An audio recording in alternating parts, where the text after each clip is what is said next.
I think we're live. What's going on, everyone? This is the Blizzard Chillstream here. So welcome, everyone.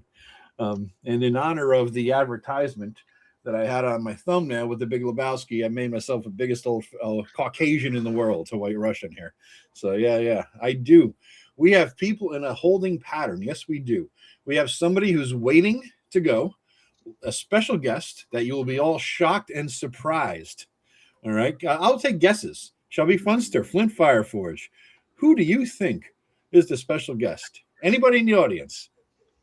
It's somebody big. Somebody that you could conceivably be on good terms with. That limits it quite a bit. Is it Whit Whitman?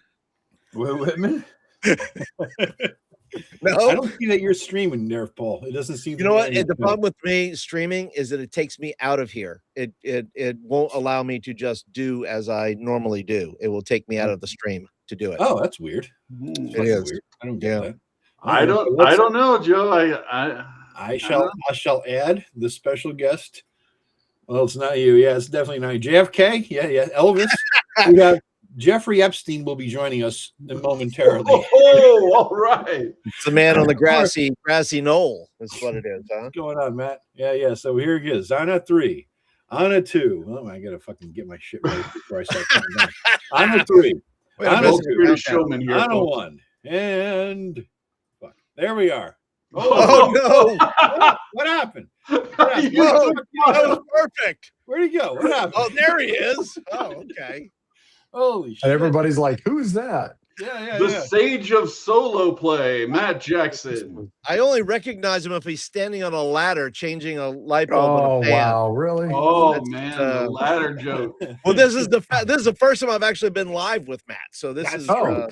Okay. You probably thought he was dead, right? I mean, you haven't heard from him. I don't know about that. I mean, he's ancient, so Yeah, I'm gonna get a picture of this stream. Hold on, I'm gonna get a picture of this. It don't happen too often. I want fucking evidence in case the internet goes down and shit. Yeah. Plus, I'll send it to the little Tim group we got there, man. No, the last time I heard from Matt, you were grilling him with his new wife. Yes. D&D. That's the last thing I heard. There was some grilling going on. Yes. In fact, I just met her tonight because we were doing a little pre-setup a couple hours ago. So she is real. It's not his daughter in like cosplaying a wife voice or something, Yeah, so she's definitely a real lady. Seems nice. I don't know how to fucking land a nice one. I mean, Matt, shit. So total chance, man.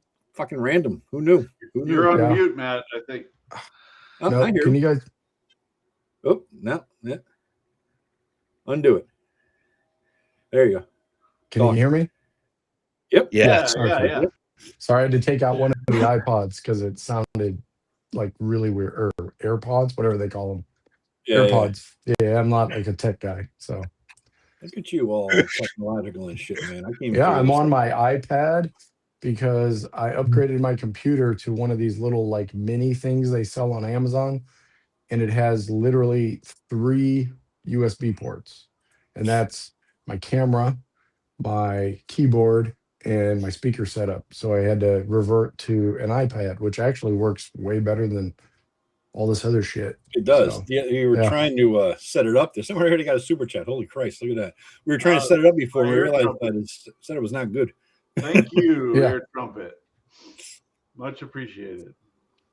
Yeah, so now everybody's let down because it's just Matt. So I know. I'm excited that it's Matt.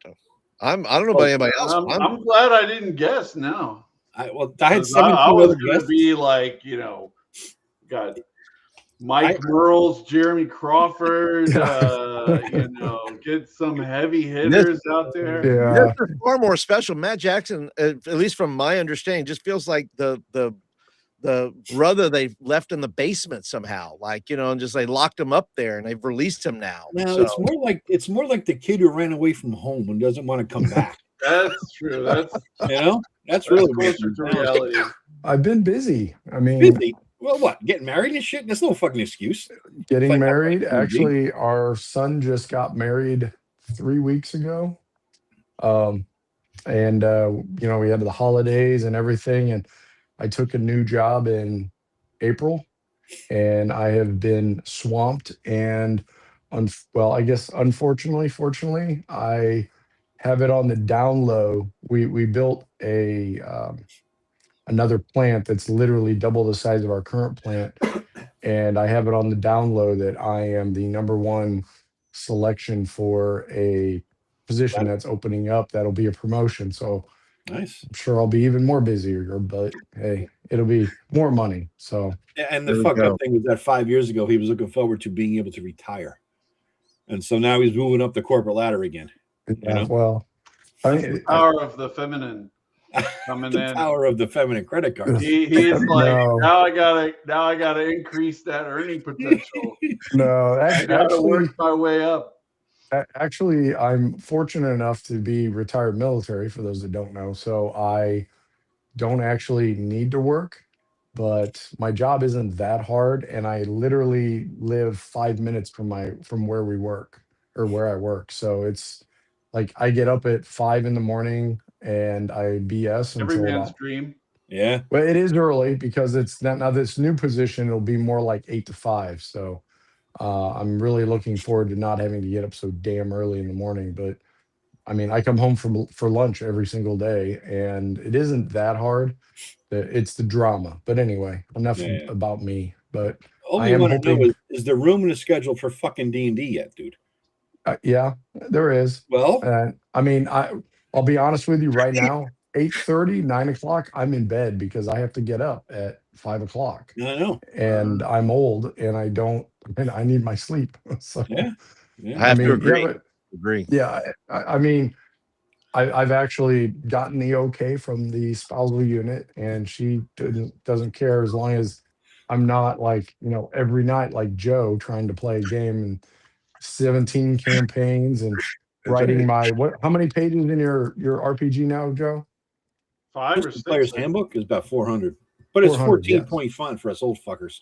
So But yeah, I can. It's just squeezing it in is a little tight because we've been so busy. But now that we've got the holidays over, the wedding's done, I probably can squeeze in a game a week. Yeah. All right. Well, we'll even play your bullshit index card RPG if you want us to, just to get you back in the goddamn game. That's like 3 years ago. I haven't played that. Say negative things. That's a good game. Yeah, it is a good game, and it has a lot of great ideas inside of it. Yep. Actually, you said the DMG was good. I remember you saying that, right? Yeah, the advice on how to run games is actually really pretty good. I mean, it does take a lot of cues from some of like story games, I guess you'd call them, but like developing scenes and making that a focus of your game session is developing a scene. And I really like some of the rules, the movement ones, how they limit the unit movement and the ranges and everything to, I think, like close, near, or near, close, and far, or something like that, an extreme. And it really streamlines a lot of that. So I think it's actually a pretty good system. I did run some Star Wars games using it, and I had a great time. I thought it was, sorry, my dog's playing with his toy right now. He's got a big octopus for Christmas. He's trying to chew it up. Say hi, Mick. Oh, Mickey's still with us. I haven't heard from Mickey in years, dude. Yeah, he's still. Come here, Mick. Never want to know you never want to ask the question. Hey, is your dog still alive? Because if it ain't. Yeah, Mickey makes an appearance in a lot of my games. There you go. So there's the Mick. He's still hanging in. What the hell did you do? Take me away from my goddamn toy. What's the matter? Yeah, sorry. And then Ashley's dog. Come here, Moose. Oh, you got a dog too? Yeah, her actual name is Charlie, but we call her Moose because she's got quite a personality. But all right. Yeah, now you've met the whole family. There you go. There you go. But yeah, no, I ran some Star Wars games with it. I really liked it. It was fun. Now Moose has the toy. Sorry if that's. I can't even hear the toy if it's. Oh no! Oh yeah. No, it's good mic you got going there now. Yeah. Hey, these things are awesome. I hate Apple, but God, their stuff is good. Sorry. But now I forgot what I was talking about. That's because you're old. I'm not sure if this was about Chubby. Watch Chatty take Index Card RPG apart. Yeah, Chubby. Mike enjoys my YouTube videos where I take like a module and break it down. He was very interested in my breakdown of Curse of Strahd, which was that. By the end of it, I was running out of horrible things to say. It's time to get creative. Wait, the book? Yeah, the big, huge 5e module for. Oh, you didn't like it? I thought it was great. The new Curse of Strahd, man, or the old one?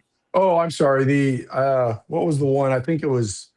No, it was 5e, wasn't it? Yeah. The hardback book. Yeah, that was 5e. Yeah.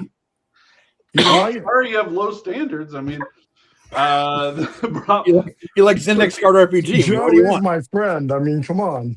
The thing is that it's designed like, I said this in I think in one of the final videos. Like, it's like they took I6, the map of I6, and they were like, okay, so there's a town where you have initial stuff starting, and then you go up to Castle Ravenloft.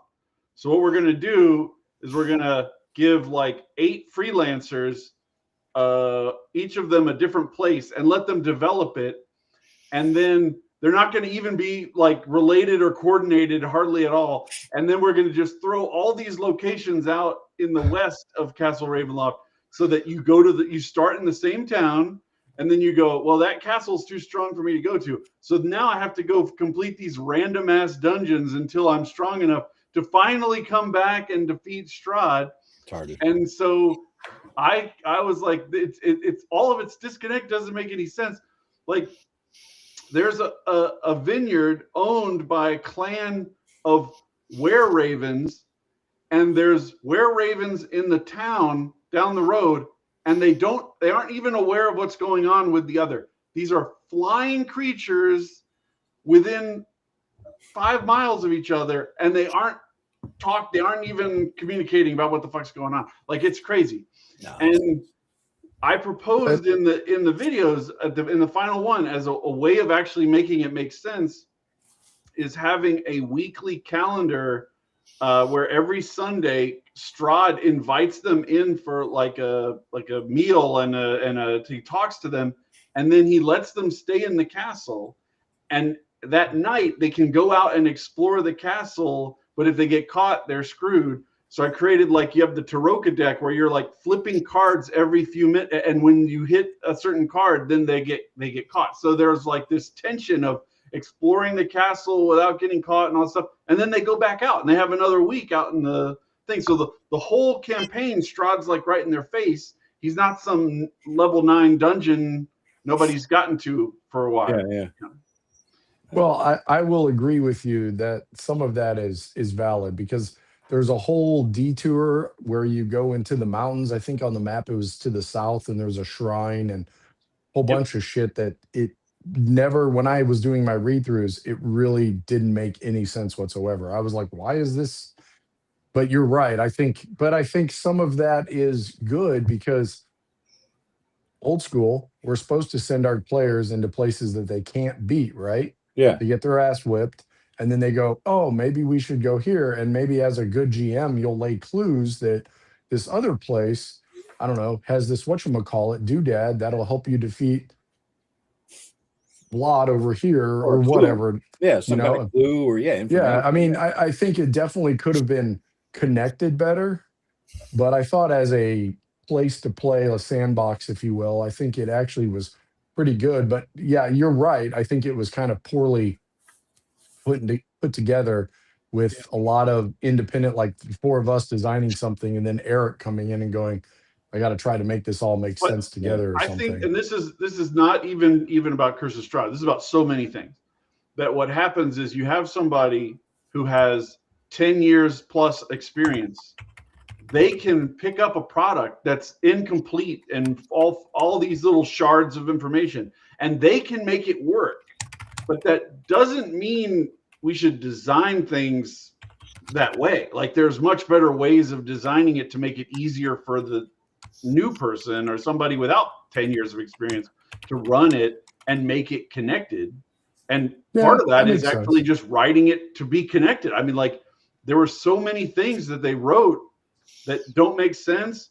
There's people that should know about other people that they don't know about, that all these different things. And an experienced person like us can go, well, yeah, of course, that guy would know that thing. Yeah. But the person who's frantically flipping to the book for references while they're trying to run it, they can't do that, right? And so much stuff, it's like it's designed with the assumption that the GM will fill in this enormous amount of gap. I don't think it's designed with that assumption, Greg. I think it's just so poorly designed that a DM has to do that. But they don't realize how poorly I agree. I was being charitable. That is probably the better explanation. Well, wait, let me ask you this then, Greg.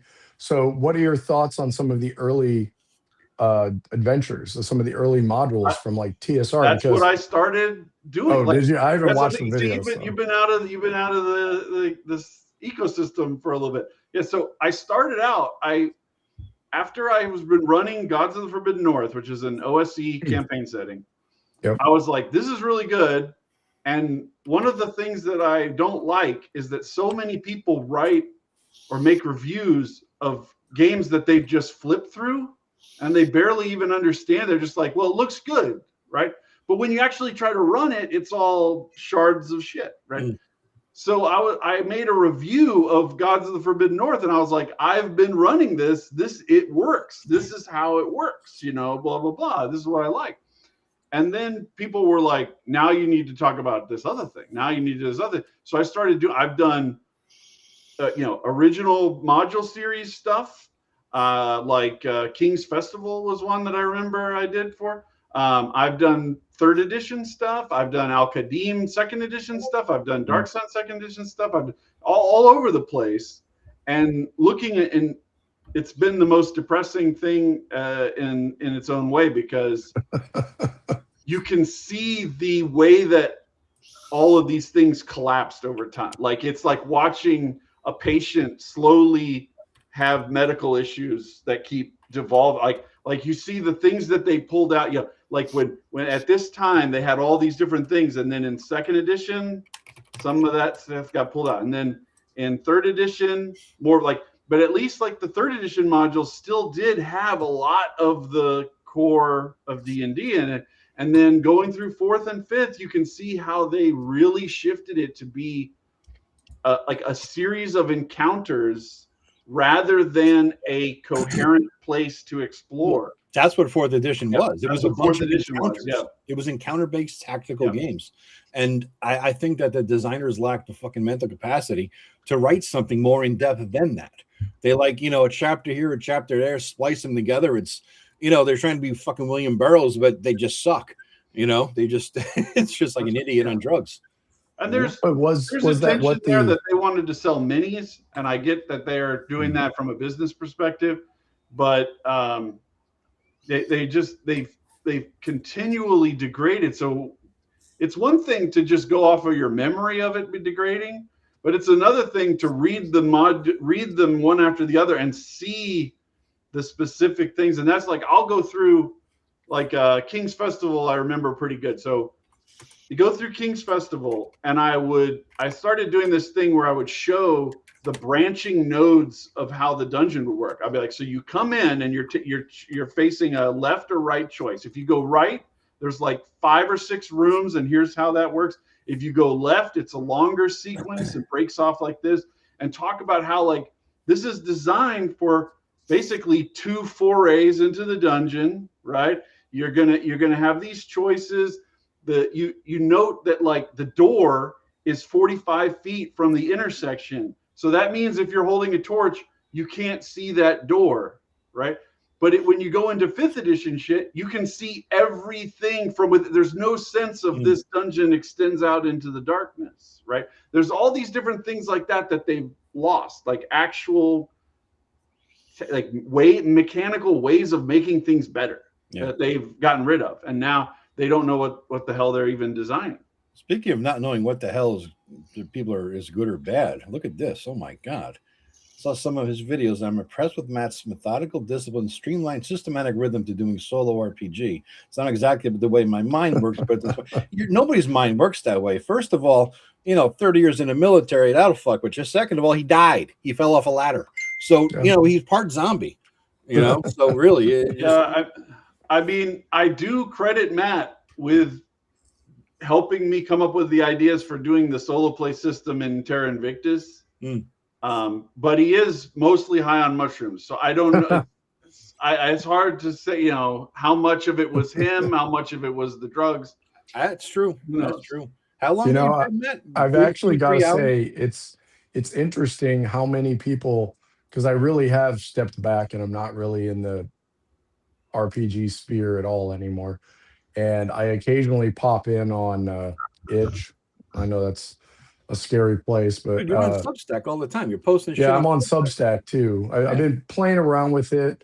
Yeah. Substack has its own level of sort of Redditness kind Yeah. of buried deep. But it's okay. There's a lot of good people on there. Yeah, But speaking of good people, Joe, welcome. oh, there you go. Hey, Opa! Opa, what's going on, man? Now let me bring this in here. Too Thought I'd cool. while away 20 minutes before I have to start my Yeah, own what live the stream. Small Mountaineer just talking shit about you. He Ah, said you're what? too cool for joining this stream. You're running your own way. So there you go. He's not too cool. Joe is not cool. That's one thing I can say after getting to know him. He's not cool. I am So there not. we are. I that is a truth that has been true since high school. So None of us are. That's why we play fucking D&D. We're all here. That is an amazing map. I love that. Is that like a wall print? no, it's a curtain. I had it printed up off of PDFs wow. of the Darlene map. That is awesome. You I know, love there's it. one on Amazon, Joe. You could buy now. Oh, not for long. Once Watsy gets hold of it, I know. you, get, Get it while you can get them printed, but you can't sell them. Yeah. Get it while you can, kind of thing, man.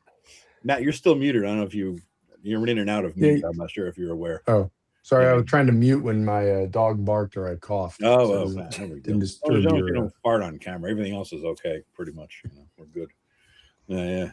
Yeah. Flint, you're being quiet. I think it's the first time you met Matt, isn't it, Flint? It is. Yeah, It's that's what he first said. time. First time been on stream with him. Yeah. Yeah. Well, I think Well, we've Were all you- been playing the way we've been playing. Flint has been taking it to the kids. That's He true. has been an advocate with the youth to bring them into the game. Yeah. It's true. Share, True. your work, Flint. I'll tell you. Well, I've been doing this with the. I've got a job with the Boys and Girls Club. It's a temporary job that I'm helping my wife out with. She's CEO of the club, and she says, "Hey, would you take over and just oversee the teens and those things?" I said, "Sure." So I do what's at least at one club I do Fantasy Fridays, which I'm doing 5e. The other club I'm doing Castles and Crusades, and at the 5e, interesting story here where. I asked them, we're in a character development now. I've already run one game with them just to get them used to it. They enjoyed it. So now they're rolling up their own characters.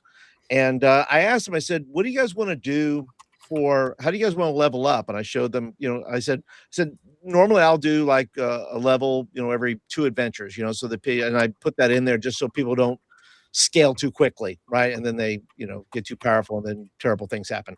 And the one kid says, well, I think we should do XP. I went, okay. I haven't done XP in quite some time. So and he's very, these new kids are very old school thinking in a way, that are learning the game.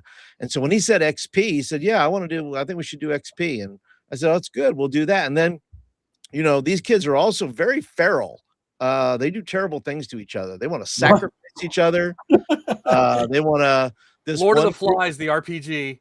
It clearly is, because I had these an all girls group that I played with. I did a group of guys, and then I had a group of girls that I'm running game Castles and Crusades with. Like Josie and the Pussycats and the fucking New Kids on the Block kind of shit, or what? I don't know. Look, I'm just the best way for now is to keep them separate. I shall intermingle them later. How old are they? Because that might be the age. Might be the reason to keep them. They're middle school. Yeah. They're middle school, right? So I limit it to like four students that I want to play with. And these girls decided they wanted to, a troll was attacking. And so they were protecting this guy's farm or whatever. And so their plan was, this one girl says, well, I want to throw a rope around it and stop it from running away. Cause they were getting, beating it up pretty good. And she does it. I said, okay, you are now being dragged through the woods. I said, you have roped him and so then this whole thing begins to proceed where now everybody's having to grab the rope, try to drag the troll back in. And their plan was, we're going to tie the troll up and we're going to feed it poison bacon. I went, okay, I feel bad for the bacon. I don't know why we got to poison the bacon, but we got to do that. But that was their whole deal, is that they had to push him into this thing. And there was a paladin on a horse, rolled a 20 and pushed and literally ran into the troll and just knocked him into the house to get him in, because I had him do strength checks, things like that, to make sure they could do it. And so, yeah, these kids are inventive, but they're also can be very vicious. They can turn it on. They can turn it on when they want to. They're once, and this was the second adventure I did with the girls. So once they process what they can do and what their plans are, they go, oh, I can do that. Yeah, you could do that. If that's what you want to do, let's go ahead and do it. And so they're just getting better at being, more free with that, with their ideas. And so I'm enjoying their kind of, since a lot of them know nothing, they know nothing about it. The first time playing a role-playing game. So I'm just, fun listening to their ideas of what they think they should do. It's not like anything they're not gaming the system, because they don't know the system. They're just saying, I want to play my character this way. That is the system. That's the beauty of playing an old school game. I just want to do this. Tell me what happens. That is the system. And that's why I love old school gaming. Yeah. All right. Yeah. Now I gotta defend my honor here in the chat. In some of the comments here. Oh, about your lack of sex life trying to bang Vulcans at Star Trek conventions? The Vulcan, well, it was she was actually an Imperial mirror universe doctor, and she anybody in the mirror universe I'm fucking, they're hot. She's my wife. I met my wife in the Star Trek fan club. So let's just set that record straight. But the rest of it is probably true, because Star Trek chicks. You got to do it, man. I mean, it's the ears. How do you not do? Come on. No, but literally, back in the 90s, we were wearing the Imperial uniforms with the sashes, and the girls had the riff show. It was a great time to be alive. I'll tell you that. And it's the same reason I joined the SCA. I joined to meet girls, and I got 3 girls out of the SCA, and I got a wife out of Starfleet International. So. The strategy worked. Well, dude, look what happened when Vampire the Masquerade came on the scene back in the day. All the guys who played D&D all of a sudden stopped playing D&D because girls were getting dressed up as sexy vampire chicks, and you could join a game and hope to get laid, whereas you were never going to get laid playing D&D with buddies. You say that like it's a bad thing about getting the vampire chicks. Yeah, who would want to? I did the goth thing myself. This is awesome, because Eric Tenkar is coming off of a live stream to come here, and I'm going to leave here to go into my own. You're just getting sandwiched in between. We're doing the handoff. Like, come on. We're doing the handoff. Well, when the vampire chicks look like Elvira, I mean, if they're going that route, I mean, I just like the whole hot vamp chick thing back in the goth days. That was fun. That was a fun scene, I gotta say. There was a club out here in New Haven where they had a mixture of anything deviant. So you had goth, you had BDSM, you had the wife swapper group, you had the punk, you had the back then it was cross dressers. It was a different kind of trannies, you're right. And we're learning a lot about Joe's past. Oh, it was a fun time. Let me tell you, it was in literally a basement of a gay club, and so you go down there and there was just like a goddamn my 5 Ds of every good bar was established then. I think truly you need danger, debauchery, deviance, decadence, and double Ds. You got those 5 Ds. Every bar that has that is a good fucking bar. I'm still trying to process why you were in a gay bar. What's that? Because the golf club is in the basement of the gay bar. It's the only place they could hold it. So they're like, oh, we'll pay you money to use your basement. And by the way, it's creepy and dungeony. That's perfect for a goth thing. So, worked out well. Yeah. Flint, you had a question. Did you get that, Flint? The silver axe thing or whatever the hell it was? Yeah, and I was just messaging him in chat there. Yes, it's still available. And I'll tell you what, it's A+ as far as I'm concerned. It's a OSE. These are fantastic. I'm using the other one, which is I think the Manticore, Canyon of the Manticore. These are by Jacob Fleming. Yes, they're still available in print off his website as well. In fact, I just ordered the map. These come with a great map. That's the other thing that I'm doing with hold on, let me bigify you. No, you don't have to do that. No, you don't have to do that. It's not too fancy. But the fact that you get a map, with it. That was a great map. That was radically different than any other RPG map I've seen for a long time. Yeah, You know? and I it's map of a love national that park. map. What was a that? little bit. Yeah. It makes all the difference to turn it upside down. Yes, Yeah, yeah. exactly. But the thing too is that I'm also trying. See, with these students, I'm trying. I want to try different systems with them. I think I did tiny dungeons with one group, and I like to mix the mechanics just to test and see what their capacity is, or what they want to do and how they handle things. And I'm finding too that when I put the map in front of them, I just started doing that with these next two groups, putting the map in front of them, that they get super engaged with that, because they're not looking at like, okay, I say, you guys are here and you guys are here. And I teach them things like, hey, when you travel from someplace to someplace, there's always an encounter. That encounter can be good, could be bad, could be nothing, could be neutral. And so you teach them that. And the one thing they found, what made this last session really cool, I said, well, they found a flag in this particular session. They found a flag, and they wound up finding the flag of the Silver Axe. Well, the next place they're going is the Tower of the Silver Axe. So now they found a flag that is going to give them some information about, where they're going as they do research and things like that. So, I love that kind of stuff's just cool when they start seeing the expansiveness of where they're at, that there's more to explore for them. And that's really the thing, is the exploration part of gaming. There's, the three pillars, one of the three pillars. Yeah. Hey, before Joe leaves, I don't want to forget this. Joe, your Kickstarter's still live, isn't it? I just happen to have a copy. Just happen to have a copy. Just Here so we go. happened. By sheer Yeah. coincidence. I What are have the a copy. chances? Let me bignify you there. There Okay, you go. yeah. Book of Fell Wisdom. This is the last Adventures Dark and Deep book. It's an old school supplement that has new classes and a bunch of optional rules. It's got necromancers, witches, alchemy, courtly intrigue, high level followers, just all kinds of stuff that you can add to your old school game and work with anything that's 1E compatible, which is just about anything OSR. Yeah. You can get there, kickstarter.brwgames.com. Do you want to throw a link in there? Throw it in the private. We could share it to the group, make it easier. People can't type and spell anymore, man. Matt, when's your Kickstarter coming out, dude? What do you got? What's your next thing? After this? No, Matt Jackson. I'm asking Matt Jackson. What is his next Kickstarter is, Whatever. What? Come on, man. Whatever. I'm never doing a Kickstarter. Huh? Dude, I've known enough people to do Kickstarters, and there's always problems. I mean, a few people have got it down pat, but there are so many problems that people run into.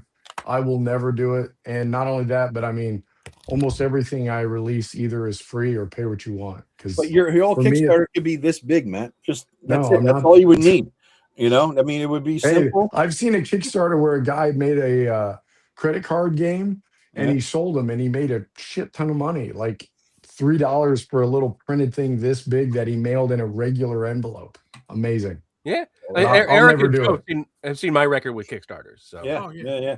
I like to think I'm pretty good on it. But that's what I'm saying. Some people have got it down pat, but me, I'm not serious enough to actually I do not ever want to make role-playing games a job. It's a hobby for me, and that's all it'll ever Maybe be. you should branch out with pencil dice. They've been done. That worked out so well with the last guy who tried it. Yeah, no. I think I saw that one. Yeah. What if you made like a Western that Wuxia hybrid game? Eric, you're on. No. And by the way, it's crowdfunding and backer kit in like a week. Far West. Your audio is really low for me. Move your mic closer. I just turned you up a little bit, but yeah, you're pretty low. There it is. Get the balls out of your mouth. It's your balls in the first place. God damn it. Little TMI there. I know. You are under him, so it could be. I mean, That's what I'm saying. It's like sad. There's the balls hanging right here. See? There you go. Those hairy balls right above. They're knocking me in the head as I speak. Someone clip that for all posterity, please. But no. Gareth is doing another crowdfunding for Far West, but you can't tell what is actually different about it. I have no idea. So it'll be interesting. Is your picture going to be in it? I would guess, yes. I'm sure. I was thinking you could be like this, like wow. You know what? He might mirror image it. It might just turn around. God help him. Oh, good times. Well, speaking of Wuxia, I just happen to have behind me. There you go, another book by Joe. There you go. That's one of my favorites, honestly. Yeah, it's good. Oriental Adventures, but better. You know, basically, Oriental right? Adventures, but China. Yeah. That was well done, man. Well done.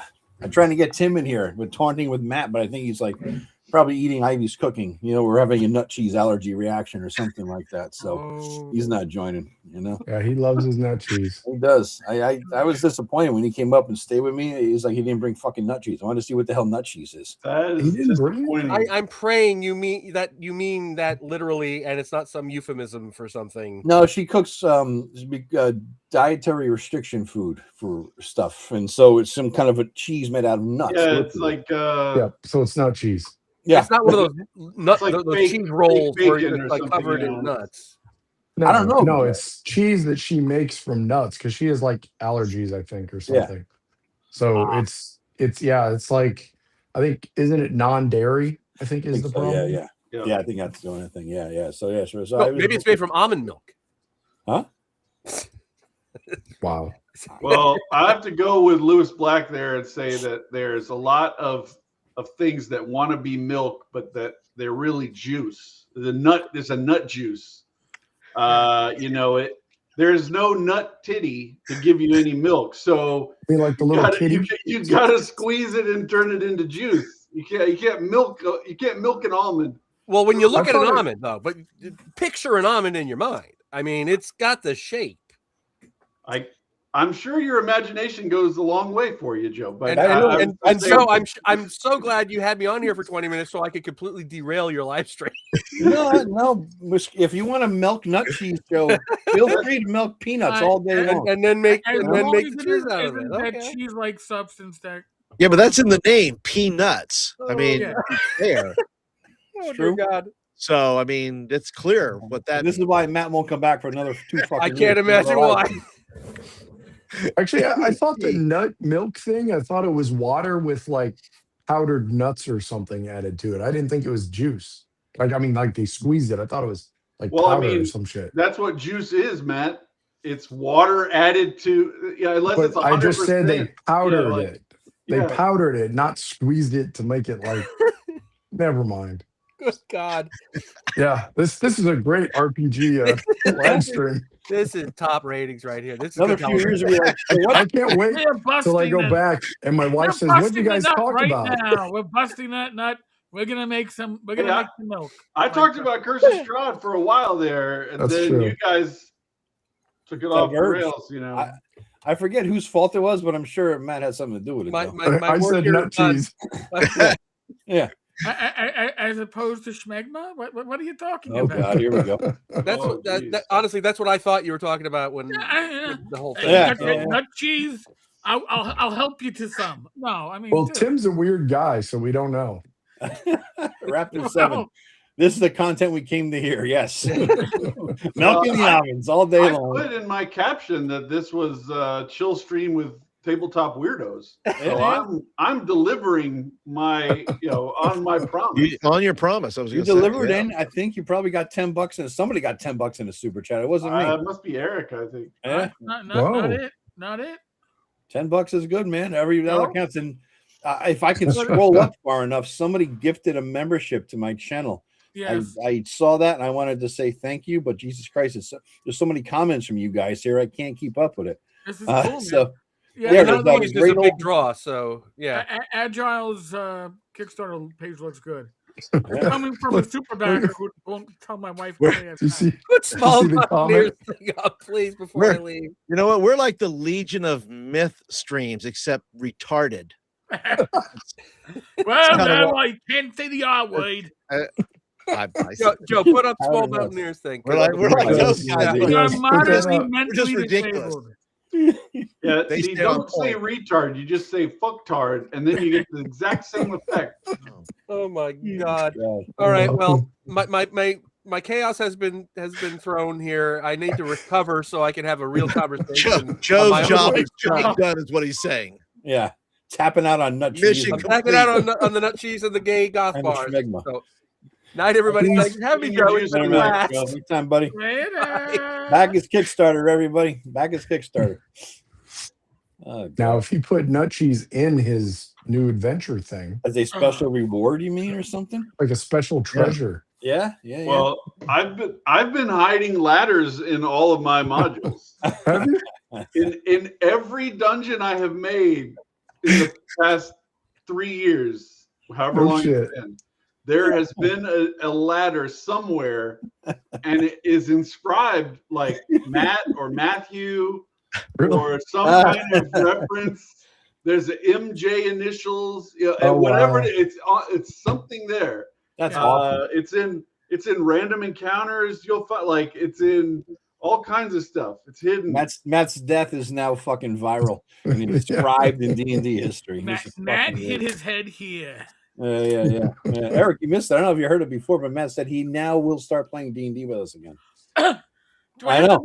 Wait, do I have to move my schedule around? I will. I'll do it. When do you guys play? Well, I don't know. Don't you play the flip a coin RPG?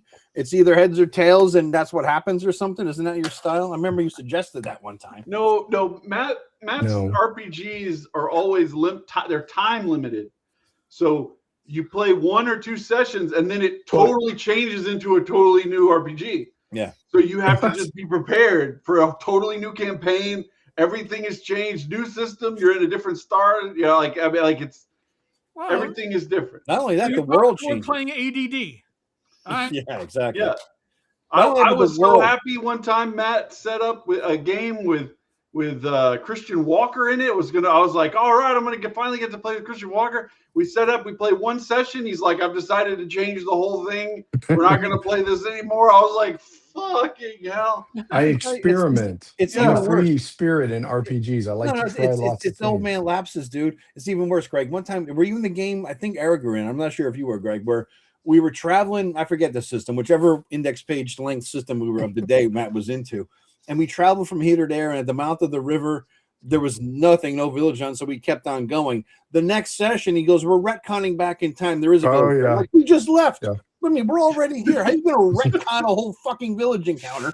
How do you retcon something like that? That's because I knew you guys were headed to like this really large city, and I knew Joe would spend like the next 7 weeks in real time, not game time, shopping. And I was like, no, I'm not doing that. So I shut you guys back to the wilderness where I could control the amount of shopping possibilities there would be. Hold on. We're talking about this Matt. Okay. Yes. The bald Matt, the Matt Jack. Yeah, this one. This Matt, he's an old school guy from back in the day. I heard a rumor he had a blog once. I don't know. You might be able to get an archive, Google Archive or something, but that's the rumor. But yeah, he was an old schooler. He does imitation dice and logos maps too. Oh no. I have a really good map from Matt that I was going to use in a zine that I never ended up. What? finishing. What did you just call that motherfucker? Zine, whatever. Zine. Oh my god. Anyway. Whoa, so magazine. It can't be a zine. It's only a zine in Italy. So I'm going to finally be able to use it this year in the revised Shadow Sun book that's coming out. So I appreciate your work, Matt. And I don't think that you are an imitation Dyson logos. Well, it is what it is. Well, I don't care. And isn't Substack basically your new blog, Matt? Yeah. Isn't that basically what that is? No, I've only done a couple on there. No, I don't really like posting in there.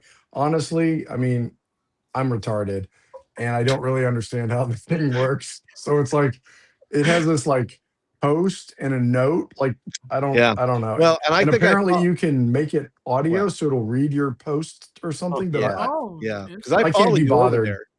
Yeah. Oh, do you? I have an idea for you, Matt.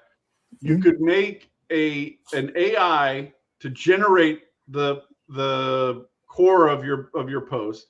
Then you could have another AI that you fill with Joe's mind stuff, and it criticizes the original AI. Oh. And then you create an Eric AI that synthesizes the original one and Joe's gods, and then creates the blog post, and then that will be what takes you viral. That would be cool. Yeah. Where does Rob AI fit into this? Yeah, Rob. Oh, yeah, we gotta have Rob AI. I have a feeling that Matt would delete Rob AI. No, he would cancel him. It would be sitting there. It would say like processing. It would just start this like infinite stream of text would start coming down, and then he would just hit delete and then that would Terminate. Yeah. Terminate. Shoot. I would never do such a thing. I'm just saying that is what I think Matt would do.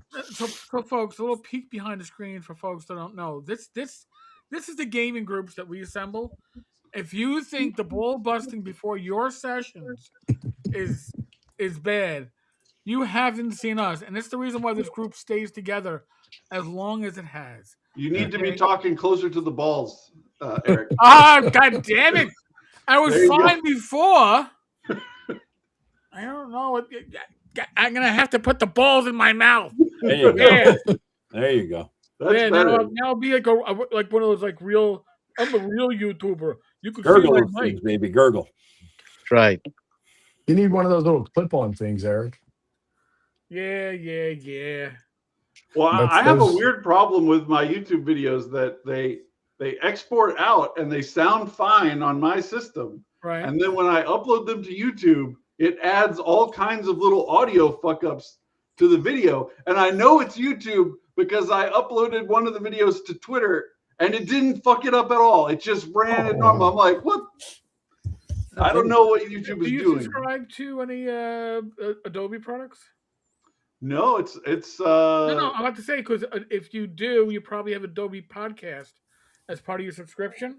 And it's I do it have uses- Creative Suite, so I'm just not using it for making these videos. But no, yeah. but check it out because I use it now for all my long form videos, and it removes background noise. It removes Rach playing her metal drums in the other room. Well, I have a great mic. It doesn't matter. I have a really good mic. It picks up everything. Picks up everything. I have a great mic. It's like it gets just my audio. It blocks everything out. Like I play it on my system, it sounds fine. I play it on Twitter, it sounds fine. Fugly, we don't normalize anything on this screen. No, Okay. no. I think it's the way it's compressing it when it's uploading it or something. I don't know what the fuck it's doing. But It it'll have normally- I know. I do know. little audio, some kind of weird audio glitch in it. I don't know. 14. What is it? 14. I don't know. It's not hertz or whatever the scale for volume is. 14.4. Yeah. It's a standard 14 something that it automatically that YouTube compresses it to. Well, I've had less of it occur when I take it down to 720 instead of 4K, whatever. You know, like if I just reduce it to standard quality. You do 4K? Well, yeah, I'm pulling off of images and stuff. I I don't record myself. It's all like screenshots of things that are in super high. You know, if I take a screenshot of Curse of Strahd's PDF, it looks awesome in a high res. You know, I mean, like. But what do you use to record? Because I use Restream when I record at 1080. How are you recording in 4K? No, it's an export out of. I use PowerPoint for almost all of it. Oh, For animations and everything, because PowerPoint has the most easy to use fucking animations. It's incredible. okay. You can set. That's all that animation stuff that I do on my channel. Like it's all just PowerPoint functions. This is an absolutely normal discussion with 5 gamer nerds. Sadly, yes. And that's why we're all here Sunday night. Doing nothing. Watching the snow. How'd you guys do for snow, by the way? I got like at least 14 inches, I think, here. I think we're looking at 11, but it's going to be mostly sleet. Yeah. That's all I hear. I'm surprised my mic isn't picking it up. All I hear is sleet against my fucking windows. You're still lower again, Eric. I don't know why. I mashed your volume up. This is And I'm weird. still lower. I don't know. Yeah, it's weird, dude. Hold on a second. Let me play with you. Tell me if I'm getting No. better or worse. Now it's Is that better. like the You gotta game make or it close to your something? face. All right. How's this better? Yeah. It was pretty bad down here in Atlanta, Joe. I got about 1/8 of an inch of ice. Oh, wow. They probably closed the It was state down. really, it was scary. They closed the state down, I'm sure. But I made it because I didn't go anywhere. Alabama no go. longer has I'm any fine. milk or bread. I can tell you. I can report. Alabama has Yeah. no milk or bread. don't come here for milk or bread. Yeah, Tennessee was cleared out of milk and bread on Thursday. What is that about? Why do people? Terrifying. They drink milk and eat ham and cheese sandwiches the whole fucking blizzard. Is No. The best part is the gluten people and the lactose people still go to the store and buy all that shit. Like you don't buy it on a normal day, but now suddenly it's the apocalypse. I need to make sure I shit properly when I have the apocalypse. Well, they're vindictive. They don't want other people to have it. They're just now they say this is their chance to convert everybody to gluten. They'll just buy all the other stuff, and then now you have the ones that were collecting toilet paper during the pandemic. Come on, and then selling it for $5 a roll. Why isn't there like a run on peanut butter? That's what I would have a run like 2 cans of Jif. I'm good for a week, right there. Like holy shit! Like why would you need all that other stuff? I mean, just eat the fucking peanut butter. Hey, speaking of nuts, back to you guys like Nutter Butters? Oh yeah. So my wife showed me this trick last night. I'd never had it before. Oh, do you want to share these online, Matt? Hold on. We don't want to go there. This is a clean channel, motherfucker. You get graham crackers and you put peanut butter on it, and it tastes exactly like a Nutter Butter. I've never had it before, but I swear to God, it does. I made a new discovery in Snacktown very recently, which is my son and I both love just the little peanut butter cracker with six pack of peanut butter crackers. You know, it's like the size of a granola bar. Yeah. So you get your honey. Okay, you pull out your little each cracker. You put like a layer of honey icing basically on top of the cracker, and then eat it. Aces. You know, they have honey peanut butter crackers that are like packaged like that already. But I can put way more honey on it myself than they're going to put in that cracker. We're actually trying something tonight. It's you can either use biscotti or you can use the vanilla wafer cookie deals, and you put it in Greek yogurt, I think overnight, and if you take it out, it tastes like cheesecake. That's what they tell me. Whoa! Wait! Go back. Biscotti. Or the vanilla wafers, right? Put it in Greek yogurt. They just sit it in there. Just sit it, just like where you can grab it and take it out. The premise is that it will taste like cheesecake. So we are testing that tonight. I will report later. Okay. Yes, I need to know this. Things for my prep. I bought light cream, Kahlua, and vodka, which I'm going to go get another refill on my occasion. This was gifted to me. Last week. I'm living up. I've got 3 boxes of Cheddar Bay biscuit mix. Oh, and I've got enough shredded cheese to make all 3 boxes. There you go. Oh, nice. What is that? I will stay warm with my Dungeons and Dragons mead cask bourbon. Oh wow! Aged 2 years, and this was brought to me. Does it taste like 5th edition? No, thank God, no. Because I saw that ampersand on there. It tastes like purple Strahd. Yes, but Strahd juice. My friend Brian, my original gaming group from high school and college, brought it over last Sunday. He's like, I saw it online. I was like, oh my God, I got to get Eric this. I was like, okay. He's like, I know it's late for Christmas and it's early for your birthday, but fuck it. I was like, oh, Joe's taking a dump. Oh, yeah, he's gone for too long. Yeah. Yeah. My son is now asking if he can make the biscuits now that I've mentioned them. If you screw it up, there will be blood. If he screws it up, he eats all of them by himself. All right? There's no waste here. Follow the directions. Yes, sir. All right. We'll see if that works. I'm impressed. I heard a yes, sir. What? You raising this kid right? What the hell? Yeah. I've got him full time now. Oh, nice. God bless you. Now you can ruin him to the fullest. We're winning. Yes, we're winning. You don't have to ruin him part-time. You can ruin him all the way. Yeah. I mean, there's a lot of things I gotta undo, but it's good. It's good. And I work with mostly like 18 to 30-ish. God, I got to tell you, I don't know how people do it these days because wrangling them is worse than cats. It's horrible. Well, he doesn't have a phone. He's 15 and a half, and he just doesn't have a phone. That's 90% of the battle. And he doesn't care, or is that a battle? Well, he doesn't like it, but we've reviewed in detail the retardation that has occurred as a result of these phones. And he's seen it happen with other kids. He's seen it happen to his own sister, how much she got addicted to the phone for a while. Like he's seen it. And the fact that like the Silicon Valley CEO people don't let their kids have devices and don't let their kids do stuff, you know that it's, you know, there's something that it's not good for people. Yeah, I've deleted. The only one I have like social media, I guess YouTube, I guess, is social media, but I don't really view it that way. But Substack is the only app I have. I've deleted X. I've deleted everything else. I don't have Instagram because it is such a time suck. Like I get on there and it'll be an hour later and I'm like, what the hell? I've wasted my evening. Yeah. And I did that on TikTok over COVID. I got fucked up with that for like 2 hours every day. I'm like, why? Why did I do this? And one of the things, I don't know where I saw it, but somebody said, I think it was probably a YouTube video because I am addicted to YouTube. And they said, you know, I sat back and I looked back at it and I said, what did I get out of this?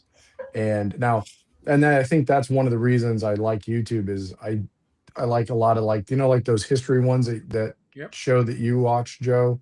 Yeah. 7 hour long videos. Yeah, they're really I like good. those. Yeah. And I've been working out a lot. I'm learning kettlebells and I've been working out with kettlebells. So I use it for that kind of a thing.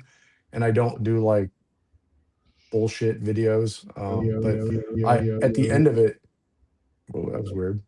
What the hell was that? I don't know. Sounded like an alien. But yeah, I at the end of it, I would sit there and go, what did I gain out of that? And it's nothing except wasting your time. Yeah. So, but hey, my hour is up that I've been allotted, so I'm gonna have to pop out of here. Good luck with your life, sir. We hope to see you later. Well, let me know when your game is. Who's running it too? Well, Joe has taken a break from running things to write his magnum opus, as you know. So and nobody has really picked up the torch for these guys. I'm running a normal Saturday night group. You're welcome to join if you want. But you know, it's just people are doing different things. Eric's out there pretending to play role-playing games, I think. Shush, I don't pretend to play. I do play at cons. Why do you keep pushing the mic 4 miles away? What's with the mic, dude? Bring the fucking mic closer. I'm sorry, I could get it. What? Put the balls in your face, Eric. God damn it. Somebody needs to get little like a sticker of balls so we can put it right on there.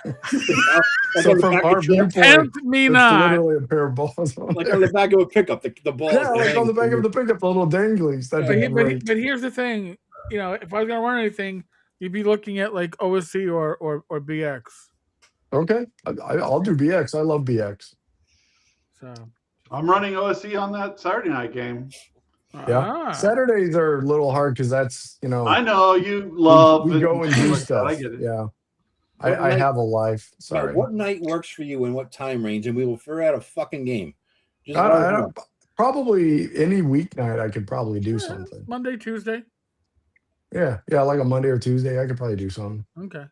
I just can't do like, you know, the old days 4 hours or some shit because I have to like have a life. An hour and a half. I have to go to work and not be angry and kill people. So what time on Monday or Tuesday? We got to lock this down now. He's leaving soon. His wife has got the lasso in the background whipping around, ready to yank him off the screen. She does not. She's not even in the hall. Look. She's got the hook. I gotta show you. She's not in the hall. Look. We gotta lock this shit down before he gets dragged off the show. So what time and what day, Matt? You name it, and what's your time? I don't. A Monday or Tuesday would be great. Probably. I don't know. Like, what do you think? I'm Central too, so I don't know if that like screws with your times, but like that's probably better for them. Like, so if you're at 7 and it's 8 for them, yeah, probably like a 7 o'clock. I could do like a 7 to 9 or something. 7 to 9. So I hear 7 to 10 on a Monday is what I'm hearing. 10 our time. 10 our time is 9 your time. Right. So we do it 8 to 10 our time. We do 8 to 10. Yeah, I could probably do that. All right, we'll figure it out, man. Now okay. Yeah, let me know. We got this on record. We got 5 channels recording this shit, so it's on record that you can't Oh get my out of it. god! Yeah. God, Joe is such a slave driver. I knew there was an ulterior I can't speak. Ulterior motive. And you gave me Not crap me not about saying Zine, and you didn't say ulterior. Interesting. Interesting. It's that fall. It messed up my head. Well, in the Iraq War, that messed up my head really. But no, the alcohol had nothing to do with it. Okay. no, yeah. I don't really drink that much, honestly. Anymore. We understand. Well, I did have a couple phases where I indulged a bit. We all And have. I'm going to Scotland this summer. There you go. So I'm gonna get some real Scottish whiskey when I'm there. We're going on a tour of one of the distilleries. So nice. Dude, when you're there, hit up the Critical Drinker to be a special guest on my show so that I could get some fucking new subscribers, all right? Oh, I would love to bump into him. That would be fantastic. Yeah. I love his stuff. Cool dude to get drunk with, I think. God, yeah, you could tell him about your Star Wars game. No. God. Yeah. Tell him about how you're keeping the flame alive for real classic Star Wars. Hey, can we take a minute and celebrate that Kathleen Kennedy is officially gone? Yes. Ding dong. Maybe we'll get something good. So, maybe. I'm not holding my breath. Yeah, that other guy's still in there. That asshole who's been doing everything, running Dave Filoni. Dave Filoni. He's still there. He's still gonna fuck it up. Is he taking the spot? I didn't think he was creative director, which he kind of was anyway. And then they got some chick running the show, so you got there's another chick running it, and then he's going to creative guy. So, but he's been the creative guy. So what the hell, Well, when they bring Gina Carano back, we know that they're doing something correct. Right. Yeah. Well, did you see? I through the interwebs, I heard Mark. What's his name? The Hulk dude. Mark Ruffalo. I heard he's been kicked off of Marvel. Really? I don't know if that's true or not, but interesting. I think it had to do with his latest, anti-ice crap that they got going on over there. Oh yeah, he was one of the. He was wearing one of the pins. So was Matt Damon. What a douche. Well, yeah. Well, I think he was one of the money men too. So. Well, I actually get all of my philosophy and life advice from people whose job is to pretend to be something they're not. That's the kind of person that I feel is the most reliable bellwether for my own personal views. I agree. Professional liars is really what it is. Yeah. 2 things from a small mountaineer. He says, I'm going to work on my next zine. I listen to you old farts. The power to be siphoned from this stream is incalculable. And then I agree with this. Star Wars need a hard reboot. There's no fixing it. I think you just go back and just say everything that we've done since Disney bought it didn't happen. The only thing you keep is Rogue One. Everything else delete, just as if it never fucking happened. Wait, so what if they started the next Star Wars with George Lucas, from the waist up? I know, Joe, stepping out of the shower and going, "Whoa, that was a terrible dream." That would be fucking outstanding. Oh, God. For those that remember Dallas. Yeah, that's old. That's old.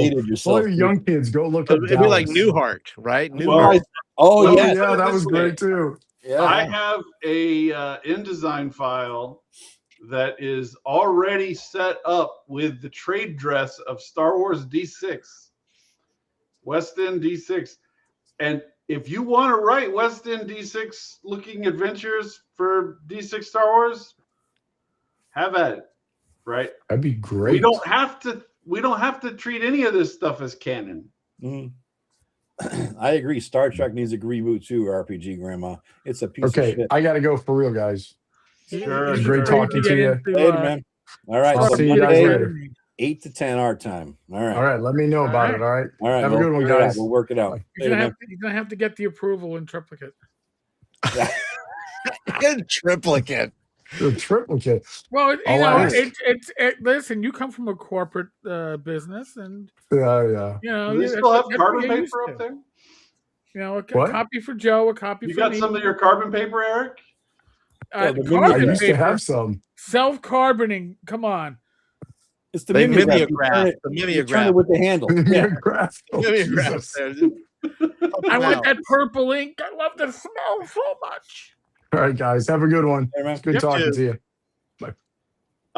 Let me answer this question from Ryclops real quick. I have looked at Edge of Empire. I had I actually think I might still have it on my desktop. Dino, yes. I was going to do a video on one of them. Now I moved it on a module for it. And just looking at it was so painful. It was even worse than 5e looking at it. And I just couldn't, I was like, I just can't even take the time to figure out. It was written in Greek. It was just, I didn't even recognize it as a role-playing game almost. I don't know if that's me or what, but let me see if I can. Well, Greg, just so you know, Agile Monk offered you a layout position if you want it. A layout job. I don't think it's I think it's a one shot, but yeah.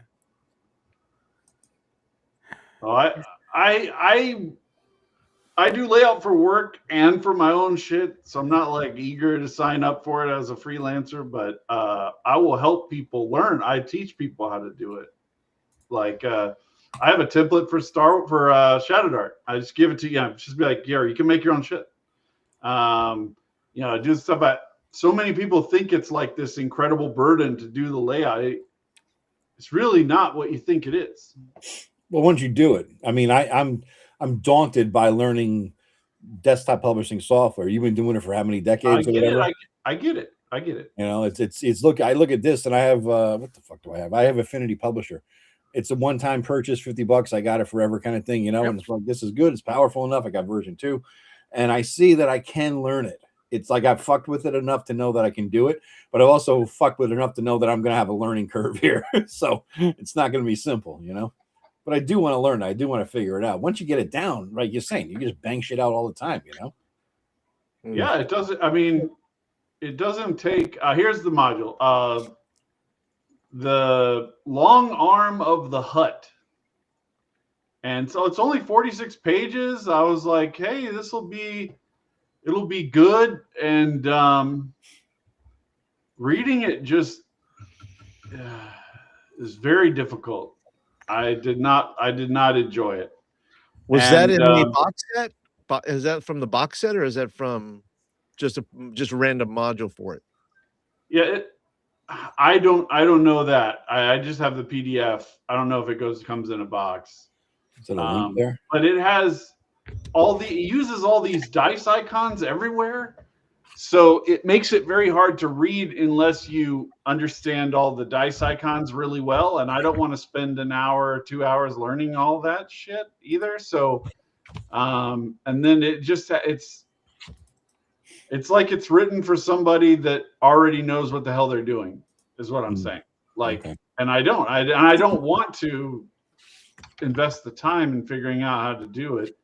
And that one of my criticisms of multiple projects or products across the range is that they're written with an assumption that you're going to know what you're doing. And that was one of the things that me and Joe got into about Van Delver. Yeah, first part, we thoroughly disagreed on the first part, kind of disagreed on the second part, kind of in agreement on the third, and we totally agreed on the fourth. I think I was more shitting on it than you are on the fourth. If you wanted to write product that was only usable by veterans, then they did a great job. See, my contention was that it was if you lack the brain power to even handle that, you just don't belong in D&D. It wasn't that hard to me. You know what I'm saying? I understand, but I mean, I come from a training background. I'm not saying everybody can be taught how to do it, but there are better ways of teaching. Just like my son does basically what they set up for COVID for kids to work from home as homeschool. And I say I have to, but I have him play it so I can hear everything that's going on in these lessons. Yeah. And if somebody came to me professionally with this, I would assume that it was designed 25 years ago and by somebody who didn't even know what they were doing then about how to train somebody how to do something. Because just basic techniques that we use to teach, if you want to make training for some big corporation, Fortune 500 corporation, they would never even consider what they use to teach our kids. I mean, what we use to teach kids is the most backward possible way of educating someone on something. Isn't that on purpose? Come on, look what the hell's coming out, right? I don't want to get into the whole whether that's a thing, but I'm just saying, like, the technique, just from a technique perspective, right? And there's so many people that are butthurt about Shadow Dark, but one of the biggest advantages of Shadow Dark is that it's designed so that someone can just open the book and understand what the fuck you're talking about. Yeah. Whereas what I was just saying about this Edge of Empire thing, if me as a veteran opens up the page and can't really figure out what the hell we're doing, that's horrific product design. Like, it's terrible. You need to design it so that somebody who is interested in your thing but doesn't know what's going on can figure out what to do. Now, you can definitely have, I think one of the really underappreciated things of early D&D was having a basic and an expert level. Because if you have a basic level and just say, we're just trying to get people to figure out how this thing works, we're going to teach you that. So if they had made a basic Phandelver and an expert Phandelver, then the one that we talked about would be okay for expert Phandelver. It's not okay for basic, for teaching somebody how to do this shit for the first time. That was my biggest critique. I think the best thing that ever taught people how to play D&D, and coincidentally it's what I started with, so I guess maybe I'm prejudiced on this, is the Menser Red Box had one of those do-it-yourself play-by-numbers adventure. If you do this, roll the dice here, then if this happens, then this, if that happens, go there. And when you were done, the girl, the hot chick died, right? And then you may have died or lived or whatever. And it's like this big, but you get everything in that little example there. It was like one of those lone wolf books. It was only like 10 pages long. And then Alina dies. And then Bargle's the nemesis. And you want to kill fucking Bargle. To this day, I always throw Bargle in every adventure. And as soon as I do, any old schooler knows there's the bad guy. Fucking Bargle right there. But yeah, it's like it taught you so well because I think that's a big advantage of solo play, Joe. I know you shit on it all the time. Oh, I agree. I agree with that. It's a good way for somebody to just understand what the hell is going on. Yeah, no, I thoroughly agree with them. And I think that will be a good way to, like in any RPG book, but if you look at books like Joe Block's Adventures Dark and Deep, Jeff Talanian's Hyperborea, even Swords and Wizardry Complete, which is more complex than basic, right? I would think it's not OSZ level. They don't have the how to play D&D section. You know what I mean? There's an assumption of knowledge that if you're buying those books, you know what it is, you know how to play. They do the perfunctory, these are dice and blah, blah, blah, but it kind of assumes that it's not really there to teach you. I think the simpler games are better for teaching than the complex games, and even complex game designers, I think, kind of know that, Yeah. Like I think if you're running even Shadow Dark for the first time, just stick with the 4 classes. Just stick with some basic thing. Just teach the people just how the thing fucking works. Yeah. And then build up from there, right? Yeah. But so many people want to be like my son tried to go up to the when he was still going to actual high school. He went up to their D&D club, and it was like, if I was going to design a club to not teach people how to play D&D, but to still call it a D&D club, that was what I would have designed. Like, it was kids sitting around. Nobody knew what the hell they were doing. There were a handful of people who were just like at tables having conversations between their imaginary characters, not going on adventures. Yeah. All kinds of stuff. And this is a kid that I had just taught Acts 2 to. Yeah, yeah. So he was like, this sucks. And he turned around and walked right the fuck out of there. Yeah. So that's the it's like, that's not how you teach people how to play the game. Yeah. And I get there's all kinds of like, you need to be this tall to ride this ride. And I get that, but there's a lot of people that are this tall that still can't figure out a whole bunch of weird, crazy shit unless you package it right. Right. What do you think, Paul? Because you do, train kids and DM for kids. Yeah. Do you think the Lost Mines of Phandelver as written, especially the first part of it with the Goblin Tunnel and blah, blah, blah, do you think that's too hard for kids, like your average 12-year-old that you deal with every day, to learn and DM? Well, I don't know. I don't think so, because if you're careful with the process, right? If you say at the beginning, you're limiting the kind of characters they're going to play. The whole point with teenagers is not to give them a ton of choices, right? But what I'm saying, not the players, Paul. I'm talking the DM, a 13-year-old DM. Hand him that box set. DM. Yeah. Can he run that? Can he learn the game? A 13 or 14-year-old DM. Can he run Phandelver not knowing what the hell D&D is? Once again, if you limit it, in other words, if a kid picks it up and looks at it and says, "Can I?" A 13-year-old, first of all, how a 13-year-old will interpret it could be awesome. I don't know if he doesn't know anything, it could be great, or if he's trying to follow it by whatever the book's telling him to do. It depends on the kid, right? It depends on what he's trying to do. Oh, let me frame it this, because Joe's trying to frame the question so he gets the answer he wants. Okay, of course. So if you're teaching a brand new kid, 13-year-old kid how to DM, do you give him 2 pages of backstory on Forgotten Realms, or do you say, here's the fucking cave, and here's where the monsters are in the cave?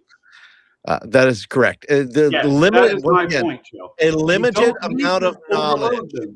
Yeah. Right. You don't want, they don't need this. What do you need to know? And that's why these are awesome. Because a kid could pick this up and 100% run this. If they just look at it and go, oh, we'll just run this particular Tower of the Treasure Builders. There we go. It's just 2 pages and that's all they need. So if you limit the amount of knowledge they need to run it, they're going to be fine. But I did agree with you. I did agree with you on that, Greg, in the videos, that you don't need to do the fucking stupid ass factions of the Forgotten Realms for that. That was dumb. That was just dumb. It should have been eliminated entirely. Well, it's not geared, right? But obviously, Phandelver's not geared. It's not geared for 13-year-olds to run. It says so. It says so in the fucking box, ain't it? Yeah. It says it for that. Well, the box, the. Let me see. I got it right here. Hold on. Let me see. Here it goes. It's for. Does it actually say on it that this is for 13-year-olds? If it does, I think that's not correct. Actually, I was wrong. It doesn't. It says 12 plus. So yeah. Okay. Oh, okay. Well, here's what I encourage you to do. I don't really get into what I do at work when I'm on live streams or whatever, but go to wherever you work, right? Where they're teaching a complicated thing, not like here's the thing about our corporate policy on privacy or some bullshit like that. But I'm saying like an actual training done by serious people for how to do serious stuff. It is not designed the way that you design role-playing game modules of just writing a whole bunch of shit in big blocks and handing it off to people, and they're supposed to figure it all out on their own, right? If you want that, like, order some furniture off of Temu, and that will be your life. It's trying to figure out how to put this shit together with terrible instructions.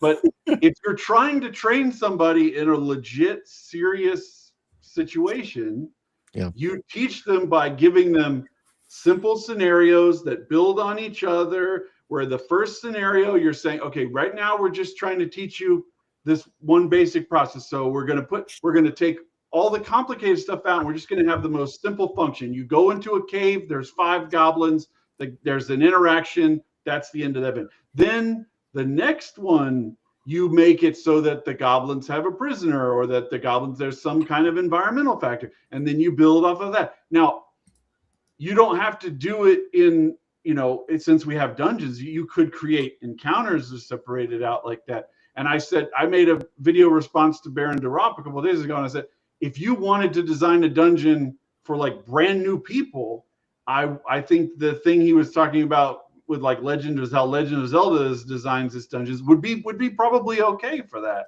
But for veteran people, it just wouldn't be. But when you're training somebody how to do something for the first time, then that's really what you want to do. You want to have a simple explanation, a simple thing, and then you add one complication, you add another complication, you add another complication, and not from the player's perspective, but from the GM's perspective. The number one thing we have to train is GMs. Players can almost train themselves. Right. Training the GM is the hard part, and that's what we need to do. In my Questers program, as part of the program, if I ever get to there, because I have to get them to playing the game and understand, some of the mechanics and all that. the end result is if I can get one of them to run it, I would sit there at the table. They would go ahead and I would give them, it would just be like you said, it's just one page. This is the scenario. Read what's on that page and see where it goes. And then a brief description, what the goal is, and it's incremental to where it is not a complete just blow your mind that what do you have to know? This is just exactly what you have to know. So, and then you would just work with them through the process of that, but you don't give them 6 pages or whatever. You just give them one I wouldn't page. do the Forgotten Realms background, but I think the cave stood alone as is. I think I was just thinking as you guys were talking that my example for Beckme with the Mensa Red Box, that's how to be a player and it explains the system, but nothing explains how to be a DM. The only thing I ever read back in the day to explain how to be a DM was that little brief mini dungeon in Gary's AD&D DMG. Right, that little page there that you have with the little shitty dungeon and what happens in the game. Other than that, and the only couple times I played with a couple of friends at high school, I had zero example of how D&D worked from a DM's perspective. And that's why I was saying, though, Greg, during the videos that we don't have that problem today. Back then I wasn't going to cons. I had Gary's blurb in there. I had a bunch of weird friends in high school who didn't know what the hell they were doing either. But now you have a million videos on YouTube showing you how to DM a game. We have trillions of DM advice videos out there. It's not the same as you're going in blind. If I make refrigerators, Mm-hmm. right, I can't sell the refrigerator and then say, if you want to know how to fix your refrigerator, look up the YouTube videos that people have made about how to fix our refrigerators, right? I'm the refrigerator manufacturer. I need to provide an explanation of how you fix the fucking refrigerator, right? Like, that's what I'm saying. Like, it's incumbent upon the producer of the object to create an explanation of how to use, maintain, modify, whatever the object is, right? That's just business. Is it though? I mean, is there a need for that when you got fucking Critical Role and everything else out there showing you how to run a game? Really, the early Critical Role, at least. If I gave you 100 DMs that were trained from watching Critical Role, would you be happy? Oh no, maybe the earlier seasons, but no, the first 20 episodes, maybe. That's all. Right, I got through. right. You should go. Right. I mean, we had some people building something at the club this past weekend, and I think it was something or other, and on there's the QR code. Like they could have just clicked the QR code to watch the manufacturer tell you how to put it together. And the problem is that you have a glut of all these videos telling you from various perspectives on how to run a game. And if a kid, 12-year-old, 13-year-old, 14-year-old runs across nothing but, live plays and things. All James Radji's explanation videos. That's how I train my 13-year-old DMs. And so you don't know what they're right. You should go to the manufacturer. You should go the person who's supposed to do it, us being the DMs maybe and doing the training. We're telling them how to properly, run a game. Garrick, you're getting some serious money from Agile Monk. I think you gave like $15 so far, dude. Yeah, you're killing it, man. Or at least no, Agile Monk gave you 10. Robert Stan gave you 2. Yeah, you're killing it. 2 was from Robert Stanton was for me. Oh, okay. Yeah. The funny thing is that the less Eric talks, the more money he gets. I don't know if they're paying to talk or paying to shut the fuck up. I don't know. No, I don't know. Maybe my chat froze because it's not showing. Dementia is tough. If you're suffering from dementia, call 1-800-10-CARS-HELP. One time coming up on Gamers Health. Coming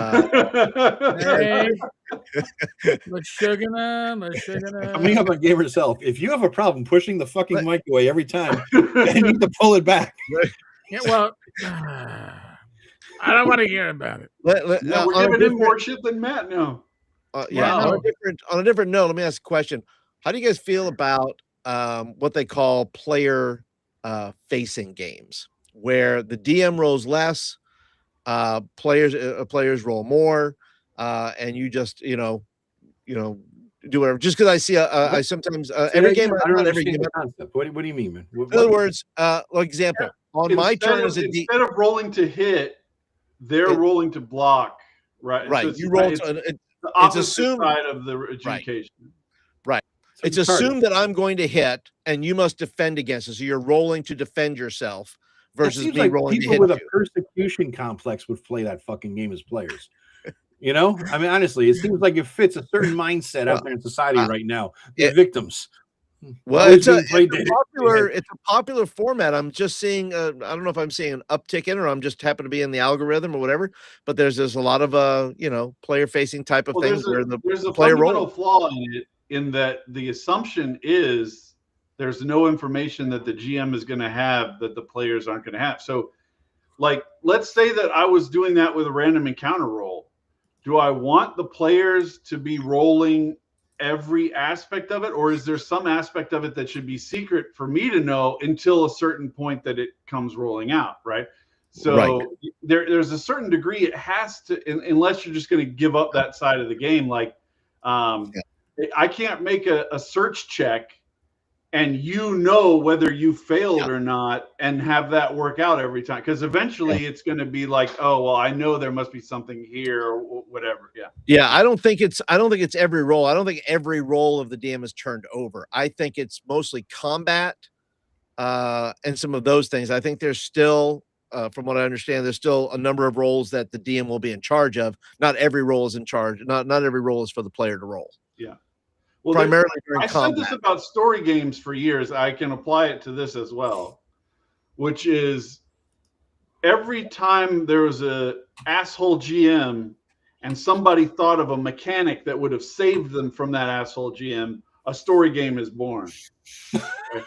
So that's what happens. So it's some enormous amount of butthurt is created by a GM, and the person who is hurt spends years thinking of a mechanical way to prevent that from happening to them, and then they write that as that's the story game. I would say those games is somebody who's like, the GM was out to get me, so I'm going to make every roll from my side of the table, so then the GM can never get me. But what's the difference, though? You have to roll to defend. So what does that mean? You hate yourself? I mean, you get a whole nother set of trauma because now I didn't say it was logical. I just said this is why it's happening. Yeah. It's another trauma. Like, I hate myself. Look at me. I failed so much. How can I fix this? Eric, do you know anything about this question from Luke? Why is Greg Gillespie so mad at Shadow Dark? I haven't heard that he's pissed at Shadow Dark. Do you know anything? I do. Yeah. All right. So without divulging secrets, what's going on? I didn't know this. Without divulging secrets. Oh, he pulls the mic now. He pulls it closer. No. What? Do I sound better to you? Now you sound good. Now you sound good. I believe it's a little. I think Greg doesn't see Shadow Dark as being OSR. All right. Why not? I see it as OSR adjacent. It's certainly OSR influenced, and I think it brings people into the OSR. It's as OSR as DCC RPG is.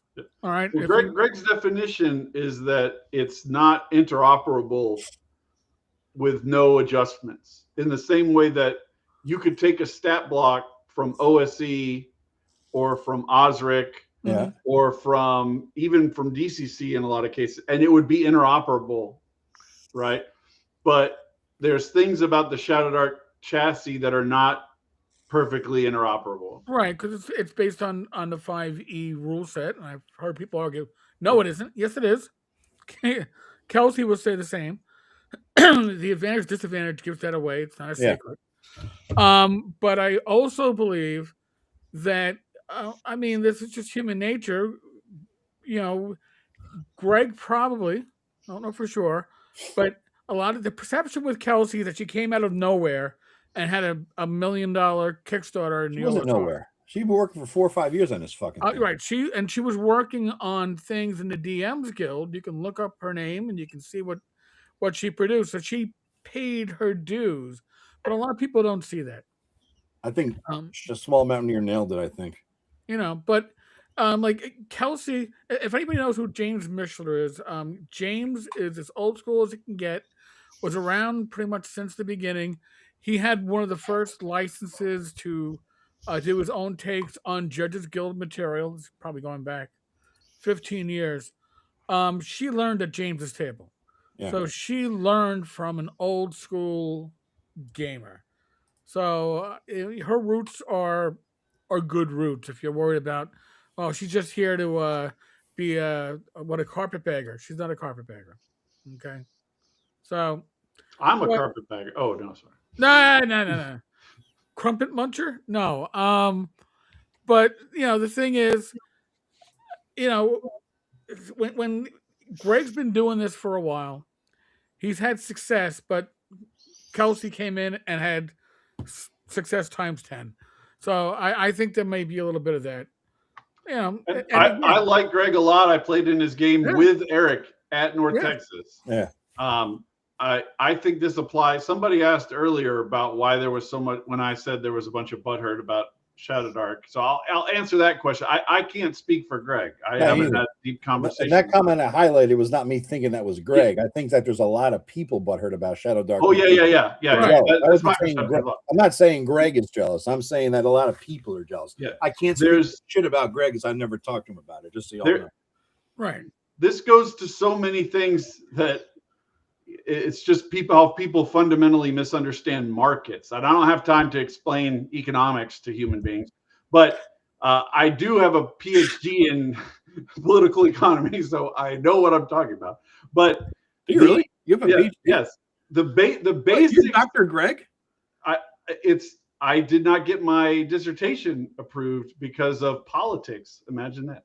Oh. So that's why I don't talk about it. All right. But anyway, the issue is that people think of the market as if it is a command economy where decisions are made at the top and flow down, as if the producers in a market decide what the prices are, right? Like Chick-fil-A says, we've decided that the price for this chicken sandwich shall be $7, and that is what we had desired. No, the price that Chick-fil-A sets for that, whatever it is, a chicken sandwich, a milkshake, whatever, is based on supply costs, shipping costs, all kinds of costs that go in, plus how much they think they can charge for it, how much labor costs are involved, and all that stuff. They're not sitting there just pulling numbers out of their ass. They're making a real decision. In role-playing games, people sell role-playing games for the price that they can get for them. They think about stuff like that. The market chooses who is going to be successful and who is not going to be successful. And people can go, well, this person spent a whole bunch on marketing. Yeah, so does Hollywood. So do video game companies. Yeah. You spend money on marketing because you want to sell product. That's why you spend money on marketing. There are a lot of companies that have spent a fuck ton on marketing and they've utterly failed because the market didn't want the product that they were trying to sell. They made a bad product. Look at how many movies go by. So there's all these factors that are intersecting to create why Shadow Dark was successful. And then the people who don't understand any of those factors go, this seems unfair to me. Well, that's because you're not paying attention to shit. Yeah. I'm sorry. Like if you wrote a game that was mechanically identical to Shadow Dark and you didn't succeed and she did succeed, don't feel butthurt about that. Try to figure out what she did that you didn't do. Right? Yeah. Was it her layout that was better than yours? Was it her marketing that was better than hers? Whatever it is, but people get so focused. They're like, well, my product is just as good as her product. Well, if that was true and you did everything exactly the way she did and your product was just as good, then you would have succeeded too. But when people say, I don't understand why it was successful, they're telling the truth. They just don't understand business and marketing and sales. Right.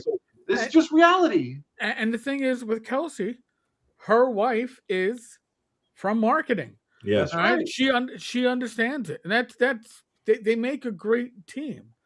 And remember too, with marketing, it's a force multiplier, right? Successful marketing is a force multiplier. You're not putting, I don't know, 10K into advertising hoping to make back 10K. You're putting 10K in hoping to make 100K. Yeah. So you can serious question though. Serious question. Not taking away from Kelsey, the marketing, her wife, anything, the quality of the product, none of that. Take away the OGL crisis. What is her? Oh, the time, yeah. Oh, she had timing with her. People were angry at WotC. Yeah. Yes. Are the same people angry that Wizards of the Coast was able to benefit from COVID? Right? Shit happens in real life. Yep. Sorry, like that's reality too. If you're trying to sell ice on the day they invent the ice machine, you're fucked also. Like it's just reality. Like right. And the thing I is, can't do anything about that. she offered an old school flavored alternative that was comfortable feeling to 5e players. Yes. Okay. So when the 5e, because those of us in the OSR, we weren't going to be turning away from 5e. We weren't going to be turning away from our OSR games, right? We weren't playing 5e. But the 5e players that were turning away from 5e and were pivoting to the OSR found this game, Shadow Dark, built on the 5e OGL, and it felt comfortable. And I've met a lot of 5e players at cons are like, oh yeah, I found 5e and now I'm also playing OSE. It is a gateway drug. And you got to accept that. Yep. You got to appreciate that. Yep. And that lifts up every creator in the OSR, big and small, because listen, got news for you. The OSR is full of a lot of old folks. And old folks do something very special. We keel over and die.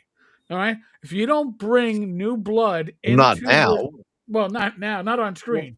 But Matt might, if there's a ladder involved, you might. Well, yeah, no ladders around, not even step Yeah. stools.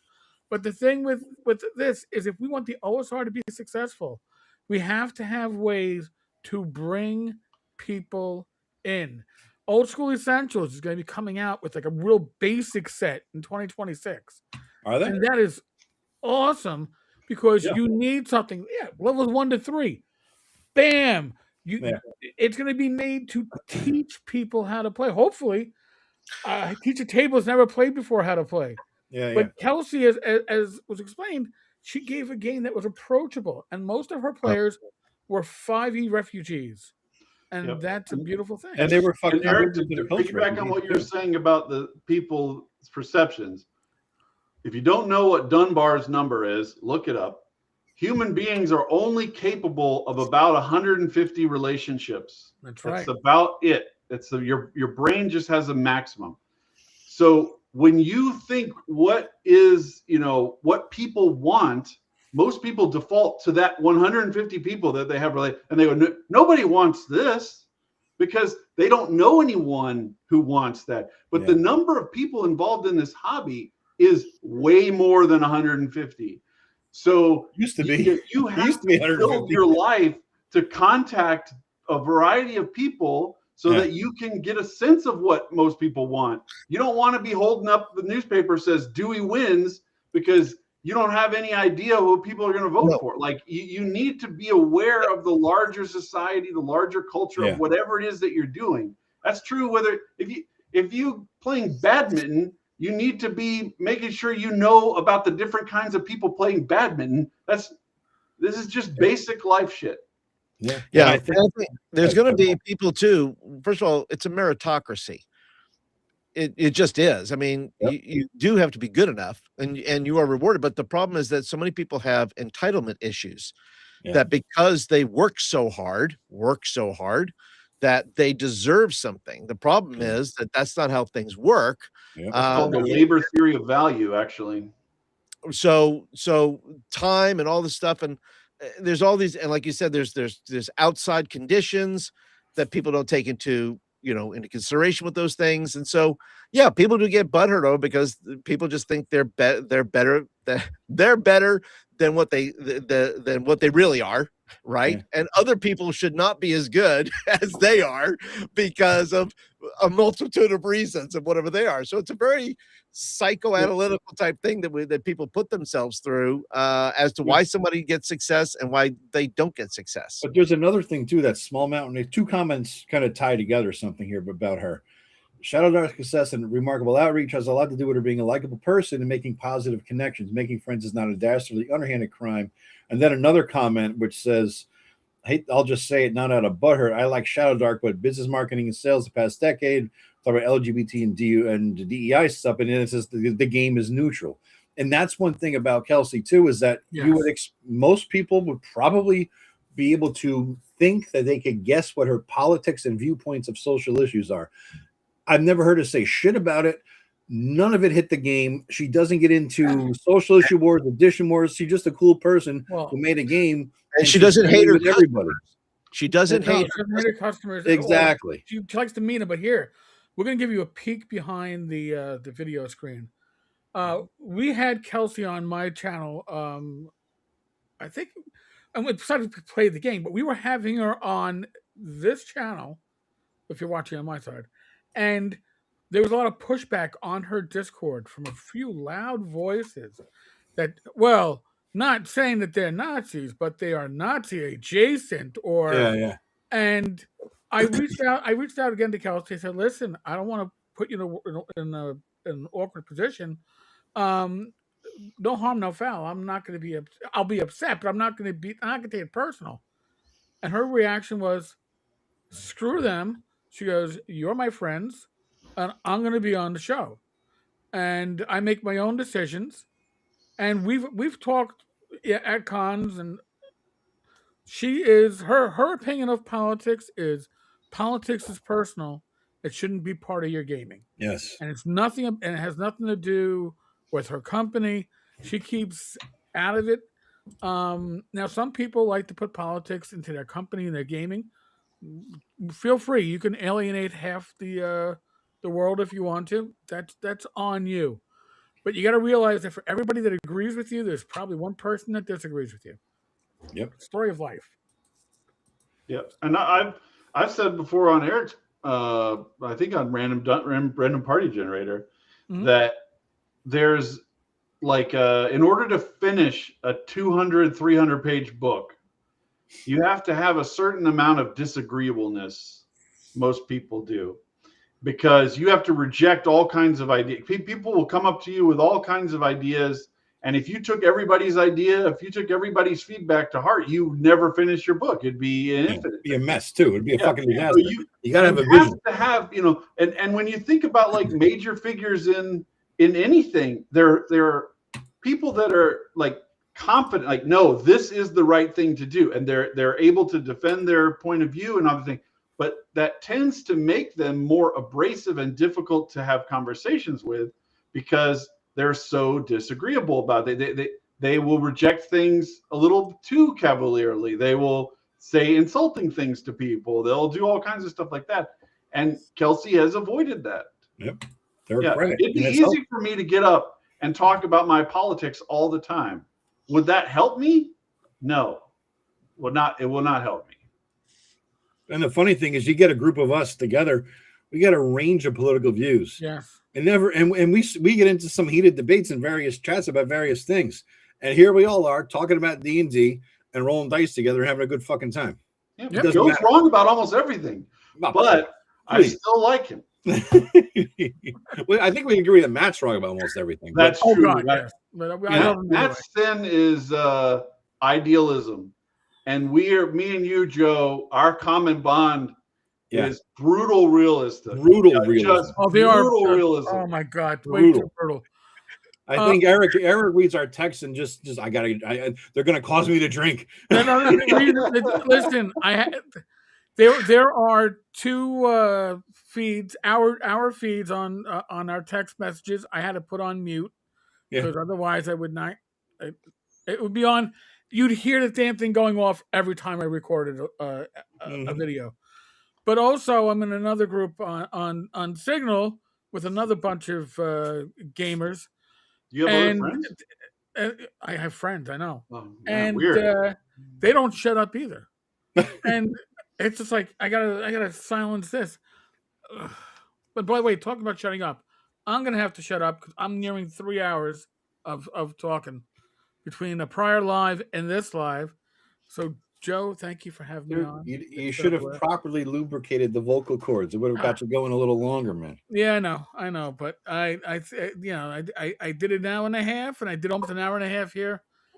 I'm not Joe. I don't do these marathons that are like 17 hours long. I was thinking about doing that one day, a 24-hour live stream, some fucking random day. There'd have to be like pizza deliveries and shit breaks or whatever, and a constant stream of guests coming in. You know what I mean? Just to keep the thing rolling, but it'd Be kind of interesting to see. I Would be would love interesting. to. Maybe this exists out there, but I don't think so. I would love to see somebody run like a 7-player rotating table. Like I was in one with Jeff Talanian for Hyperborea on the last day of North Texas, where people could just come and go because some people were leaving for planes or whatever, right? Yeah. And so like you could play for a couple hours, and then if you died, you walked. If you didn't die, you just hand off your character to somebody and you could leave. That would be fun. 7 characters. If somebody dies, you roll up a new character and roll that person in somehow, and you just run it for like the whole day. Dude, I'm fucking doing that. All right. Rotating GMs too. Keep me updated in the chat.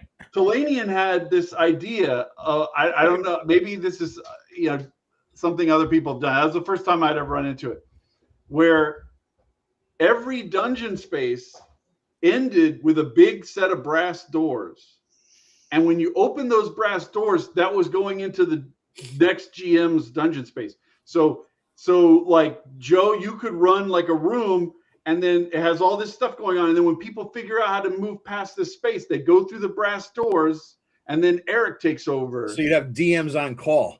Yeah. To give go take a nap, take a crap kind of thing, right? Yeah. Then you come back. Yeah. Dude, hey, you remember those Cheddar Bay biscuits? Huh? Cheddar Bay biscuits. How did he do? Looks pretty good. Huh? Okay, well, give us the taste test. Nice, crumbly. Okay, Who made this? Delicious. his son. His son. Nice. All right. He told him don't screw it up, but he didn't screw it up. That's good. You gotta fucking do that shit, man. You got He's been learning all kinds of stuff, cooking wise, from us the past couple of months. You gotta. My brother had his kids trained on how to go get me a beer, and it better be opened when it comes to me. When they're about 3.5 years old, they were all set. They know not. They could barely walk and carrying glass and this. No, get me a beer, have it opened, and at 3.5, 4 years old, they're all good to go. Yeah. I heard about this late Sunday. Wish I'd known earlier. You can watch the replay, man. I'm thinking about doing this, by the way. You guys, we do our first and third live stream, me, Joe, and Eric, and then our special guest of the month. Oh, by the way, might as well announce it since he's committed. So me and Eric started doing this collaboration thing. Then me, Eric, and Joe started doing a collaboration. Then we decided let's do a Sunday live stream based on the Friday's collaboration, first and third Sunday of the month, and that's been going well too. And then we said, well, let's wait. First and third Sunday, you're falling into this same craziness? Yeah. So listen, so this is the thing. So we're doing this first and third Sunday, Joe, Eric, and I, and our special guest. Every other Sunday should have been your answer. When they said, do you want to do first and third Sunday? You should have said, no. My answer is every other Sunday because I'm a reasonable man. No, it's not, because there's a fifth sometimes and we skip that.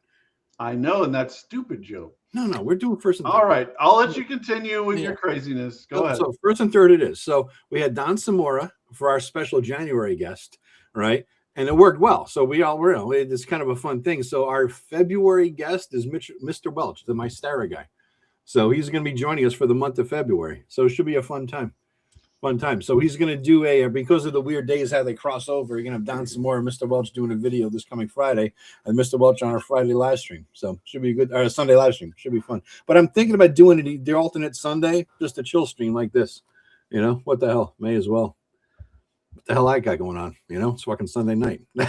Rather do this writing your book, Yeah, but I'd rather do this than be depressed about going to work on Monday, right? So I figure, what the fuck, You get your little chill time, Talk with you guys too. Yeah. Right now, hubby and I are the refs and DMs. What are those quantum? I'm sorry. Rotating GM. Anything going on in the chat? Let's see. Have an 800 number for fucking says. I think that could be really fun though, man. Do your whole 12-hour stream. Random people drop in to play a character. That could be a good fucking time. Talanian ran the first room, and it was a huge open interior of a volcano with lava and shit, like a Indiana Jones bridge going across. You got across that, you went through, and you went into this coral area that started filling up with water run by Del Tigler. And then it got to the time, and then we got out of that, and we went into this place. I can't remember the name of the woman who ran the third, but it went into a third, and then kept going. Like, so I made it, I think, through 4 GMs before I died. Wow. Jesus Christ. The only thing that, similar to that we did was it was the first time I met Jeff Talanian. There was a convention in Connecticut that lasted 2 years called Fall Con, FAL Con, because it was at the Falcons Club Hall. And so they called it the Fall Con. It was also in the fall. But me and another guy, Tavis Allison, Travis had printed out, because he had like that work printer access. He printed out Joe Block's, at the time, off his blog, free Mega Dungeon. Because you could print out one chapter or level at a time or whatever. He was publishing it like that for free back then. And so he printed the whole fucker out. And we were messing around with Lamentations back then because it was kind of new. And so we were like, let's do a simultaneous Mega Dungeon crawl in Joe Block's Mega Dungeon, but we're going to start with Castle Zagig, right? So because that was, Troll Lord Games, upper levels, and then Joe coincidentally made his dungeon match exactly the entrances that came from Castle Zagig. So we did a fun time. We were sort of back-to-back DMing. He had a group, I had a group, and we were wondering if they would actually meet, and we didn't even railroad it. It's just that they happened to meet in a hallway near the end of the con, the end of the time slot in the con. And so we're like, we kept updating. Where's your guys? Okay, cool. And we weren't trying to push them, but they ended up sort of in the same hall, and they saw each other. And then we joined the tables together physically and literally, metaphorically. And then the groups, all right, roll initiative. So whoever got the fireball off first won. That's pretty much what it came down to in AD&D or Lamentations game, right? Boom, the fireball goes off. They won the initiative. The other group was killed because they were like second level or whatever the fuck, and that was the end of that. But that was a fun time. That was the only time I've done a collaboration DM thing. I think it could be interesting, though, man. I think it could be fun. Let's see. What are we going to call it? I think that would be good to do it. That'd be good to do at a con. I think, like, if you did a 6-hour room, had a room for 6 hours, and just kind of did that, people would just kind of come in and out and that kind of stuff. That'd be fun. Well, what about on like Roll20? The logistics would have to be, you have to get people to sign up for your Roll20 account, created for that, right? Transfer the character ownership to everybody in the group, and then send invites and to everybody. Basically, you have to do it through Discord. Well, the unreliability of people will probably be the Achilles heel of this idea. You need a big enough crowd. You need a big enough excitement base. Yeah, you would need to advertise the shit out of this. You know what I mean? Yeah. You'd have to have probably 20 people minimum probably to be involved in that. Just to potentially just to field a team. On a particular night, because that's how they do. What is that? The Bronstein, what is it? It's like that, or it's like what am I thinking about? Bronstein is a PvP, right?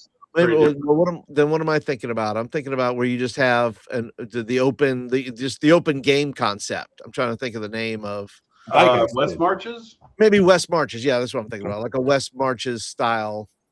Or a Mega Dungeon.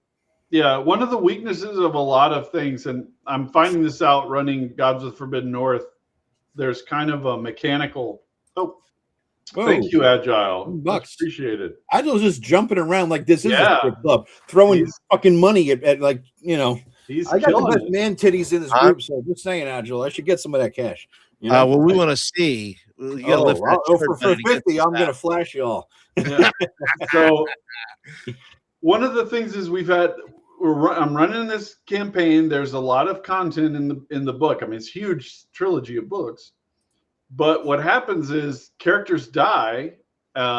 We had a couple of people who had to leave the campaign.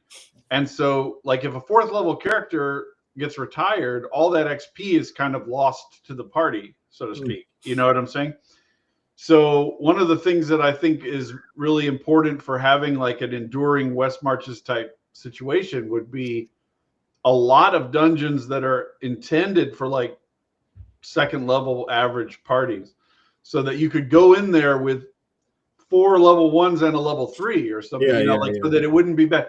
But if you're designing like a dungeon that's appropriate for level 1s, and then a dungeon that's appropriate for level 2s, and then a dungeon if any loss occurs, the players are going to get outclassed by the next dungeon, right? So there needs to be like to support it, I almost think of it like a pyramid. Like to have a 3rd level dungeon, you need to have 2 second level dungeons and 3 first level dungeons. And like it, build it out like that, or else it will just over time, due to entropy, there will be a problem. And by the way, so I'm never getting money that natural month. So that ain't ever happening. So fuck it all. But I think, Greg, the key with West Marches is multiple PCs. Every player has 3 or 4 PCs because you're keeping track of days and time, and it's real. And one's down for hailing, and the other's got to get up and play. That whole thing, right? It's the only way, Whoa, $10 from Small Mountain. Thank you, buddy. Appreciate that. I wasn't begging for money, but I appreciate the Kahlua. He says whip them out. Well, He's said whip them out, Joe. He's talking about the bad boys right there. Whip them out? I said 50. I didn't say 10, motherfucker. I'm not a cheap whore. I'm a whore, but not a cheap fucking whore, all right? That's right. By the way, Magnificent Devil is right that Act 2 has a fantastic system. I'm actually adapting for my Shadow Sun revisions. I'm using the Shadow Dark carousing mechanic in multiple different ways as a way of having a kind of a money sink effect of taking treasure out of the hands of the players in order to generate some return, so that they don't just keep accumulating giant mountains of Scrooge McDuck vaults of gold and shit, right? So one of them is doing a caravan where you're spending money to try to go on a long distance caravan, like which fits with this Dark Sun motif, right? And then another one is I'm coming up with a way to kind of use it to bank XP. So like imagine, for a simplistic way of thinking about it, like you do a carousing in Shadow Dark, whatever XP you earn, it goes to your next character rather than you, right? So your current character is spending the money and carousing, but if they die, you got this bank that you're building up for future characters. So I agree with RPG Grandma right there. I really like how the carousing mechanic works. It creates, I think I actually made a video about this. It creates a sine wave where the players, they gain and then they lose, and then they gain and then they lose. Yeah, it keeps them from going up into the stratosphere. I hate that. It works really well. I hate it. I don't like carousing in any way, shape, or form. And I don't like it takes you out of verisimilitude aspect of that thing. You know what I mean? Why should a new guy? Remember when I said you were wrong about almost everything? I know that's another one of those things. You were obviously on mushrooms, right? So I discounted it because and you're going to update, the updated version. I was just a random question, but the updated version of Shadow Sun. Shadow Sun. What if you've already owned the original Shadow Sun? He's angling for a free copy, Greg, is what he's looking for. Discount code for the new It's looking like it's going to actually be 2 books. I don't want it to be 2 books, but if the size reaches a certain point, I can't. Like think about how thick Shadow Dark is. It's 330 pages. So it matters. Yeah, if it gets up to a certain point, I really have to split it into 2 because I'm going to do A5. Everything with Shadow Dark is A5. So I'm hoping I can keep it in 1 book, but if I can't, it'll split. Why? Why A5? Why because the rage? Because people want to put it on their shelf and have all of this shit in a row. I'm not kidding. This is the exact reason why people want to do it. Really? Yeah. I'm telling you. This when I did the first edition of it in 8.5 by 11, that was like there were a whole bunch of people who were like, "This sucks because I can't put it on the shelf right next to all my Shadow Dark." Wow. Yeah, I'm serious. Wow. So anyway, fuck. What was I saying? You can't have a discount code if you have to split it into 2 books. You're not getting the same. You're not getting the same one-to-one value. Our Shadow Sun has traditionally cost $8. It's gone down to $4 when it's on like deal of the day or whatever, markdown, whatever. So I figured I'd give a $4 coupon if it's 1 book, or 2 $4 coupons for each of the books to everyone who's already bought it. So that way, at least you're getting some back. That's fair. I'm doing tons of new content, all this stuff. So it's not like I'm trying to milk it in any way. Right. No. I'm also doing a huge map that is anybody is familiar with the Gods of Forbidden North map. It's the same guy who did that map. Glenn Seal did Dolmenwood, He's done a whole bunch of Midlands, a whole bunch of other stuff. I did an interview with him, a great interview. Yeah, with great him. guy. Yeah. And he's doing it. It's 8, 2 rows of 4, 30 by 24 hex maps that connect to create the whole continent.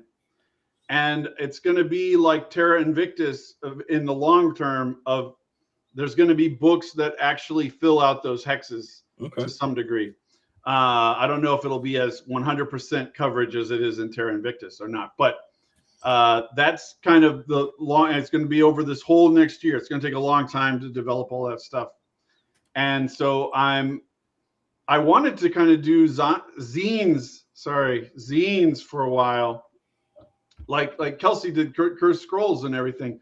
But one of the problems with going back to a work that you've done in the past is you think of all these things that you need to fix before you can start moving in the direction that you want. So I wanted to just go ahead and revise the book and incorporate, because remember, I wrote it when we were still in the Kickstarter for Shadowdark. We didn't even, all we had was quick start rules when I wrote it. I remember you saying it. This is popular. We got to jump on the Shadowdark team, guys. It's going to be good. And he made $1 zillion, so it did work out for you, dude. You know? Oh, I'm still waiting on that full zillion. Well, you did pretty fucking well, man. You did pretty fucking well. Yeah. Yeah. But why not zines, though? Why not go back? I mean, it's not hard to format a zine in the Shadowdark style and throw this shit out like that. I agree, but the thing is, if you're going to be putting the effort into it, and there you go. There's just integration. Hold that up again, Paul. I want to make sure people know you do have a zine. Crit happens. Put the link in the chat. I'll send it out to everybody, man. Thank you. Yeah. Go ahead, Greg. Sorry. So there's just things that I want to change about the way that the base chassis works. That zines aren't really a great vehicle for amending, right? Like it's good for expanding, but it's not good for amending. So if I wanted to go back and amend how certain things work, I really have to revisit the original work. I can't release zines with rules that overwrite the original thing. And I said zines. Yeah. Sorry. Yeah, you did. But that's just the way it is. Yeah. I think we're all in agreement. Xnard, we're not going to get into political, social issue crap here. You know what I mean? So there's no point. There's no point. None. You don't. None. The only thing you can do is hurt yourself. Yeah. There's nobody who's going to listen to me and go, I used to hate that position, but now Greg has really made a great case for it, and I'm going to change my support to Greg. All it will be is negative. Yeah. Yep. Yeah, we try to avoid that. I mean, like I said, we all have different political opinions and vary. Nobody is straight up down the line one way or the other, and we all get along. And that's all that fucking matters. We could roll dice together on a Monday night, even with Matt Jackson, that old bastard, and have fun. That's all that fucking matters here, A zillion in Zimbabwe dollars. He might have a zillion in Zimbabwe dollars at this point, I was just writing. That is hilarious. Yes. It's measured in Zimbabwe dollars. Somebody just got $2 for Snowpocalypse. Mark Madley. He's on my Patreon as well. Thanks. Nice. Very cool. You have a Patreon, Greg? Yes. I really didn't know that. I'm serious. You started one? Yeah, I started one back in December because I didn't even know this, dude. I'm not even busting world. Yeah, I'll give you a link in the chat in a second. Yeah. But I started it because I wanted to be able to kind of post screenshots of like, hey, this is what I did. Hey, this is what I did. Yeah. But I didn't want that to just be going out broadband on Twitter. I agree. That's what I'm looking for too. I'm going to start doing the same thing during the month of February. I'm really going to get the Patreon going. I've been threatening to do that for a while, but I really do want to do that. So I'm going to pop it out during February, get some momentum, then announce the progress to the world. So far, I got exactly one Patreon paying member, Matt Sherman. So thank you, Matt. And because of he's my one Patreon subscriber, I gave him a draft copy of my RPG at ShireCon, which Greg has promised to come to this year. Didn't you say that, Greg? I did not say that. I think you said absolutely, along with Paul. You're going to be roommates in an Airbnb, and you're going to ShireCon. Well, I did have a brief discussion with Paul about North Texas bunking together. And he told me all kinds of horrible, scary things. I was like, maybe it's better for us not to do that. Did he talk about the one bed experience or the two separate beds? I mean, let's not get this stream shut down by YouTube. Those aren't pillows. can find Yeah, that on Chubby's Patreon. You have to join Patreon to get the real stories there. The But video. I did actually today. I posted or maybe it was yesterday. I've been making some of that stuff I was telling you about before the stream, Joe, about OSE content to support what we're doing with Gods of the Forbidden North, right? Yeah. So, like one of the things is that OSE doesn't have rules for crampons. It doesn't have rules for the rules for no tampons, shoes. though? What? Tampon rules or just Tampons? I don't know. It's possible, Right. but it doesn't have rules for a lot of things. Like it doesn't have a system. I mean, this really isn't a knock on OSE, but it doesn't have a system for sled dogs, right? It doesn't have a system for having a travois or a sledge that you drag behind yourself to carry extra gear across the snow, right? Yeah. It doesn't have these kind of rules because it's trying to be a generic system for the most common situation.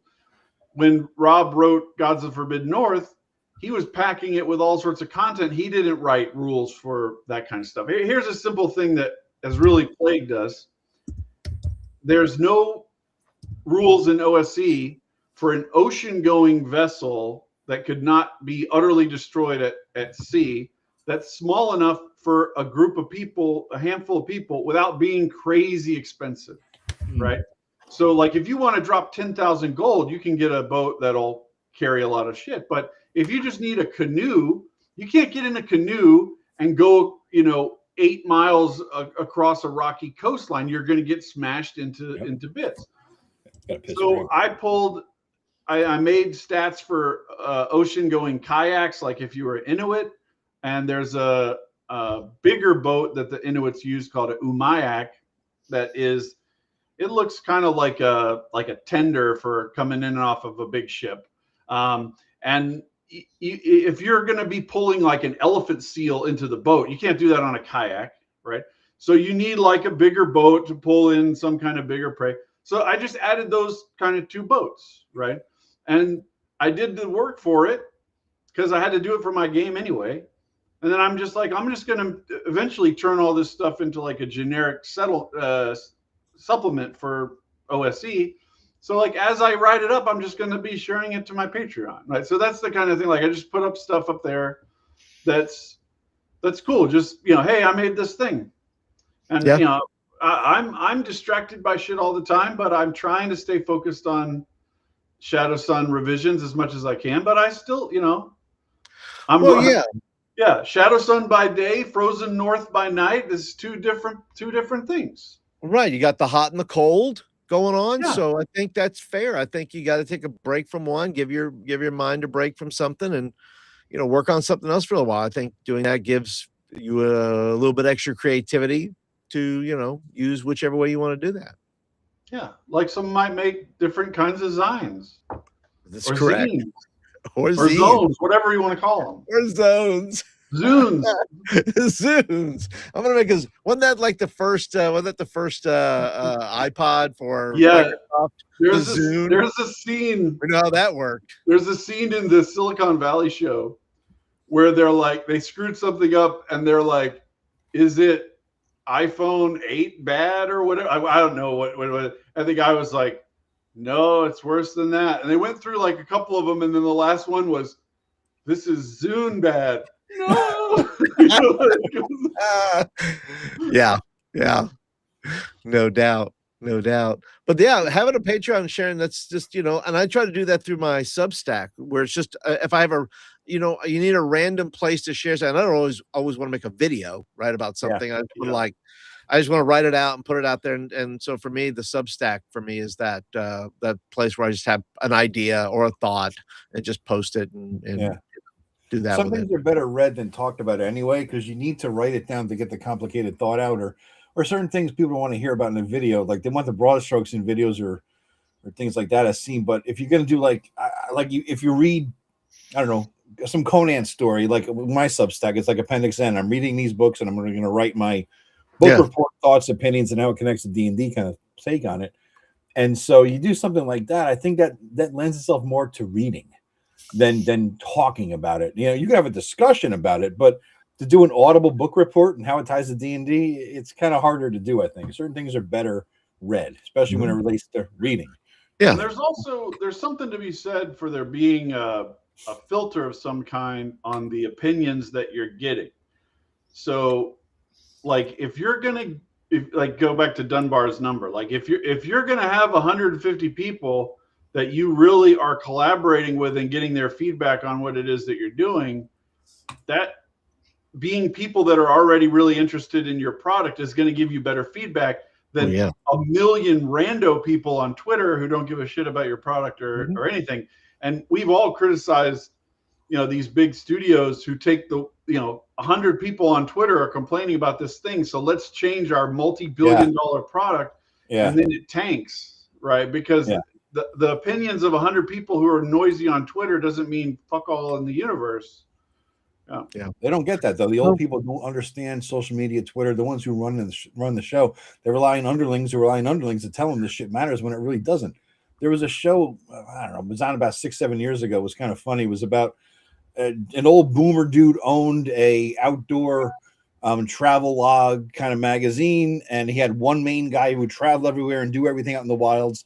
And he brought him back because of budget reasons, because the magazine wasn't doing well, and he had to be in the office writing articles with a bunch of millennials who didn't ever leave the fucking city.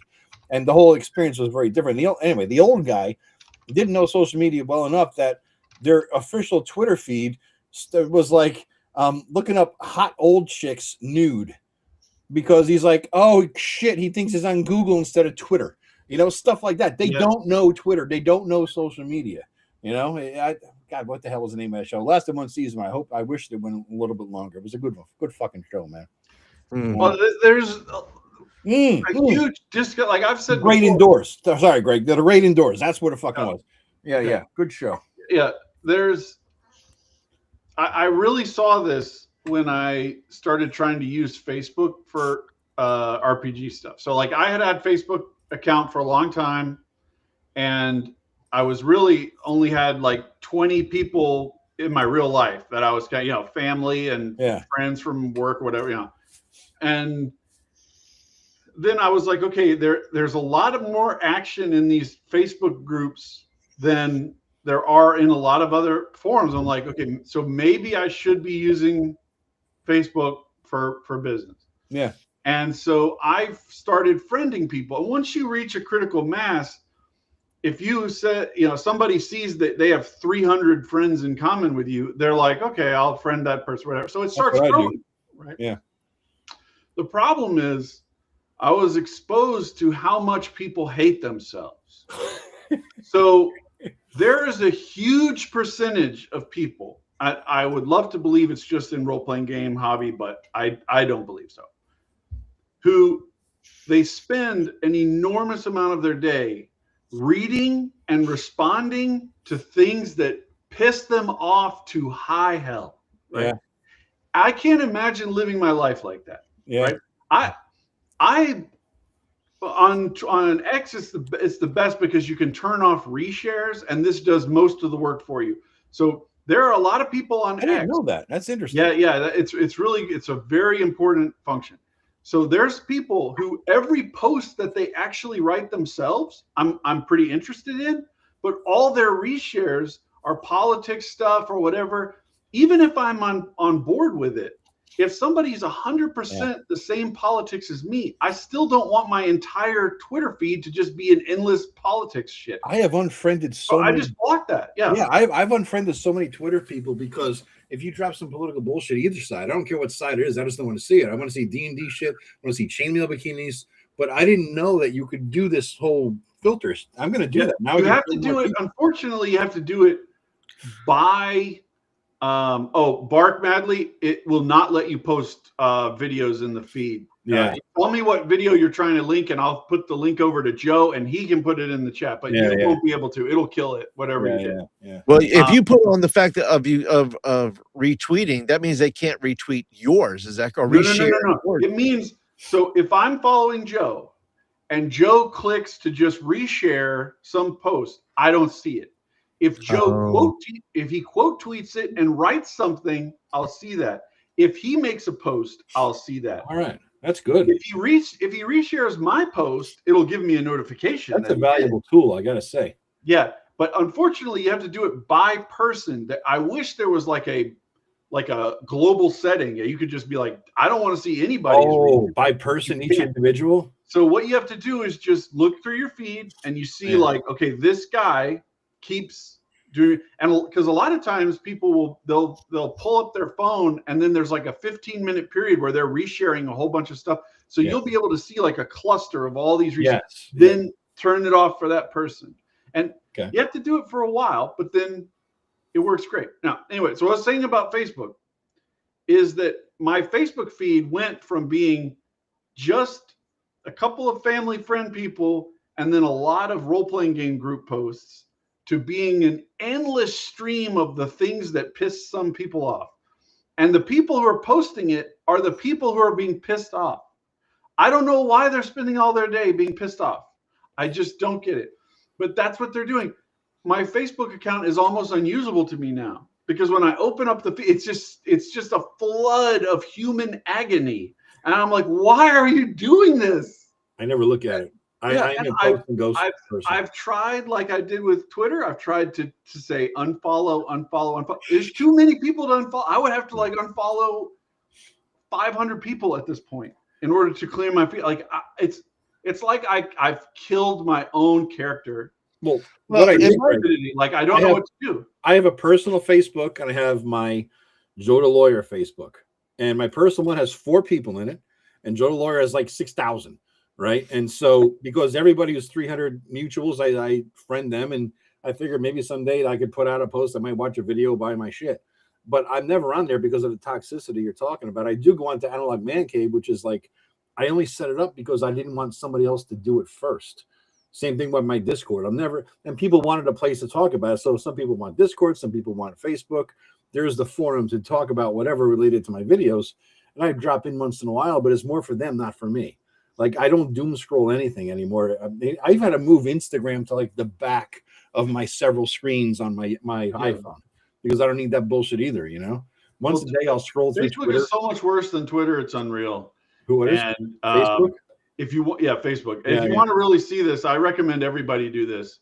Open up the thing on your phone, whatever, or you can do it on your desktop, I guess, if you want, and then go down through the feed and hit the little X on any post of anyone you're not following, because it says follow right there, so you can easily tell, right? And you will be amazed at how many posts you have to X in order to even get to one from somebody that you're following. Yeah. It is a horrific system. And it's all AI now. It's all fucking AI videos. You know, and the random times I do go on there, I'm like, there's no fucking way that could have ever happened. How does a cheetah jump in your fucking lap in an open Jeep in the Sahara or whatever the fuck to get away from the bear?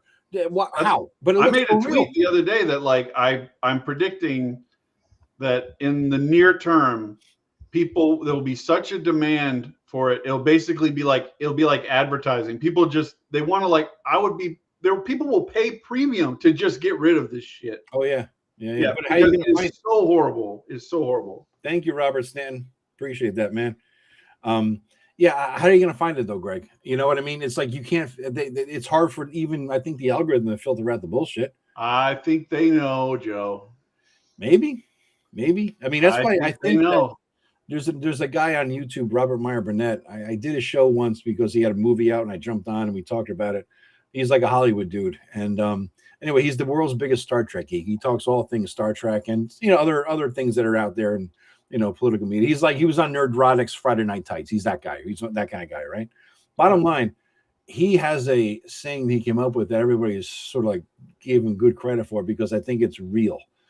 He says that authenticity will be the new coin of the realm. And when it comes to YouTube, and this is before AI took off. He's been saying this for a couple of years.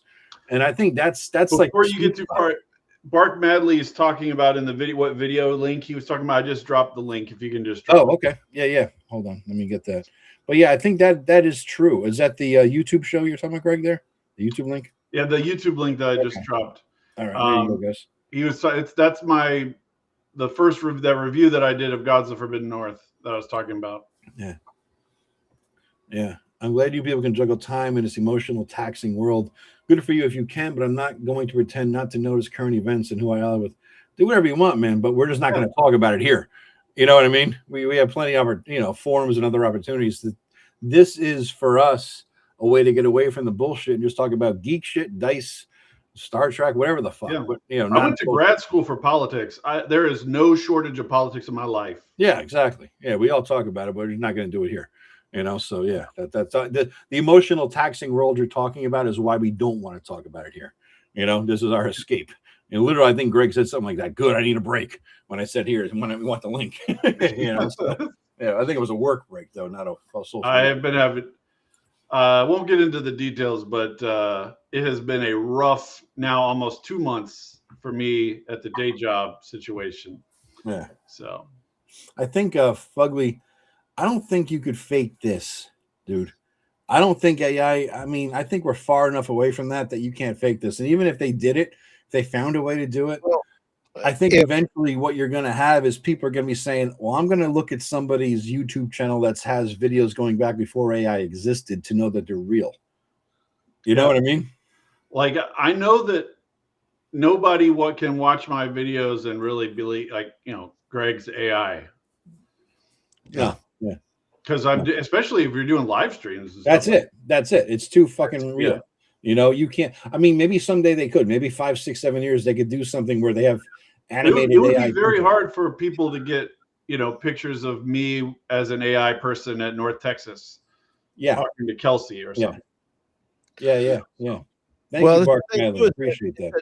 Is that people, the easier it becomes to use AI, the temptation is to use AI instead of being authentic. In other words, it'll just be hard to be authentic because it requires more energy, more emotional energy, or whatever it requires. And people who will then fall into just AI stuff and say, well, I'll let my AI do it for me, or my AI influencer, or my AI whatever. And people who do that through their YouTube and through social and through all those things, that's but unfortunately the brain rot of people will say that's what they want because they click.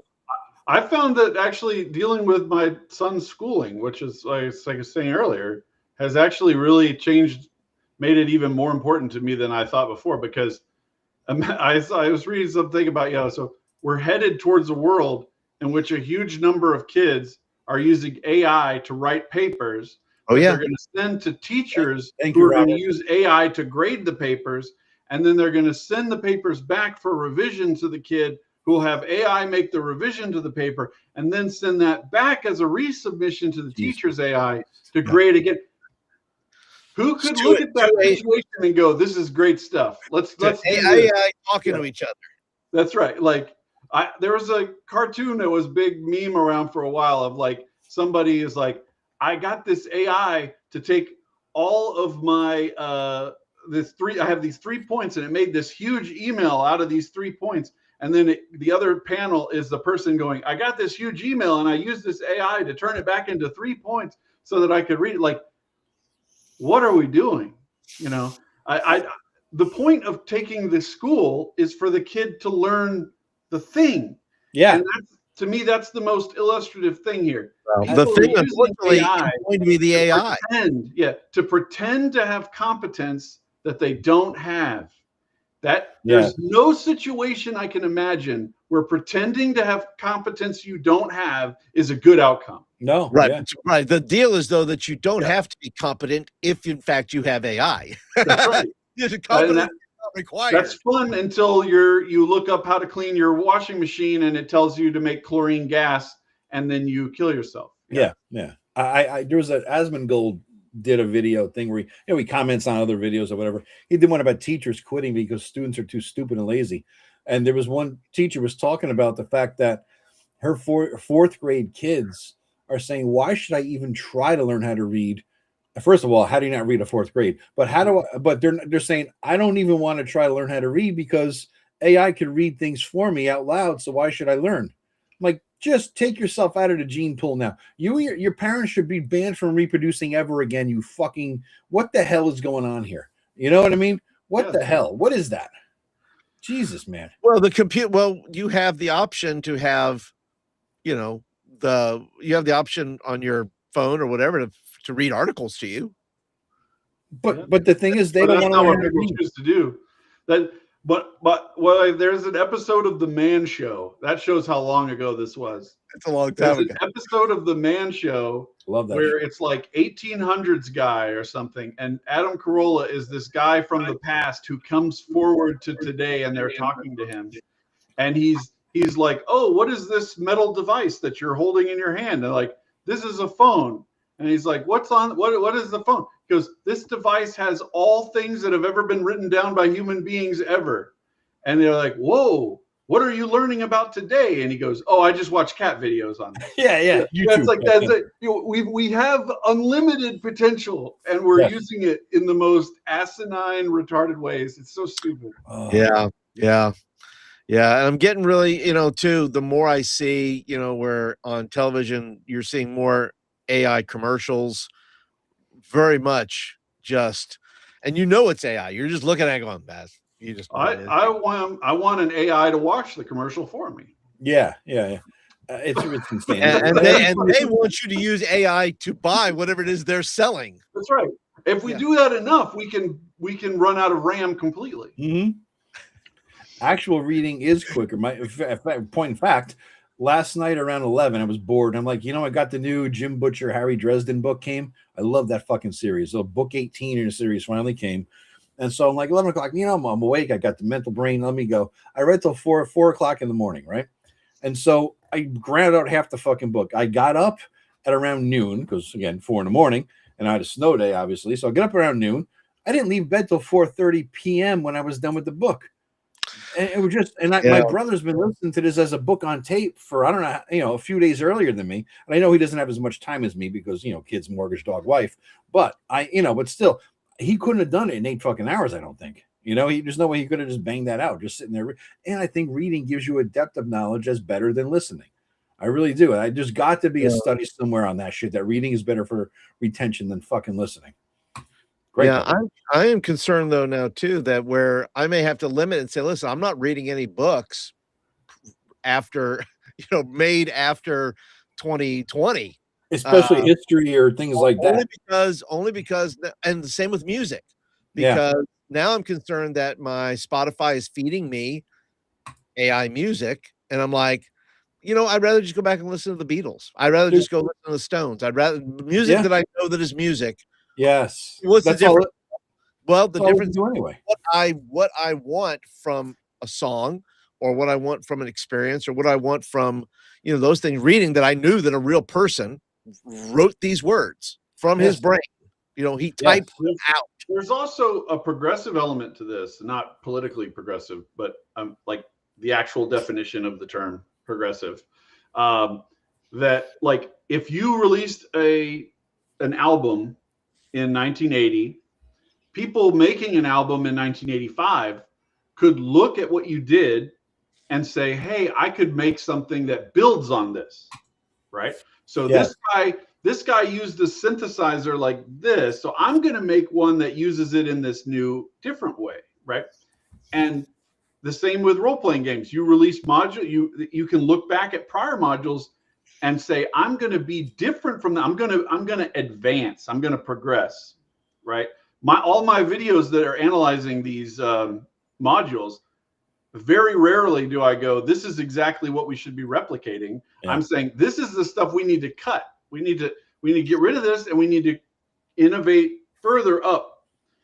But AI only looks backward. So if you feed all modules ever made by TSR and Wizards of the Coast into the AI, it will not go, how can I improve this material? It will see that material as that's the canon that needs to, that's the good stuff. Yes. So I need to make more modules like this.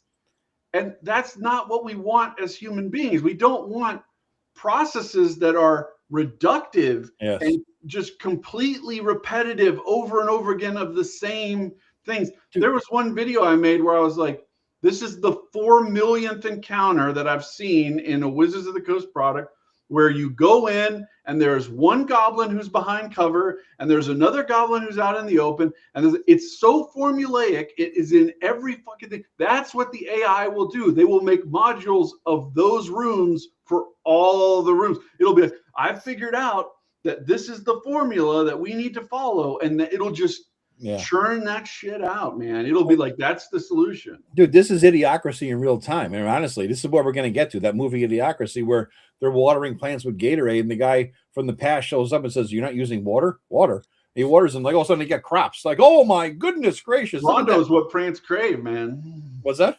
Brondo is what plants crave. Oh, yeah, exactly. That's all it is. So, I mean, this is what we're dealing with. And this is why when you teach people with bullshit AI stuff and they don't care, they're not learning how to critically think, right? And then so this is what happens. I mean, this is what happens. Yeah. I remember I was talking to a guy before I went to law school. I was taking that class on how to pass the LSAT, which is the law school SAT. And I said to the guy, this is in the mid 90s, and I said, listen, there's this new thing with computer law and internet law I want to get into. I said, this is just a class to get the LSAT to get into law school, maybe. I said, what should I take in law school? So I had high aspirations that I would get in. And he says, it don't matter. I said, what do you mean it don't matter?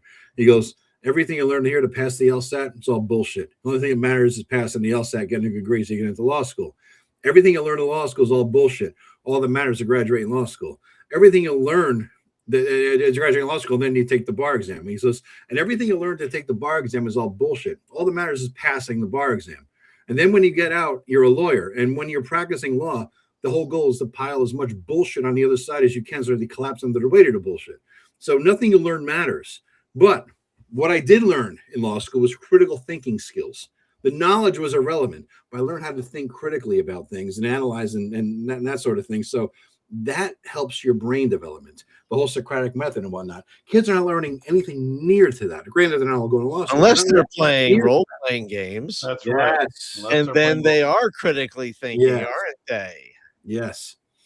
Yep. That's right. And people have said, like Surly Wolf just said about retro video games entertainment. Somebody else said, I want more TSR stuff. I would love more TSR stuff. But the problem is that the whole promise of the OSR is we're going to go back to before we started down the 3rd edition road. And we're going to do things not going down the 3rd edition road. But we're still going to be improving it. I like Al-Qadim, but there are many things I would like to improve about Al-Qadim or a Dark Sun or whatever it is, right?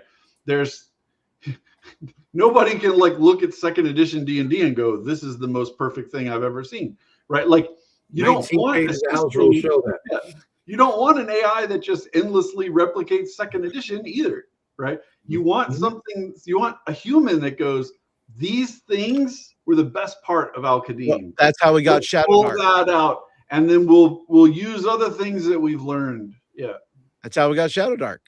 Yeah.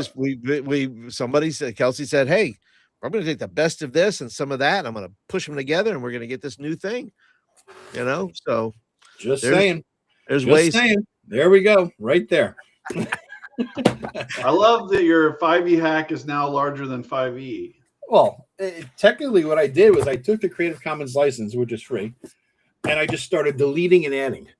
I took the PDF or whatever the hell associated with the Creative Commons. I just delete, change, edit, add. And I changed. I remember some guy telling me once that's not real game design to just. No, it's not. I've never adjust. I will never. Who was that told me that? I am not a game designer, and I will never say I am a game designer. I am a game mechanic. I could add the rims and the fins. I can't design a car. All right. But I've done a lot of good fucking fins and rims in this fucker. And someday you're all going to see it. God damn it. So, yeah, that's all I could do. I am never going to claim I'm a game designer. And I don't think most people in the OSR are. We're just hacks. We hack at it. That's all we do. We hack at what existed and we make it our own. Right. That's all we fucking do. Most of us.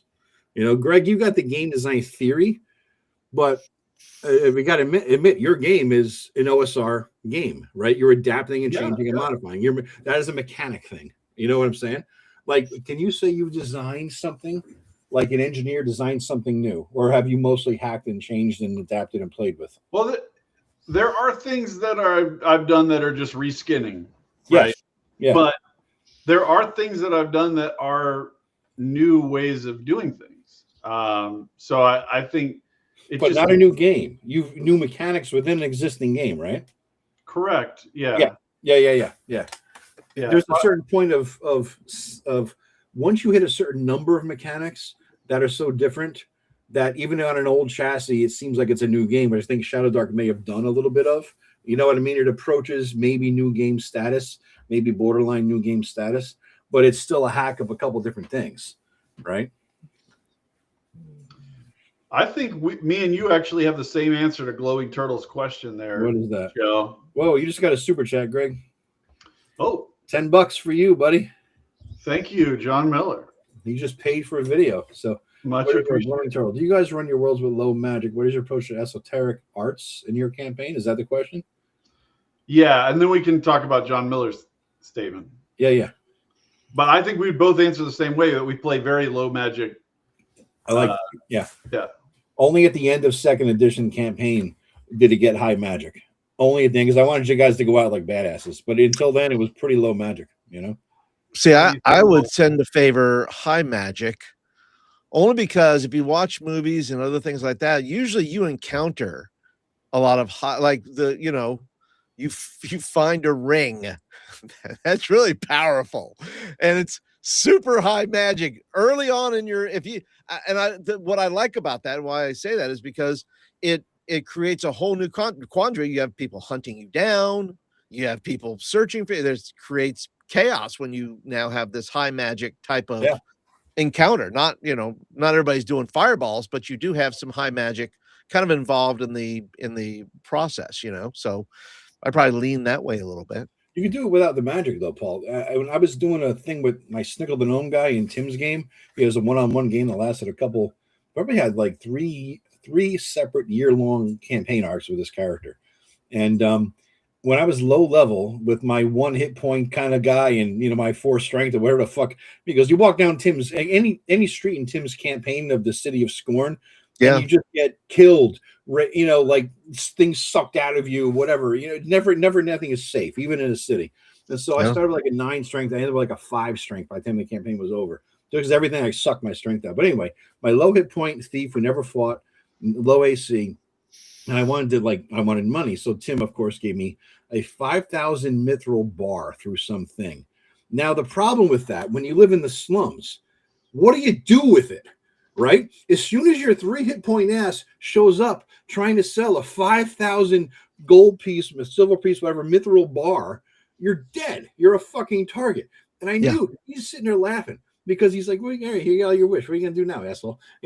My guys in Gods of the Forbidden North, they have an incredibly powerful magic item that I think, forgot that they even have because they don't know how it works. So they're carrying this thing around. It's like listed on the bottom of their equipment list in the little notepad thing or whatever, it's like, yes, very bottom. They don't even realize, it's like world altering effects, but they're just walking around with the ring of power and the backpack, just like, don't they know, we're just going to walk along. They have no idea what's going on. What got me is I told you guys in my second edition game, in the very first, before we started, that I'm running a low magic thing. You'd be lucky to get anything magical, right? And then in the first session, you got a magical arrow made out of bone, right? And you packed it away in the backpack, and nobody did shit about it since. Nobody investigated. Nobody. I don't even remember that. Yeah, that's what I mean. Nobody did, right? You got the bone arrow. Somebody stuck it in the backpack, and it was magic. Somebody detected magic, knew it was magic, and nobody did shit with it. Nobody tried to figure out what it was, cast identify anything. 2 sessions later, you're fighting the big boss of the thing, and it was the giant skeleton that shoots fireballs or whatever. The magic arrow made of bone was the arrow of killing undead instantly with 1 shot. I wasn't going to give you a 5 hit dice monster with your 4 hit points characters without giving you some kind of thing of, if fucking cast identify, you know how to fucking kill the thing, right? Everybody packed it away in the backpack. Nobody cared. I'm not telling you because you don't fucking remember that the rare magic guy gave you a fucking magic item in session 1. Hey, not my fucking problem. You can't keep track of your fucking inventory. So that is true. That is true. I've forgotten plenty of times what I have in my pack or what I have there that, and then later on realizing, oh crap, I could have used that then. So, you know, whether time magic, low magic, medium magic, you're gonna forget you have it sometimes. I keep track of all that shit.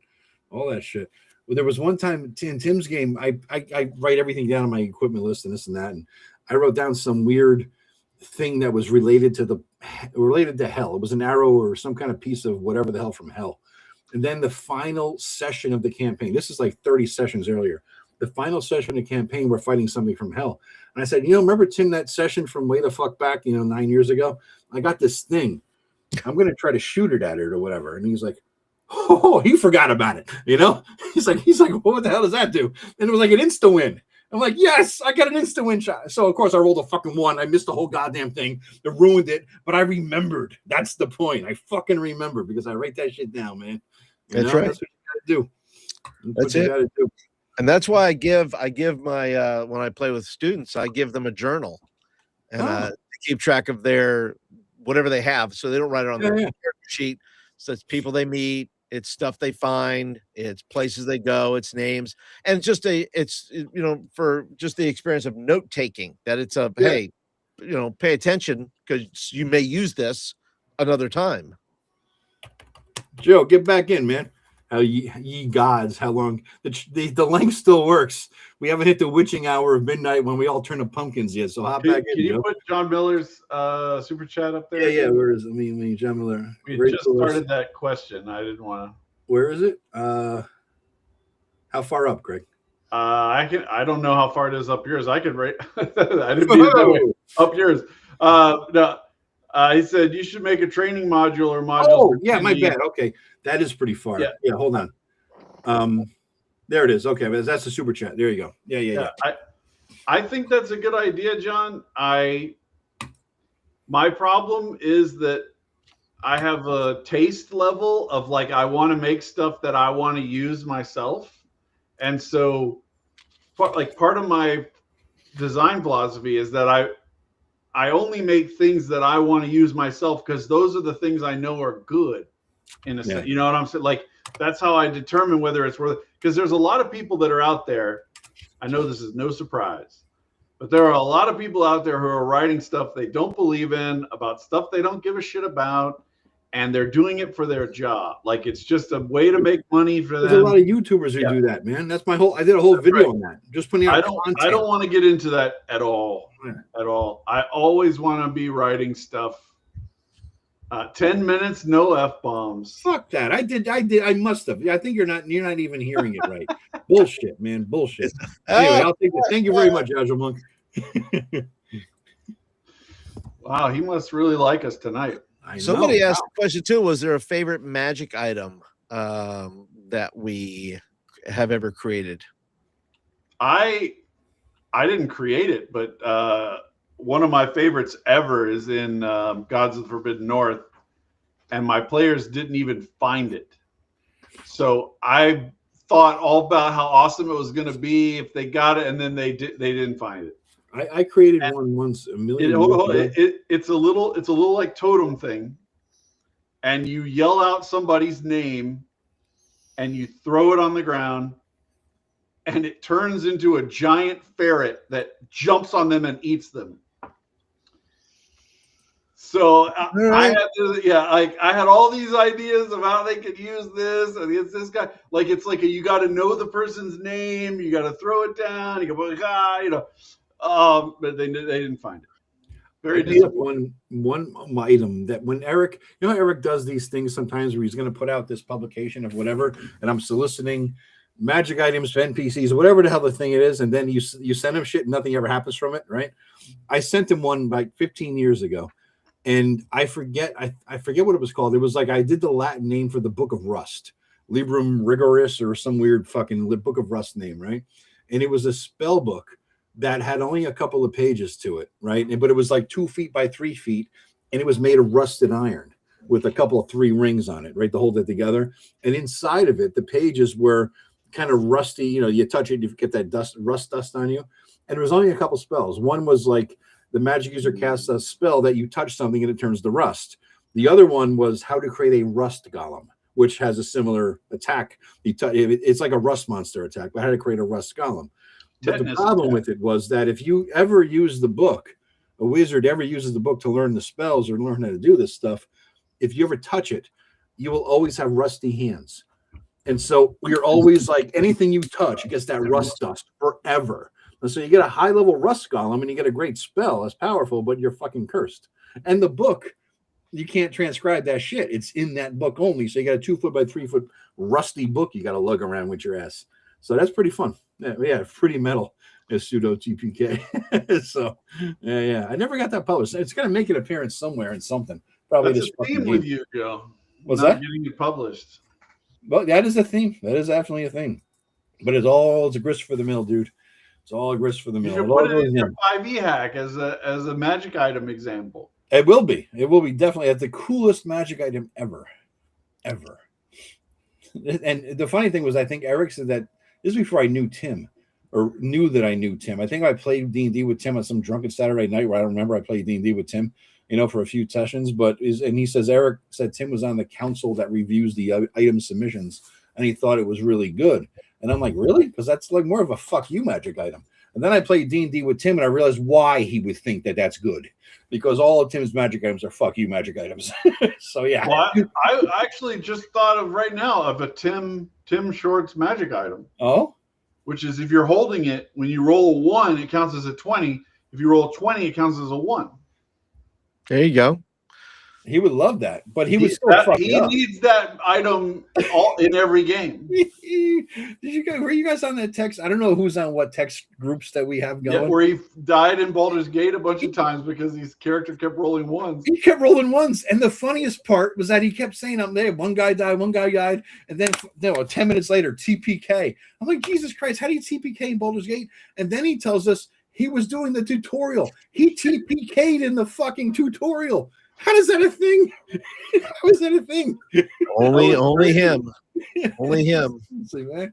His bad dice luck is legendary. It really is. It's insane. It helps us a few times. I gotta say, that's why he makes all the killer shit in his campaigns, because he knows he needs that level of stuff to kill us, because his rolls won't. It's the only way we will die in his campaigns is the fuck you things. Maybe. Oh, Merlin, in Connecticut, they predicted fucking 10 to 16 inches. I surpassed that a while ago. I think I'm thinking probably 1.5 foot now, man. And it's going to keep going into tomorrow. So I'm up to 1/8 of an inch of ice. Wow. It's really scary down here. Yeah, but the thing is, that closes Georgia, dude. I mean, that's just done. I mean, ice in Georgia, forget about it. Sorry, I love watching videos of. They don't know how to drive. Yeah. When Florida gets snow, I'm right there watching. I love the fucking car crashes and everything else for these people who can't drive in the fucking snow. Paul, I forget where you are. I'm in Alabama. Oh yeah. So you could get snow. It's possible. We've had our snows in the past. Right now it's just freezing and ice, and could be ugly tomorrow morning. That's why nobody's going anywhere or doing anything. And so all the schools are pretty much shut down for the most part, and the bread and milk warm up on Tuesday a little bit.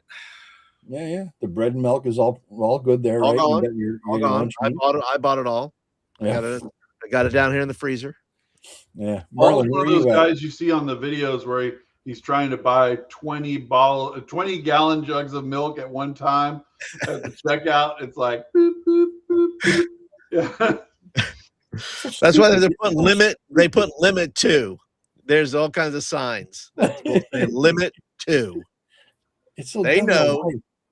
Why do you want that? Why do you do that? It's like, here's the plow going by again. It's the one benefit of living in an apartment. Plows. By the way, too, when you're talking about, I've thought of this before, Joe. When you're talking about Shark-Con, I don't know if Connecticut's the best place to have RPG conventions. It's just well, first of all, you can't really fly into anywhere. You're an hour away. No, Bradley. You're an hour away. I looked it up. You are. If I fly into Bradley, that's an hour away from Shark-Con. You are. If I drive, it's 16 hours. Yeah.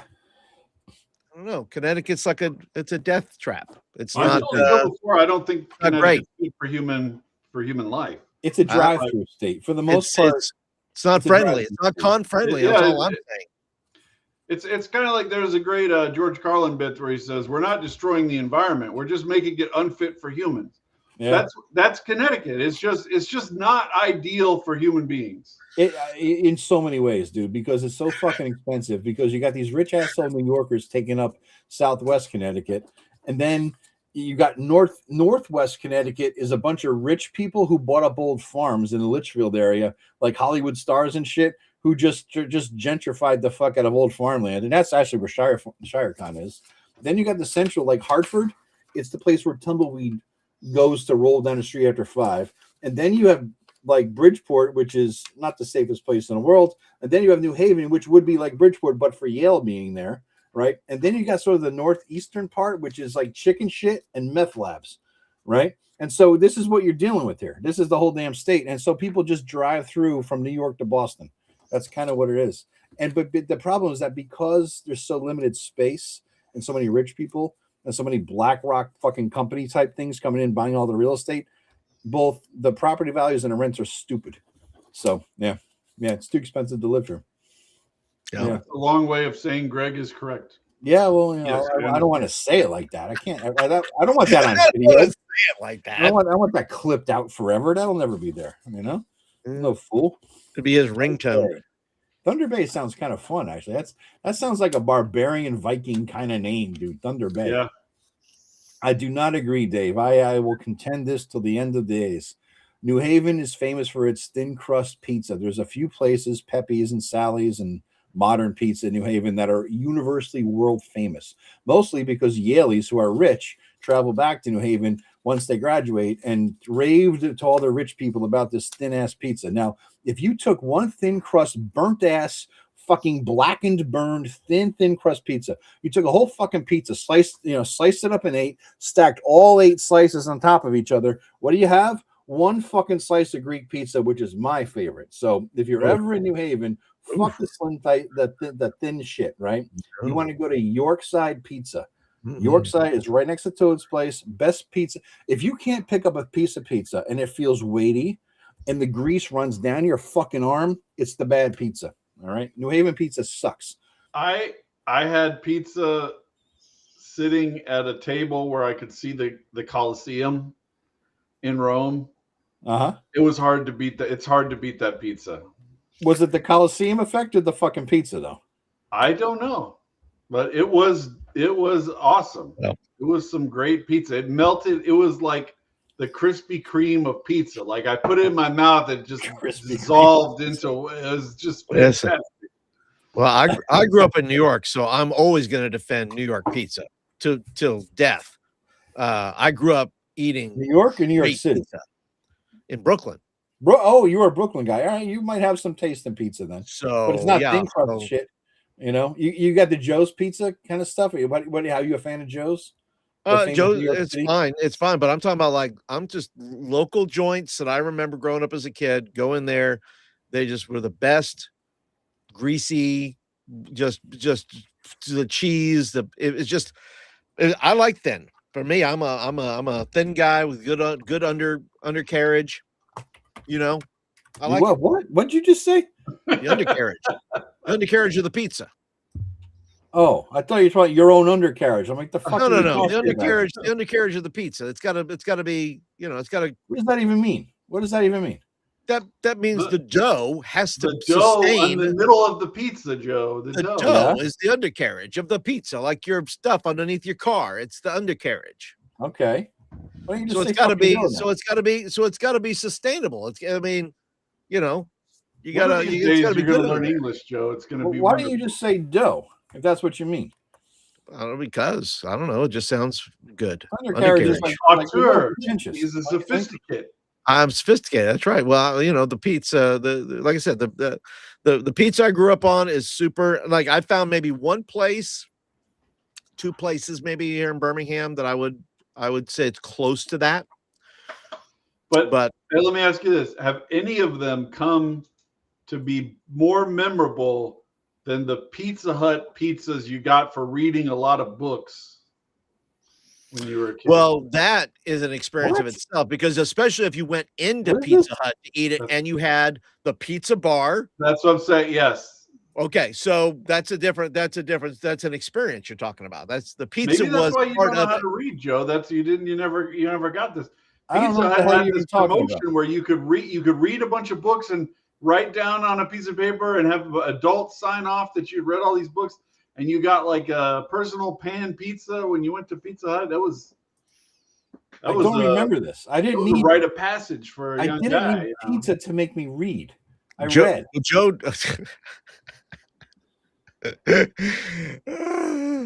If I had pizza to make me read, I'd be even fatter than I am now. Honestly. What if we made you get free pizzas depending on how many D&D modules you actually read all the way through from start to finish? I would read so many modules. Actually, Paul, I didn't know you were like me. I found a picture, guys, of Flint Firefall, Paul out there eating pizza in Brooklyn. Actually, this is something. Didn't know this existed, boys and girls, but there he is. I did not know that was. I had hair like that. There it is, man. Sure. You got the two slices going at the same time. I mean, it's Well, like, yeah, there it is. I wouldn't put two slices together. I don't think There it that's is. No, it's not appropriate. It's not Were you a appropriate. guy too? What was that, like New York governor or something that was eating the pizza with a fork? Oh God! People were like, "What the f?" What a and I'm talking Yeah. about, hey, people down in Alabama give you a knife and a fork to go with your pizza, and I'm like, get this away from me. what is I'm not that? touching that. What are we doing? Stop it. Well, Never. I joke, but that's one of the things that I've found on doing those videos that I've done on these modules is how little people actually read or understand whatever it is that they're talking about. Yeah. And so many people will just pontificate all this shit, and you'll be like, "Well, did you read on page 10 that it says blah blah blah?" And they're like, "Oh, I haven't read it." No, they never do. They never do. Okay. Well, the funny thing is, we did our collaboration video on Friday, and it was about things you can learn from old school modules, right? Me, Eric, and Joe, and Don. And I wanted to do I didn't want to do Keep Out of Borderlands and that Into the Explore the Unknown, whatever the fuck it's called, right? I wanted to do something I never really read before, so I picked up Saltmarsh. I'd never really read it or played it, and I really enjoyed it. And I'm thinking to myself, God, I want to run this thing. Maybe I'll run it at ShireCon next year. I think I'm really considering this. And then I realized, like, you're busting my balls, Greg, because we all buy stuff to support people, right? A lot of because we want to support. A lot of people do that, yes. Right? Yeah, we buy stuff. There are certain people I will buy whatever the fuck they put out for always. Jeff Talanian and Matt Finch and these guys and Joe Block. And I won't read it. I won't look at it. I won't use it. But it's not because of the quality. It's just a matter of the time. But something I realized the other day when I was reading Saltmarsh was that I miss the joy, and I'm going to do a video on this. I miss the joy of reading a module for fun. Just for fun. Just to sit there like we did when we were kids. And then we saved up our paper route money or got our birthday money. We went down to the bookstore, the hobby shop. We bought whatever the fuck module we could afford. And we just sat there with the fucking joy of life on our fucking face, reading something new, imagining DMing it or running it for people or just our players, our friends playing in it. And I'm like, God, I miss that stuff. You don't have that sense of wonder. What will the AI write for me today? That's it. Yeah, exactly. What brilliant genius things will the AI bring for me today? I miss the joy of like opening up a new module. And I guess scarcity creates that, right? Because back then we were all broke, right? That's right. And so when you saved up your and me and my brother, we had our paper route together. He had one side of the street, I had the other. We pooled our money after the soda and Reese's peanut butter cups fund. We pooled the rest of the money. Every few weeks we bought a fucking module for $6.99 or whatever the fuck it was, and we ran it. And that's what we ran. And there was no campaign. There was no, I don't want to do this. I bought the fucking thing. We're running this. I'm not going to tell on anybody specifically here, but I recently joined a group of heavy hitters, serious RPG folks. Okay. And and the idea was that we were going to have like a rotating GM ship and people running different stuff, not their own products. So everybody's going to be running some other person's products, not even in the group or whatever. Like, it's just it's not going to be like you play test your shit type of group. You know, like it's going to be like we're playing this for love of the game. And the first system was going to be the second edition of the One Ring, the Free League version. I had played a bunch of the first edition version, so I thought I knew it pretty well. And then we got to be close to the game time, and I was like, well, I don't know that I understand this system very well. All of us showed up thinking that we could figure out the system in a real short period of time, and we all were not that good at it. The second edition, the new box set. Yeah, so it was kind of a hour and a half, 2 hours of, well, we really need to actually read this book for next week. You're saying it wasn't intuitive. Is that what you're saying? And so there's something to be said for writing a game that people can just pick up and figure out in 10, 15 minutes also. But Well, that's I don't what know why Shadow my Dark was, camera's all blurry on Yeah, me. I know. It's weird. Could a 13-year-old figure it out? Maybe, Chubby. Well, exactly, yeah. Well, that's what Shadow Dark was for us, Greg, back then. Remember, Matt, I suggested, even though we all agree we would never play in public on a live stream, I said, Matt, why don't you love Shadow Dark so much? Why don't you fucking run it for us? And he fucking did, right? So we all got together. We ran Shadow Dark, I think. And then you ran the second session, but he ran the first. None of us knew what the fuck it was. I think we all had the PDF of the book or whatever, but we didn't know how to play it. I don't think any of us, except Matt, really read it in depth before the game to know every in and out. Now, I know I didn't, but it was easy enough to pick up as we went along that we just had a good fucking time. And I do remember some people talking about, like, because Matt house ruled shit and whatnot. And he said, you should play it by as it's written before you start house ruling. And I'm like, in this group, there's over 300 years of experience. We could fucking house rule before we fucking run the goddamn game. Well, the thing is, though, that like I've learned stuff over playing it for 2 years that I did not realize when I first started playing Shadow Dark. You know, there's systems that I didn't appreciate when I first sat down, and I've come to see them as very useful at producing, because I only care about outcomes. I don't care about how it sounds or how it feels. What did you learn that was like, oh my God, I didn't know this? What is this?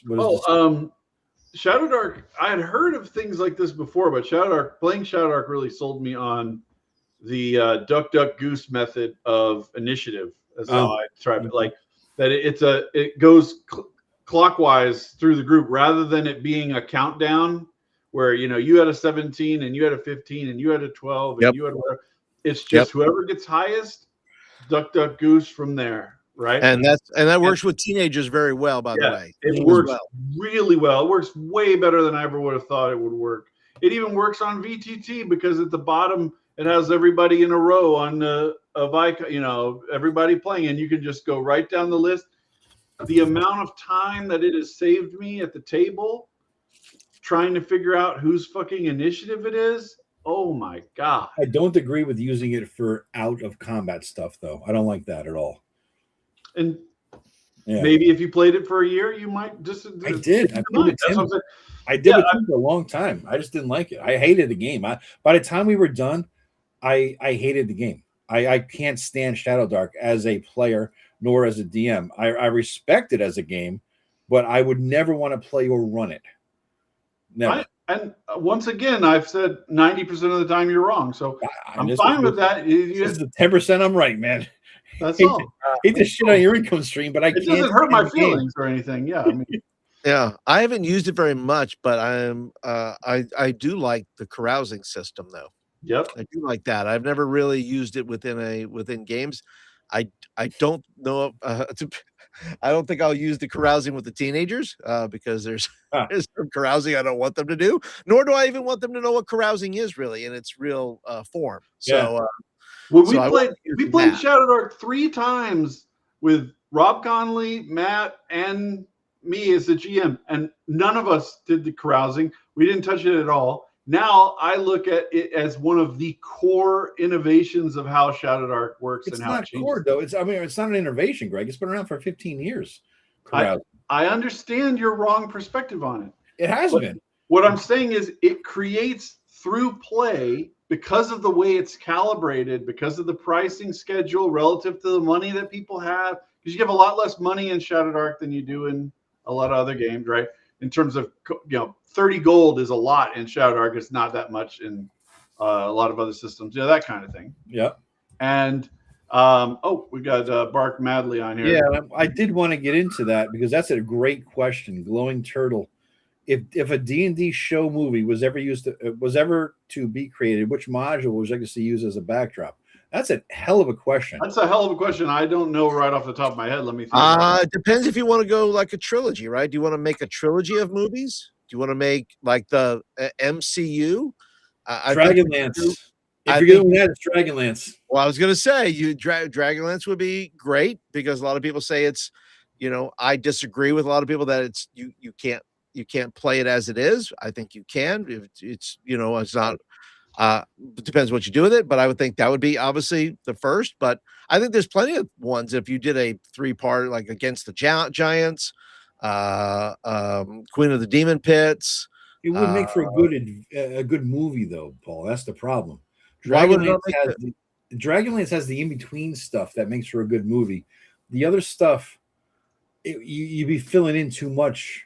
I mean, I don't know. The first Against the Giants, right? I got a proposal when I Sausage Head beat me to it. I said the Lost City, where they go in the top of the pyramid, and as they go further down, it gets creepier and crazier and all that shit until it just. Isn't that called Alien versus Predator? Hey, there you go. I can see that. I think Salt Marsh would also be a good one. I don't think the Temple or Hamlet would be. It didn't make some things didn't make sense. It's a good learning adventure module, but it wouldn't be good for a movie. I think Lost City would be good. I think that Dragonlance would be good for like a multi-part miniseries. Slavers. The Slavers. It's too wonky, though. I mean, you just remember how Slaver starts. You're just captured because the module says you're captured. You know what I mean? It was plenty of movies start off with like somebody in captivity. I hated that element of the campaign, though. I that drove me nuts. And look at the Giants. How does the Giants start? This is what I never understood about the Giants. The king brings you in and says, "Go kill the Giants, or I'll kill you." My question, first of all, is fuck you. Number one. Number two is if you could kill me, you want me to kill them, you could kill them. Why would you want? It didn't make any sense. Was it never? What do I remember? Was it never explained why the Giants needed to be killed, other than the fact that they were just giants? Because was that never? Oh, it never explained. Raining and curting and blah blah blah. But the point is, you were told to do it or we'll kill you. What is that? RPG grandma. No, just Greg's wrong takes on most everything. Other than that, you missed nothing. Isle of Dread, maybe. That's a King Kong adventure, right? I mean, for the most part. So why not? Well, it's been done. But it's been done. It's been done, is my point. You know what I mean? Yeah, but this one has dinosaurs. I don't know. What else would be good? I'm looking around. From Mike. Thank you, Mike. Oh, another one, Mike. That came to you, Greg. Very cool. The only one was Saturday. I'm glad I have spoiled Bark's imagination now. Now all he thinks about is Predator, Alien versus Predator. I think it's one of the greatest dungeons I think in movie history. The way it's laid out. Yeah. I'll die on that hill. I think. I agree. It's fantastic from being a maze and they're underground. And it shifts. The whole thing shifts. Yeah. Right? It's got a lot of cool stuff. You have the birthing chamber, and then they show you, right? They pull back and they actually show you the map, right, of the temple, and they're showing you how it works. And I was like, that's it, buddy. That's the dungeon. That's the deal. A Forest Oracle is Joe's favorite module. Yes, that could be definitely made into. I think the only people who could do well with that though would Kathleen Kennedy and Disney would do very well with the Forest Oracle. I did want to answer Mike's super chat question about Shadow Dark. So I think you may find that that's true for like the first and second times you level up, because right at the beginning of the game there is some because the scale is good. Once you get to where you need 30 XP to level up, it's challenging. That could be interesting. That would be cool, Paul. That could be interesting, especially when you get to this. When you get to the Underdark City, although you'd be called a racist, Other than that, would be an interesting module. You know. Okay. Yeah. Okay. I just want to make sure I give Mike an answer. So I think one of the ways to do that is to not give out as much. There's a temptation to give out a lot of 3 XP treasures in Shadow Dark at the beginning.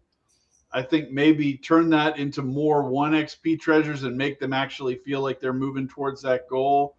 Because if you look at the math, like if you need 2,000 XP to get to or to get to second level in a classic D&D type situation, that's 10 units of 200 XP. So you don't want. How many times would you give out 600 XP for 1 treasure for a first level character? Like, you got to scale it to whatever it is. Now, I'll admit that I'm probably guilty of that in terms of giving out too much treasure, because it's there's another thing with carousing. I can't wait to see them go back to town and carouse on that money. I will never carouse in any game ever. I know. Again, you're wrong. It's fine. Here's one.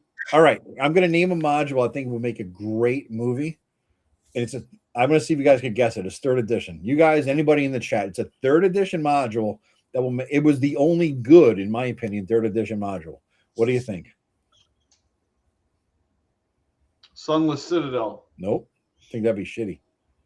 It's too self-contained. It's Forge of Fury. No. Oh, see, I was going to say I was going to say Forge of Fury. Red Hand of Doom. Okay. I never read it. It's good. It's the only. Greg, you should do this. You did a video on that, didn't you, Joe? I did. I did a long ass video on it. Greg, you should do a video. It's it. Oh, you need to PDF ferry that to me. I think I could make arrangements for that to happen. Yeah. I'll reach out. Right Hand of Doom. There you go. Pseudo. Elder Goblin says collecting the Rod of 7 parts would have some pretty cinematic moments. I agree.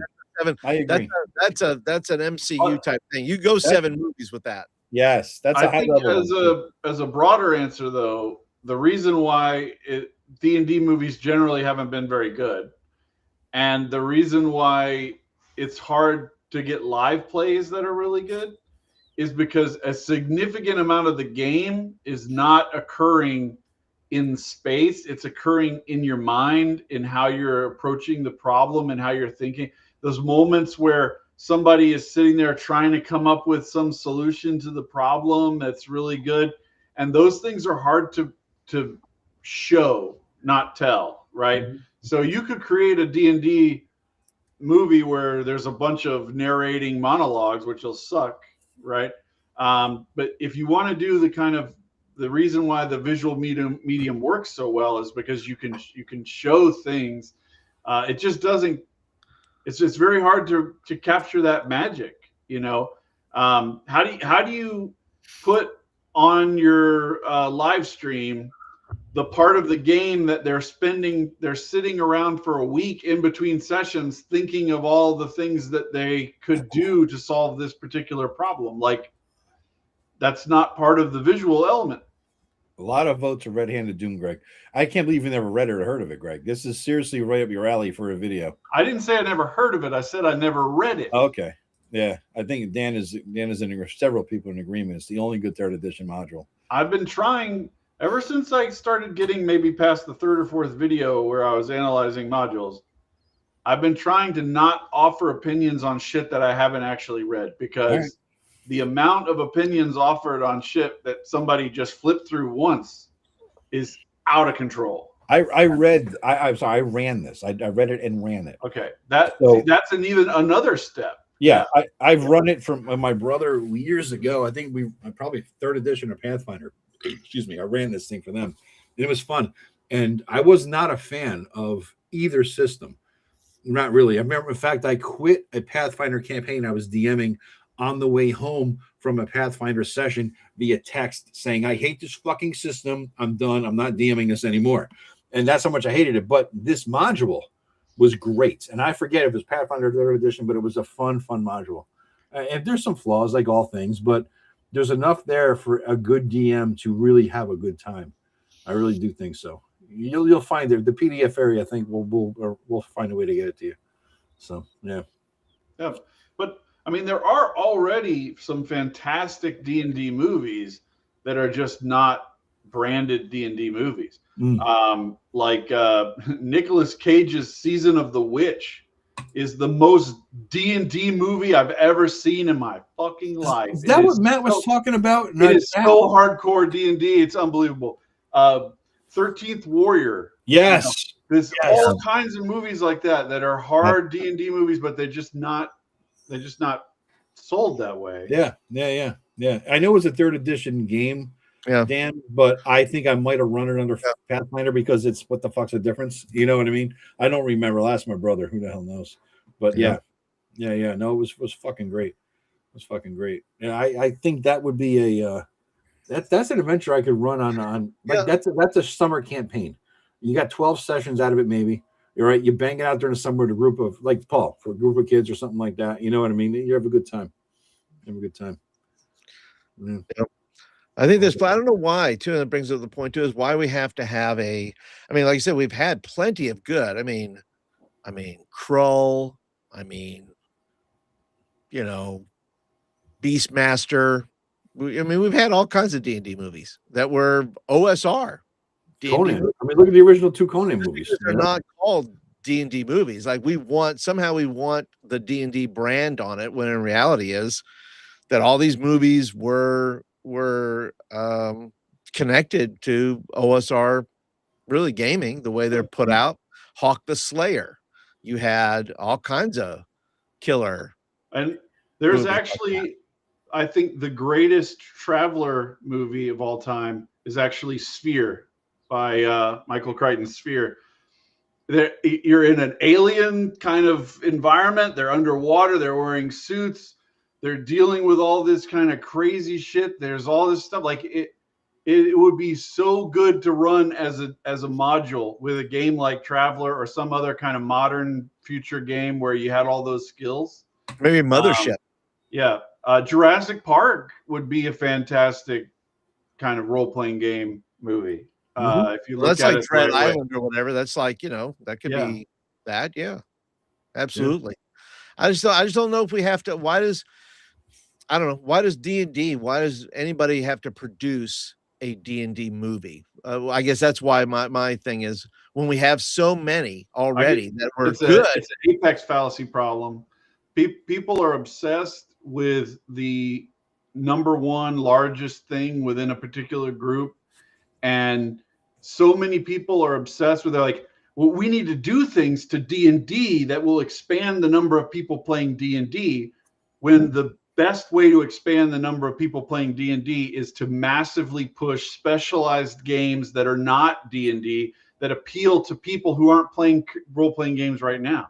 Make a whole bunch of little games that appeal to people who aren't playing role-playing games, that bring them in on some premise that we're already in the hobby. It's hard for us to think of what would somebody, if you can sell a role-playing game to my wife, that will expand D&D. Right. Like the D&D, the brand. You can sell role-playing games to me all fucking day. It doesn't matter. Sure. And D&D, once again, is no longer, I don't think, the pinnacle, right? Whether it's 5e or whatever you want to call it, right? Yeah. Is no longer the pinnacle of, we got to get them to play D&D, right? We got to get them to this for a particular thing. If they discover Shadow Dark and they're playing it, God bless them. They're playing D&D as far as I'm concerned. They're playing the game that they enjoy, and there's no, we got to get them to this now. Well, no, they're fine just where they're at. Leave them alone. Let them enjoy. Well, I saw. I only learned about this from Tim Shorts' unboxing of it, because I had tuned out Hasbro from my life for the most part.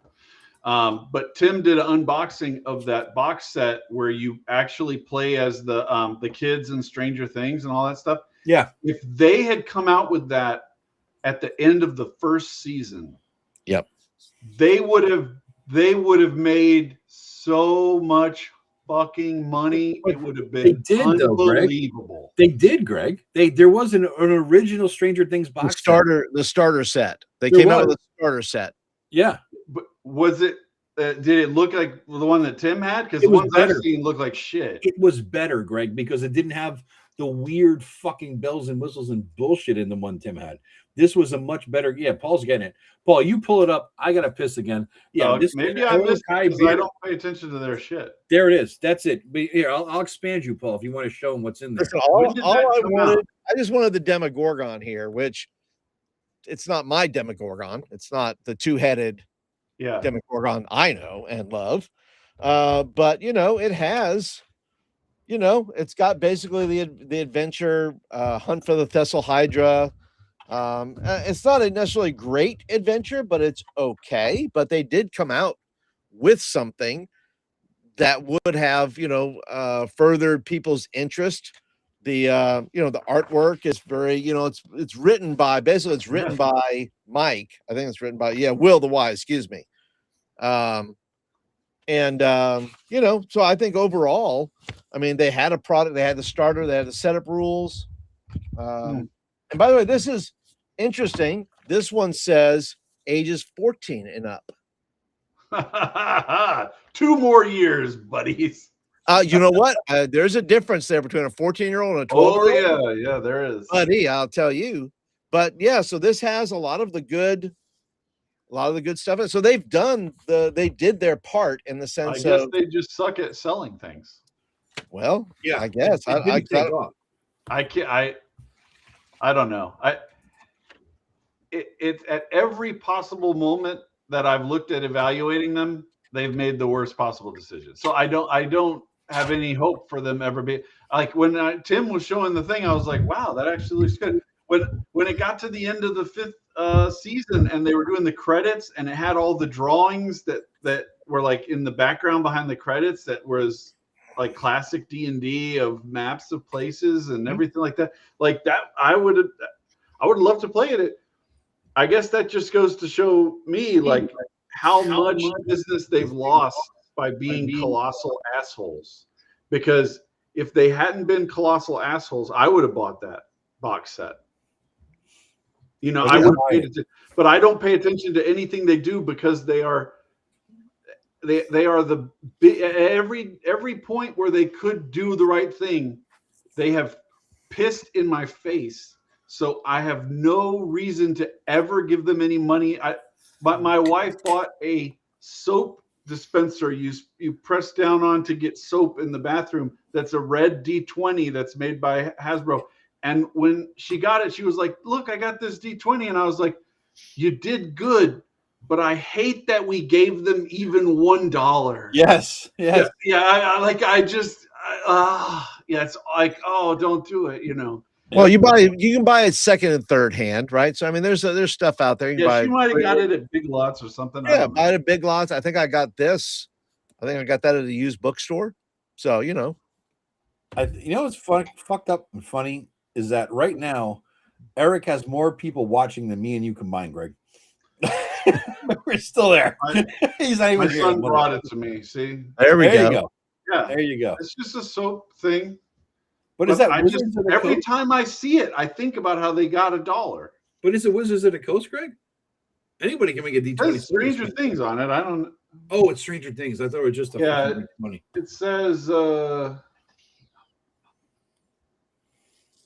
Yeah, I know it says it there, buddy. I'm saying. Yeah, it doesn't say Hasbro on it, but the idea of them making $1 makes me mad. I get that. I mean, if they came out and just had signs that say "We hate you, Greg," it would not even change the situation. Like they're that far. If they expressed personal hatred to me, it wouldn't even move the needle because I am so far over. Like there's nothing they could do. You said they pissed in your face. What's worse than a golden shower? I don't know. People pay good money for that. I can think of one thing worse than a golden shower. I'm not going there. Yeah, I agree. Yeah. Oh, Jesus Christ, man. Where did Paul just sneaks off when someone goes to grab something? He comes back. Somebody said something about like the red boxes. We're just talking about ages of kids. Yeah. This does say 10 and up. Yes. So, but I think that's accurate. for 10-year-olds in 1984 could fucking get that. 10-year-olds now couldn't true. get that. Because I was 12 or 13, but you know, they could probably get that. Yeah. Back in the 80s, 12-year-olds, 13-year-olds, 10-year-olds, fucking more brains, more education, more knowledge. Now they're just goddamn distracted ADD. You know, they have to take their fucking Ritalin to even get through 3 pages of the goddamn thing to concentrate, for fuck's sake. You know, what the fuck? That's terrible. Right. It's terrible. It's a goddamn thing. Well, there was an analysis I watched with my family about how they've shifted the way they teach schools, so that instead of giving the kid like a chapter of the book and saying, read the chapter, and then you're going to come to class and we're going to talk about the chapter. They only teach by giving them like a paragraph. Excerpt at a time. Yes. Right. And the kids still don't understand it. And the kids almost show up to class to be told how to understand the paragraph rather than come with their interpretation of the chapter. Right. So I don't know how do you get out of that? How do you, there's so many things right now that are just in permanent death spirals. I don't know how to even recover. Like, the situation is irrecoverable. And I think too, when I'm playing with teenagers, you know, that they have I give them all the agency. I mean, and they almost sometimes look confused as to whether or not they can do something or not. They like, I don't have to tell you. I'm not telling you anything. Talk amongst yourselves. That's what I say. Talk amongst yourselves. You are the party. You are discovering this. I'm not going to tell you what is happening or what you're doing. You're going to tell me I say, what is the plan? What are you doing? And then they're going to poison trolls with bacon. That's what you get when you allow them to interpret the situation. Yeah, bacon goes a long way. Bacon is universal. Good, bad, it's just good. You know? People want to eat the bacon, so it does make sense that you would put the poison on the best thing to eat. Everybody. If you poison, I was a little sad. Poison the broccoli, that might not get eaten. That might not, that might not make it into the stomach of doom.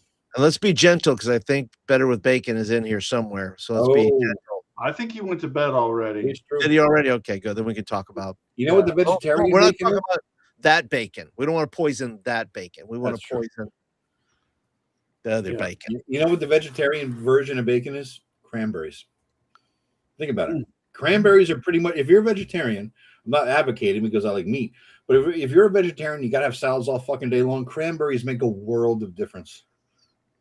World of difference. You can poison cranberries too if they're a vegetarian pig. Yeah. You could. But the fact that they chose poison, you know what they did too? You know how somebody saw that? I want to say they saw one of the burglars.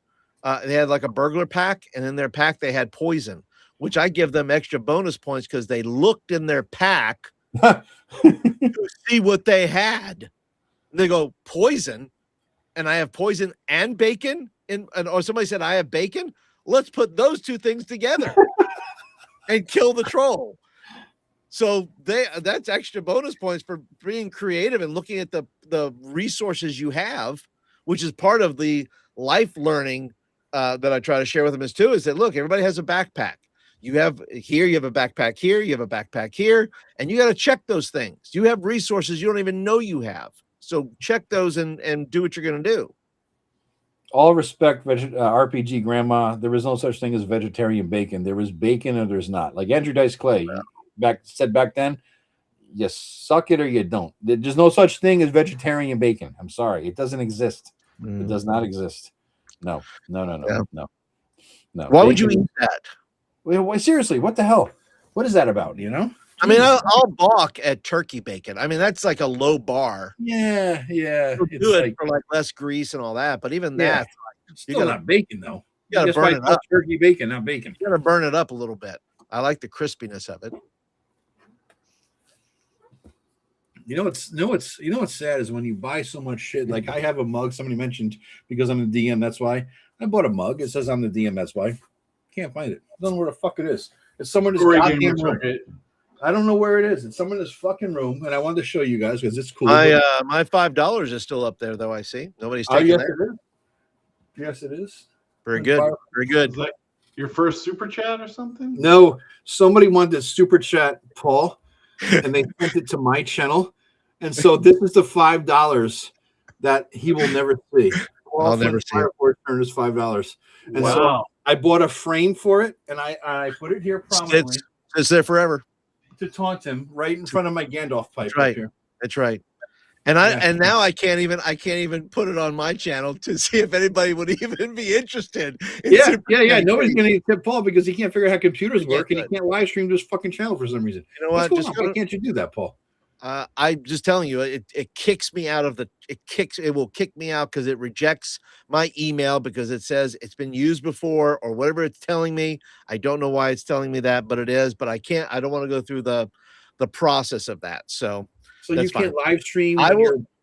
Playing I can't. I can't. I can't add the channel when I'm in a live stream with somebody else, like through whatever, and then add it because it will kick me out of this chat. So I have to go do that thing, then to come back, and it's just too much friction there for that. So people are welcome though to go to my channel, by the way, at Flint Fireforge and subscribe, which is just as good as $5 to me. I mean, so you're welcome. That is true. Be a subscriber.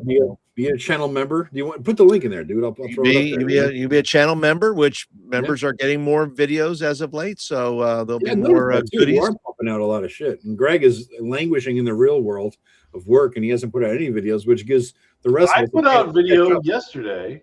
Look, we have a chance to catch up with your fucking ass now, but your goddamn subscriber base for fuck's sake. No, you won't. I get there Sunday. I will get there Sunday, motherfucker.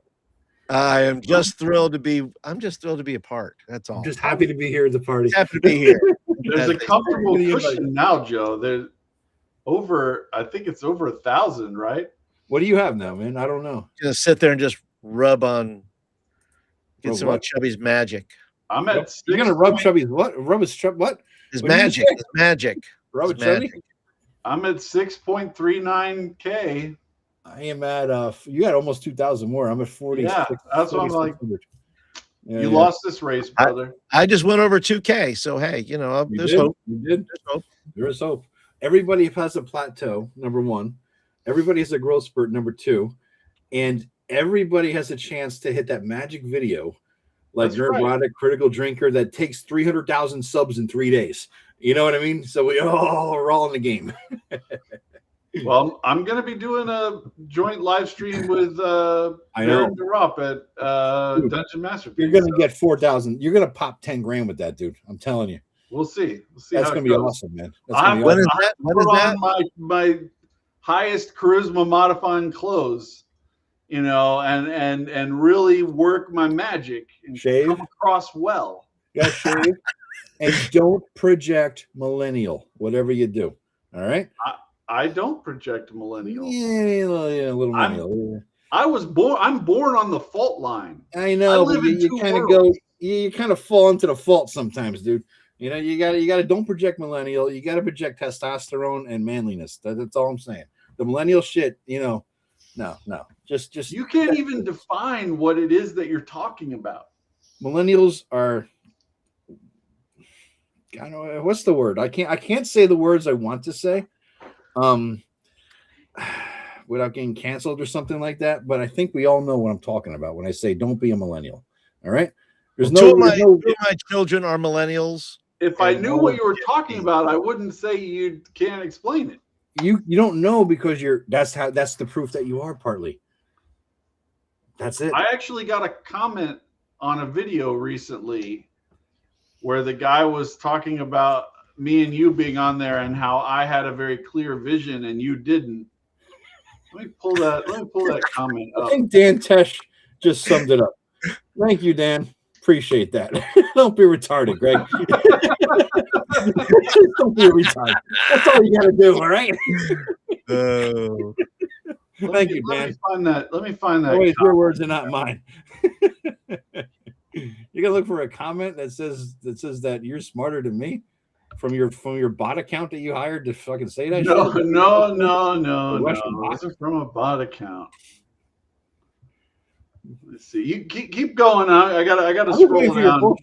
Find Greg Christopher single-handedly funding the Russian front against Ukraine by purchasing bot accounts that make me look bad. There it is. That is not true. And somebody just got another $4.99. I think it must be you. They have right? a question. Mike has a question there. Oh, Mike, thank you. All right. How do you guys feel about a fantasy city campaign? I grew up playing Shadowrun, so I've always been interested in that. What do you think? I'm not a big city campaign guy. We did one together though, Greg. We did, yeah. I was about to say Rob ran a pretty good one with City State of the Invincible Overlord. In general, I think it has the same problem that like a lot of Star Wars and Traveler campaigns have, in that the amount of movement that the players are capable of doing is so extensive that the GM has a hard time preparing everything at once. So like in a hex crawl campaign, there's tons of stuff on the map, but you're moving at a relatively slow pace. So the GM knows like there's no way you're going to reach outside of this like 3 hex radius in one session. So they don't need to prepare everything, right?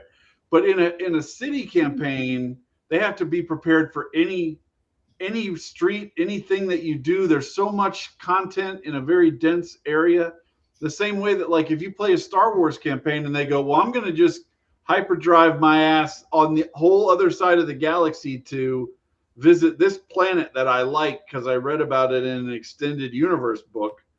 Now you got to be able to prep that whole fucking planet, you know, like that kind of thing. Like it's challenging for that reason. But what you give your answer, Joe? I don't mind because that's what I like. I'll prep for 10 hours for that shit, right? I developed the town, the city, and I'll throw out so many hooks and complications and conspiracies, and it's like they do with the conspiracy board with the pictures and the tacks and the strings and you know that kind of shit going to them. I like that, right? And so I'm running a city campaign now for my brother, my friend Pete. We're like 5 or 6 sessions in. You're going to get a couple updates. I uploaded like 14 videos last weekend. You're going to get a few updates on that shit as the days go on. The members have them already. Another reason to be a member of my channel. You'll see all the videos ahead of time for the most part. But anyway, I kind of enjoy it because I wanted the challenge. After having played in Tim's game for Scorn for a couple sessions, a couple campaigns rather, and then having played in Rob's, because Tim said he learned from Rob, so we played in Rob's together. I learned a lot there. I'm like, I really have never done a true city campaign. Cities are always the place you went to buy and sell. You might play a few sessions there and then you leave. But what I've noticed is that city campaigns are really connection intensive, which is kind of my cup of tea. And it requires a lot of prep, kind of my cup of tea, right? Grognard, it's not a waste of time because you'll always use it, Grognard. Not at all a waste of time. And besides that, the prep is fun in and of itself. So, yeah. We're good. And I was, go ahead. That's pretty much it. Yeah, I think it's just I enjoy city campaigns and I'm having fun doing it and learning from it, you know? Yeah, and I think too part of it, I used to be skittish about them because of that reason that you'd have to do whatever. But if you look at examples like, and I know Dan talks about try running a city campaign in a Baldur's Gate or Waterdeep. Well, here's the good news. Nobody knows anymore what is Waterdeep or Baldur's Gate. Yeah. If you're playing with guys who played in that, 2 years ago, who can call out every store on the block, well, can we go to this thing or this thing? Well, okay, that's fine. But example, if you have like in the Shadow of Silver Axe, when I put them in a city, well, look how big the city is, right? There's the city. And then you have, there's only 12 locations that they put in there. So when I ask somebody, well, and I'll ask somebody to say, if they want to go somewhere in the city, I say, well, what are you looking for? And at that point, if they tell me, well, I need a leatherwork and I don't have one, well, okay, now a leatherwork place now exists inside this city that's there. And I make a note of that. And I know that there's a leather maker in the city. So I think it helps to have a map of the city. Even if you make the city your own, it's you don't want to design a city from scratch of any substantive size. And so what I did was after listening, talking to Glenn Seal, I grabbed his City of London, both the book and 2 copies of the maps. And I laminated 1 copy of the maps for the players at the table. And I have 1 as a backup just in case, whatever. And so I like that. To me, that's just perfect. That's just perfect. It was the perfect, size city. It had, and again, it had buildings, it had layouts, it had sewers, it had everything I wanted in a city. And so that saves me some time. If I'm going to design my own fucking city, it will take a little bit of time. I mean, we've all reskinned Lankmar for our own. We've all reskinned Greyhawk. We've all reskinned Waterdeep. You know, we've all done that in the past. So the hardest part about a city campaign is getting the fucking city map down. But I do want to show. There's a bit of a tension here, just like with when Alexander McCrease talks about rules light systems versus a rules heavy system. That a rules light system just means that you end up having to make a whole bunch of decisions and then remember those decisions over a long period of time until it eventually becomes a system that you're making as the GM rather than that he's making as the game designer. Yes. I think there's the same dynamic here with the city. Like if the city is insufficiently detailed, you're providing the city. And I think Eric, believe it or not, Greg, last week on our live stream says he finally came out because you guys all bust my balls about my 19 pages of house rules, you know, for D&D 2E and blah, blah, blah. But he says most of those house rules aren't actually house rules. All that they are rulings that I've made in the past that I want to document. And he's probably right. 95% of my house rules don't change the game, the system, anything fundamental. 95% of it is just, if this shit comes up, here's how I'm going to deal with it, just so you know. Right. And so that to me is, I guess it's not really a distinction of a house rule. It's you know, it really is just a ruling that you guys should know. Actually, the video I dropped yesterday, Joe, is about praxis. That there's rules. Praxis is the act of taking ideas and putting them into a practical application, right? So it's one thing for you to read. Why can't you just say it's the shit in English sometimes? If you read, you make it complicated. If you read Sun Tzu, and you have that's like the theory. But actually going out and trying to implement the principles in an actual war would be praxis. Okay. That's different from just the shit that you've evolved for practice, right? Like through practice, we've done these things. That's just ad hoc adaptation. But but saying, I have this theory, I'm going to try to take steps to make it a reality, whatever. Okay. Right? So I said, so what happens is, the GM reads the rule book, and that provides kind of like dots. I have them in the video. It's like dots of rules, and then they have to build a mesh to connect all those dots in the implementation of the rules, right? And then once the GM builds up enough of that, they have their own, I call it a sphere of practice, that they take this sphere of practice from game to game to game. So when I take Shadowdark, I don't like start over. I take all the rulings, all the things that I've done over the years, and I try to integrate Shadowdark into it. Yeah. Right. And the more different the systems are from what you're used to, the harder it is for you to implement that. And I said, a few people are, people with real veteran status are able to have multiple spheres that they can run, but most people just have one. They just have one way of running games. Yeah. Thank you, Mike. Yes. Yeah, Mike. Good job, man. Agreed. 100%. Greg, when I was doing this, because it came from my second edition, you guys busted my balls saying, why don't you make your own RPG? I'm like, motherfucker, I will. And when the first thing I did was I took all my 5th edition house rules, all my Lamentations house rules, all my 1st edition AD&D house rules, all my 2nd edition house rules, and then I beat the fuck out of 5th edition Creative Commons license, edited, hacked, slashed, blah, blah, blah, and all the house rules for 5th edition, that what I called my wish list of house rules that I knew nobody would ever play under because it changed 5th edition so much they would never do it, right? Including spell changes and all this stuff. I had a whole document of that stuff too. I put it all together and I said, God damn it, here is what I'm going to do. And that's all this game is. That's really all it comes down to. That's what the traditional Heartbreaker idea is. It's just somebody trying to take all the things that they believe and they have theoretical reasons for doing it. They say, I do it this way because it creates this outcome that I like. Right? It's not just this is how I've kind of come up with like they have reasons for why they're doing the thing. That's why I use that word. It's different. Yeah. So if you make your game like that's for me, Ambition and Avarice too was really like an expression of my praxis. Like this is how I think we should be running the thing. But what's your next game, Greg? There's the funny thing is that you make A&A 2, A&A 1, A&A 2, but you love Axe, and you write for Shadowdark. I write for Axe also. And you write for Axe, but what is your fantasy heartbreaker game then? Is it A&A too? Because you're not playing it. So what is it? Why? I don't have any game that, even my own game, like, because I contain multitudes, right? I've evolved myself since I wrote X2 or A&A 2. I've changed. So there's certain things that I'm constantly about. The reason why I write so much for Shadow Dark is because it is the lightest template that allows me to express it. I don't have to write out huge classes like in X2. I don't have to write out all this complicated stuff. I can write just the parts that I want to express for myself.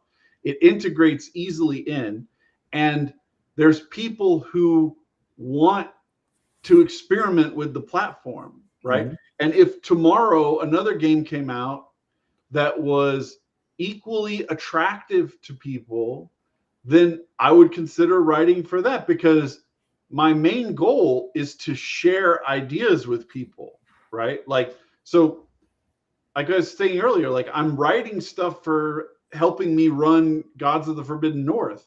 Mm-hmm. I don't want to just put that in a drawer and forget that it ever got written. I want to put it together and share it with other people so they can experience the benefit of me doing the work. Yeah. So I don't want to write for something that nobody's going to see. So Shadow Dark is a way of having a template that's light enough. I can write whatever I want into it. I can make changes to it. If I want mounts to work a particular way, different from the way she has mounts, I can just change it. Okay. Right? She even put mounts in a zine rather than in the core book. So it's not even like it's all flexible. That's what I'm saying. Who wrote this guy? She. Who's the she? Chelsea. Who wrote Shadow Dark. That's hers? No. Gods of Forbidden North. I thought you were talking. Oh, no. Gods of Forbidden North is written by Rob Alderman. Okay. Right. So like that, I was saying the reason why I write for Shadow Dark is it's so light. Yeah. That even like rules for things like mounts are in zines. They're not in the core book. So you can write however you want it to work. You can just write it. Yeah. And it's light enough like that. Like I don't have any kind of I never push forward. It's like the perfect game or anything. Like it's good. Really, you don't ever want to write the ideal, like Desert Island game. You could play one game for the rest of your life with all your buddies. You don't want to write that game. You don't have that desire. I could. There's a Jordan Peterson quote that's like, all divisions lead to just you by yourself eventually. Like if you start saying I'm only going to associate with people who agree with me on politics, that's going to lead to you being by yourself. But right, like eventually there's a game that you'll eliminate everybody. So I don't know that I could write a game that would be perfect for Greg, but that would sell like fucking gangbusters. So it comes down to you don't want to put out the game for your. So it comes down to the money. No. I don't want to be playing the game by myself. But you don't think you could write a game you could get at least 5 people around the table to play with you? I could, but that's a lot of work to put in for just me to play in my home game. And you don't think it'd be a good crossover for other people? You think it'd be that specific and that weird and that rare and that different that you wouldn't get, it wouldn't go over big in the industry? Not unless you already had a if you were Critical Role, here's a great example, right? Yeah. Critical Role had opportunity. Good point. They could have written any game that they want to say, this is our favoriteest, bestest game in the whole fucking universe, right? And they did it, and that's what they claimed, and it wasn't even successful enough for them to use it in their next season. I think it sucked. From what here's the thing. A bunch of different reviews of it I watched. One of them, Egregious Games, did a great review. I had a live stream with him a few months ago. Go check that out. He did a great review of it, and it was everything I thought it was in terms of badness. It just nothing about it appeals to me in any way. He did a good breakdown of the mechanics and all that kind of shit. It was like, oh my god. And just to address the thing about money, the money is, it's nice, but the money is just a proxy for people liking what you're doing. Yeah. That's all it is. It's like likes and clicks and retweets. Yeah. So if you're there is like a marriage counseling type position of like, you can be right and alone, or you can compromise and be with another person, right? You're never going to get 100% your way in any relationship. And I'm, telling this to a lifetime single man. I had that discussion 25 years like, ago with a I woman get that you'd rather be right, but I'm saying there's a virtue of saying, okay, and I've said this before, the reason why Shadow Arc I think is successful is because it's combined an arrangement of mechanics that appeal to the broadest number of people. Whether they're the most perfect mechanics ever, it's not, I don't care about it. People like advantage and disadvantage. I don't really like it that much. No. I would prefer the +2 to this and the +4 to that, and making adjustments, because that lets me go, well, in this case, I think it really should be a +6, or it should be a -2, or whatever. But there are a ton of people who really like advantage and disadvantage. Yeah. So, okay. I'm not losing that much by saying I can't turn this into a +4 modifier. I'll just call it advantage. Right. Dave, I have been single. Well, I put it this way, Dave, I've never been married. I've been involved. Right, for various periods of time. Shocking. But you the longer you're single and you hit a certain age, the easier it is to be single. Put it that way. I mean, you're used to, you don't compromise, and that goes what you're talking about, Greg, in terms of the compromise and get along thing. About 20 some years ago, there was a woman I was in a little bit with, fun, this and that, and she was talking about the element of compromise in our relationships. And I said, you never need to compromise. She goes, no, you always do. I said, no, you don't. The only time you need to compromise is if you want something from the other person, and I want nothing from anybody. Therefore, I will never compromise anything if you don't like that tough shit. Hence, we're no longer together, and I'm single. So, there's the thing. You need, in order to have a compromise, you need to want something. And I've lived my life where I don't want or need anything from anybody. But see, I think you're actually wrong about that, and you compromise all the time, because you use money to get the things that you want. You don't make everything for yourself. Talk about relationships. Talk about dating. You can't make that Darth Vader head behind you, so you paid money to the people who could make the Darth Vader head, so that you could get it. So if you're in a relationship, there's things that you want that you can't get on your own. I'm sure you know what they are, Joe. Slow down. What? I mean, you might have to make some kind of a loss of some kind. Not have to be money, unless you're hanging out in the wrong parts of New Haven. Right. When I was, there's things you might have to give up in order to get the thing that you want. When I was 30, yes. When I'm in my mid-50s, I don't give a fuck. You see what I'm saying? There's a shit you do when you're younger and your dick rules your life that you don't do when you're older and it no longer does. You know what I mean? Well, it's because Joe's dick no longer works. Whoa, Mr. Blue Pill over here. What the fuck? Just Aristotle talked about that, about having the monkey off your back. Right? When you don't have the drive that everything is a filter through, how can I fuck her? Right? How do I get laid? The monkey is off your back and you're suddenly free and you can make decisions not based on your dick. But Joe, like, not having kids is a thing that you might not want. You at some point you might go, I wish I had kids. I wish I had somebody who I could, share my legacy with, teach them to run Blood Island for me. And then, they could eventually maybe even publish Blood Island, since you don't want to do that. That kind of thing. You might have, want to look at another person and go, hey, that's my progeny, But you understand, I have never wanted in my entire life to get married or have kids. Not one point have I ever looked forward to it. From age 3 until age 50 something I am now, it was never on my bucket list. Some people are just born that way. We don't. I understand that you're a broken shell of a man. Yes, I am. I am. And if you note the hell that let's just talk about the hell that. Shall we talk about the hell of marriage, Greg? Shall we go there? I have some experience with that. I think you have. Paul giving the nodded. Yes. I'm not talking out of school. I'm just I've been married for 35 years though. So I just celebrated 35 years. So hey, You know, Good for you, man. I do Yeah, a lot yeah. of compromise. I do a lot of compromising. Chubby is right, but Joe is being extra based. I don't quite know what that means. I think it means I win because based is cooler than right these No, days. it doesn't mean you win. It means I win. I always win. So I It think means based you're means being based. edgy and shitlordy. Yeah. No, He's no, an edge based lord. in reality. That's what that means. There's ultra based in reality. I have nephews and nieces that are in their teens, so I know all the lingo, man. You know, someone 3 kids. I don't feel both sides on this one. Every once in a while I see what my friends and family members get into in terms of fights over things, and they explode. And I sit there like with the popcorn, like I'm going home later, gonna read my book.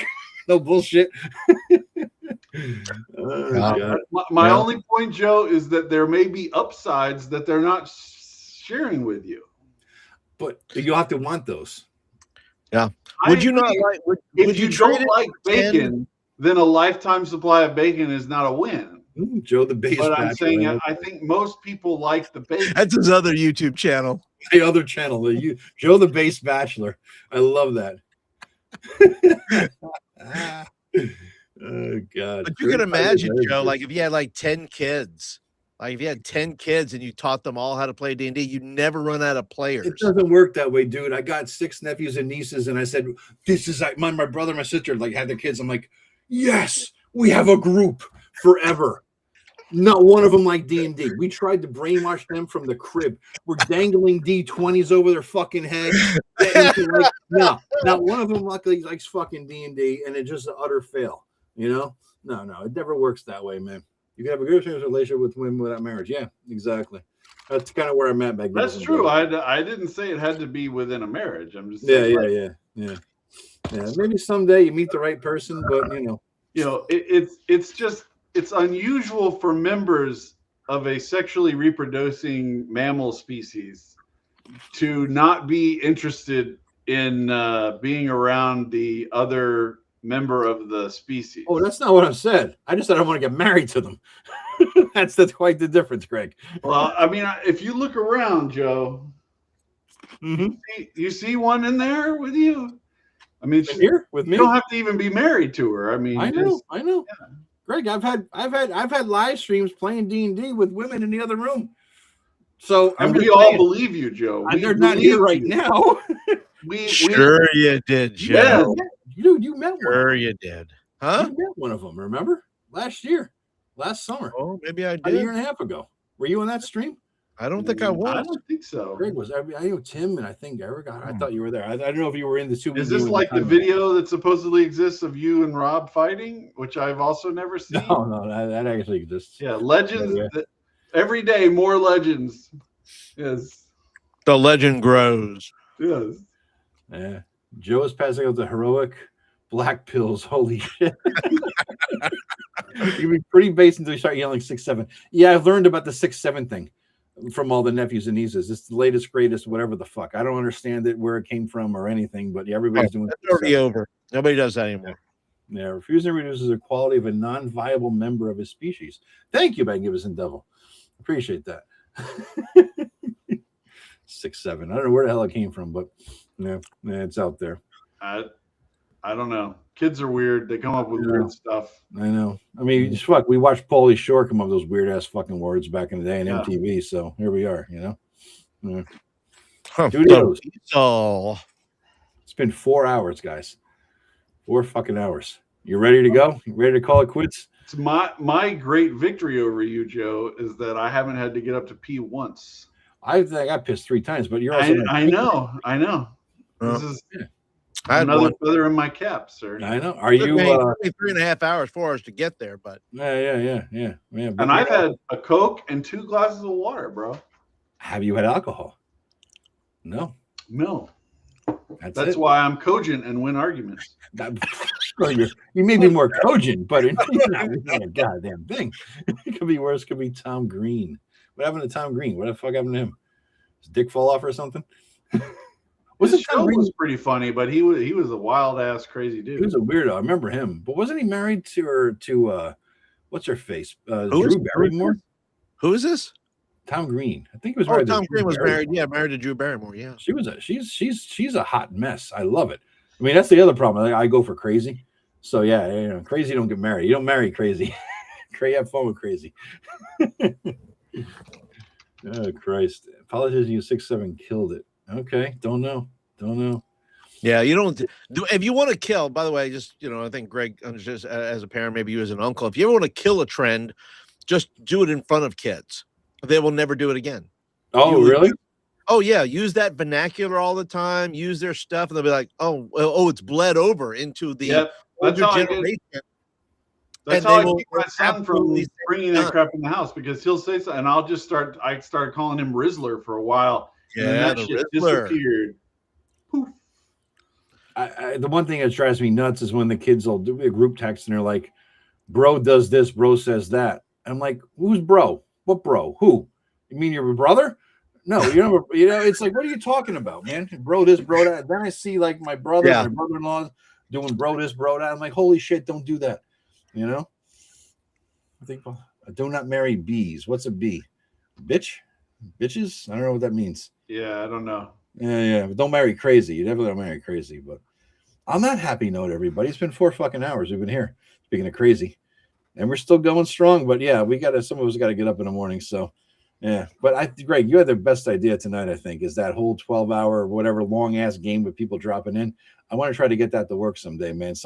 I don't know that it would be just like with any live stream. Like live stream of gameplay is generally just not as popular of a medium, and I like, for reasons that I said when we talked about it. I mean, there's a lot of moments where people are thinking or they're doing something, and it comes across as being slow and boring. I remember when you started live streaming, you could run. If you ran it in a very aggressive way, would be very good to watch. Like some of those alien modules that we played, Joe. Yeah. If you ran it where it was just, you were just on top of them every second, this is happening, this is happening, and this is happening. Yeah. That would have been really good video. But anything approaching campaign play where they're trying to think long term, it just would.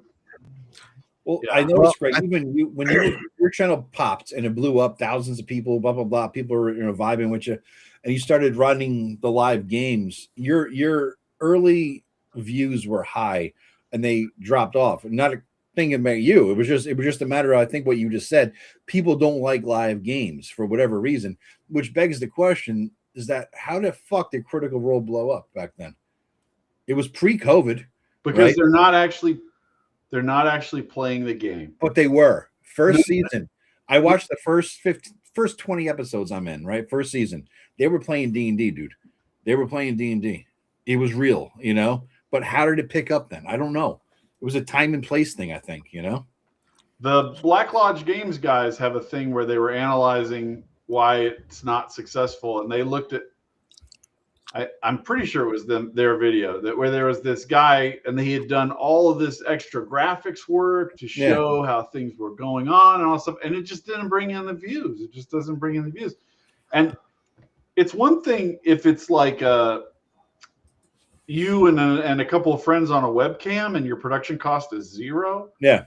But if you're putting in 15 hours of editing and graphics work and you're spending money on marketing or anything and it doesn't work, then it's just not a viable thing.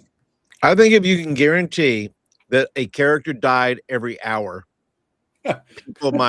people might watch that, because once you're out, right, that's when you bring the next person in, and the other person has to stay out for an hour. They can jump back in, but they can only jump back in when somebody else dies. So if you had a thing where there was just this rotation of death happening once an hour, who's going to die this hour? And you don't know who that is. You just know there's going to be an encounter. There's going to be a thing. Something's going to happen, but somebody's going to die. I think that what Pop Critical Role was, number one, good DM, because and after watching COVID also, right? No, it hit at COVID, but it was big pre-COVID. Like the early episodes, right? They're like, oh my god, if we get to 1,200 subscribers on our Twitch channel, we'll give away a free PHB. That level of low growth, right? And so they're doing that sort of thing. And it wasn't run by them. It was run by, I think, Geek and Sundry at the time. And it was just 8 people showing up to play D&D together. And some of them were late. They get in there, they talk about their fucking life, their tangents, they get distracted when the pizza comes. It was all of us. It was everybody playing D&D, but Matt Mercer was a good DM. I'll give him that. The players were voice actors and photogenic, and there were girls. I think all that added to it. I think they were all having a good time too. And later seasons, it became a scripted bullshit thing. Yeah. It's no longer a role. Just as an example, I have a video from November 14th that has 7,000 views, which is pretty good. Mm-hmm. It outperforms a lot of other videos. Yeah. Not some of my more viral ones, but it's solid performance. Mm-hmm. And all it is me basically summarizing where the guys are in my home campaign. Like they know about this and they know about that, and they found out this thing. What should they do now? Like people like to put it, but I presented it in a very tight presentation that was quick. So it wasn't like people were like, well, blah, blah, blah, blah, blah, blah. Yeah, it was, this is going on, this is going on, this is going on. And it was all about an actual game, but by me tightening that up and summarizing it into a real coherent thing, that is an appealing thing. People liked thinking about, okay, what should this group do at this stage? You know, they know about this guy over here, and they know about these guys over there, and they could go do this. Did you have slides, or was it just commentary? Did you have like? I had pictures. I showed on the map where the guys were and all this. Okay. Well, that's interesting, though. That's something to look at. Yeah. Here's a picture of this guy that they talked to, and here's this thing over here, and that was good. So I think it's just, I'm glad you brought that up, Joe, because I've stopped doing the Shadow Rim campaign, and I don't know that I'm keen on doing it again, because the trade-off in terms of time and prep and thinking, do all this stuff for the view return is just not good enough compared to me spending my time doing other things. I get that. And I'm going to do it, even though you said that, probably in July after North Texas with some of the old guys. I think, Paul, you said you're in on it. Greg, you said you probably wouldn't. You might have just hit the gold spot right with what you just said. Hold on. If you did it at a convention. Oh, after. I know what you said. But I'm saying, if you did it at a convention with a bunch of people that normally aren't together in physical space, and you were like, we've got these 6 game designers sitting at this table playing this thing, and you filmed that could. I've talked to Bad Mike about that very exact thing, Greg, about trying to get it done. It won't be this year, but he's confident that we could pull it off. Because I'm not ready this year. He's confident we could pull it off, though, and we could get a room upstairs and get some cameras going and, you know, stream the thing. So I'm looking forward to maybe giving that a shot, but it'll be like Eric and Tim and Paul and, you know what I mean? And you know, some of the other folks who want to get in on this thing. It'll be a fun time. I think that people want to see what you, there's a comment here. It's when you see, where is it? When you follow an OSR channel long enough, you want to see those people run an actual game. Nothing but commentary gets old. That's what I think it's going to be. And for me, the benefit isn't the $2.59 I'm going to make from the views. The benefit is that people want to see this game maybe and say, oh, maybe I'll buy that. It looks like fun. That's what it comes down to. I mean, like the way that I run a live stream is way different from Mike, who made that comment, is in my Saturday night game. Yeah. And he know, like, the way that I run my Saturday night game is not the same as the way I run a live Shadow Dark that's very quick. Oh. This is a slow OSC planning, you know, tactical decision, making decisions and thinking about all this stuff. It's very different from a Curse of the Scarlet Minotaur game where you're running around, you know, killing somebody. Yeah. Yeah. It's a different experience. Yeah, I agree. I think that, like, my brother and I, we had our game, and I like the deep immersion. So my brother, me, and Pete were playing it. I'm DMing them too, and they each had a couple characters, and it's a lot of immersion. We went 2 whole sessions, 4 hours each, with not a roll being made, except for maybe one knowledge check. That will not carry over well to the live stream format. I was about to say that would be very boring. It would be boring as shit. Yeah. That Glass Cannon podcast people who did they started doing a big Shadow Dark thing. There's a whole bunch of promotion with Kelsey and them and all this, so they're going to do this stuff. And I watched the first like live of it, and after like 40 minutes, I was like, "This is like watching paint dry." Like I don't give a shit about any of this stuff. Yeah, and because every moment was the GM like turning and having somebody describe something in excruciating detail, Tolkien level of detail of what they're fucking doing. I don't care. Yeah, I want to see stuff happening. I don't want to hear what your character's feeling as they crawl out of the dirt pocket or whatever, some shit. I don't give a fuck about that. Yeah. I think that good for podcasts, maybe, but not for YouTube. Yeah, I think the recap videos might be good, especially afterwards. If you did like the aftermath, because some of the better, and again, I'm only season 1, 20 episodes in, and I haven't watched in a couple months because I got kind of old to me. But some of the better parts of the Critical Role shit were afterwards. Every once in a while, they'd hang out for an hour and talk to their audience. Right, that's back when they had 1,200 people in the audience who were subscribers to Geek and Sundry at the time, and it's like, wow, this is cool. The regular people, the normal people, and I think that our guys, we all start with that. We're all regular fucking people, and so we have an audience. We have a base. People like us, and so they might want to watch us play a game or whatever. And it's I'm gonna play it anyway. This is the way I look at it with you guys. I may as well do it live and have some fun. You know what I mean?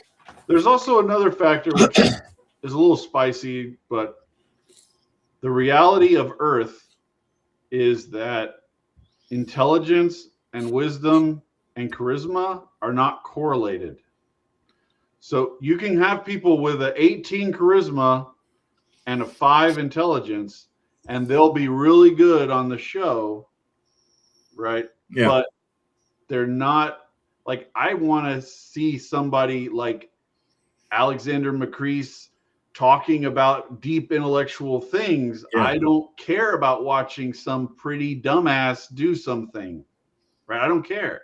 That's me, but I think a lot of people that are in role-playing games, they like the intellectual depth of it, and that clashes with kind of what I was saying earlier about, like, I don't get my political opinions from pretty people whose job is to fucking lie all the time. Yeah. Like, I don't those things are at opposite cross purposes. I think the problem with a lot of the live streams too, that I see, the dungeon musers, whatever his name is, he does tons of different live streams. That's pretty much all he does, with multiple different games and multiple different groups. Now, he's a good DM and he has some level of charisma, and he fucking sounds like Tony Stark, for God's sakes, right? Robert Downey Jr.'s Tony Stark. It's weird how much he sounds like him. But I don't know who these people are. I'm maybe at the risk of offending some people. A lot of his players are boring as fuck, right? And so I can't watch it too long because they're just boring people.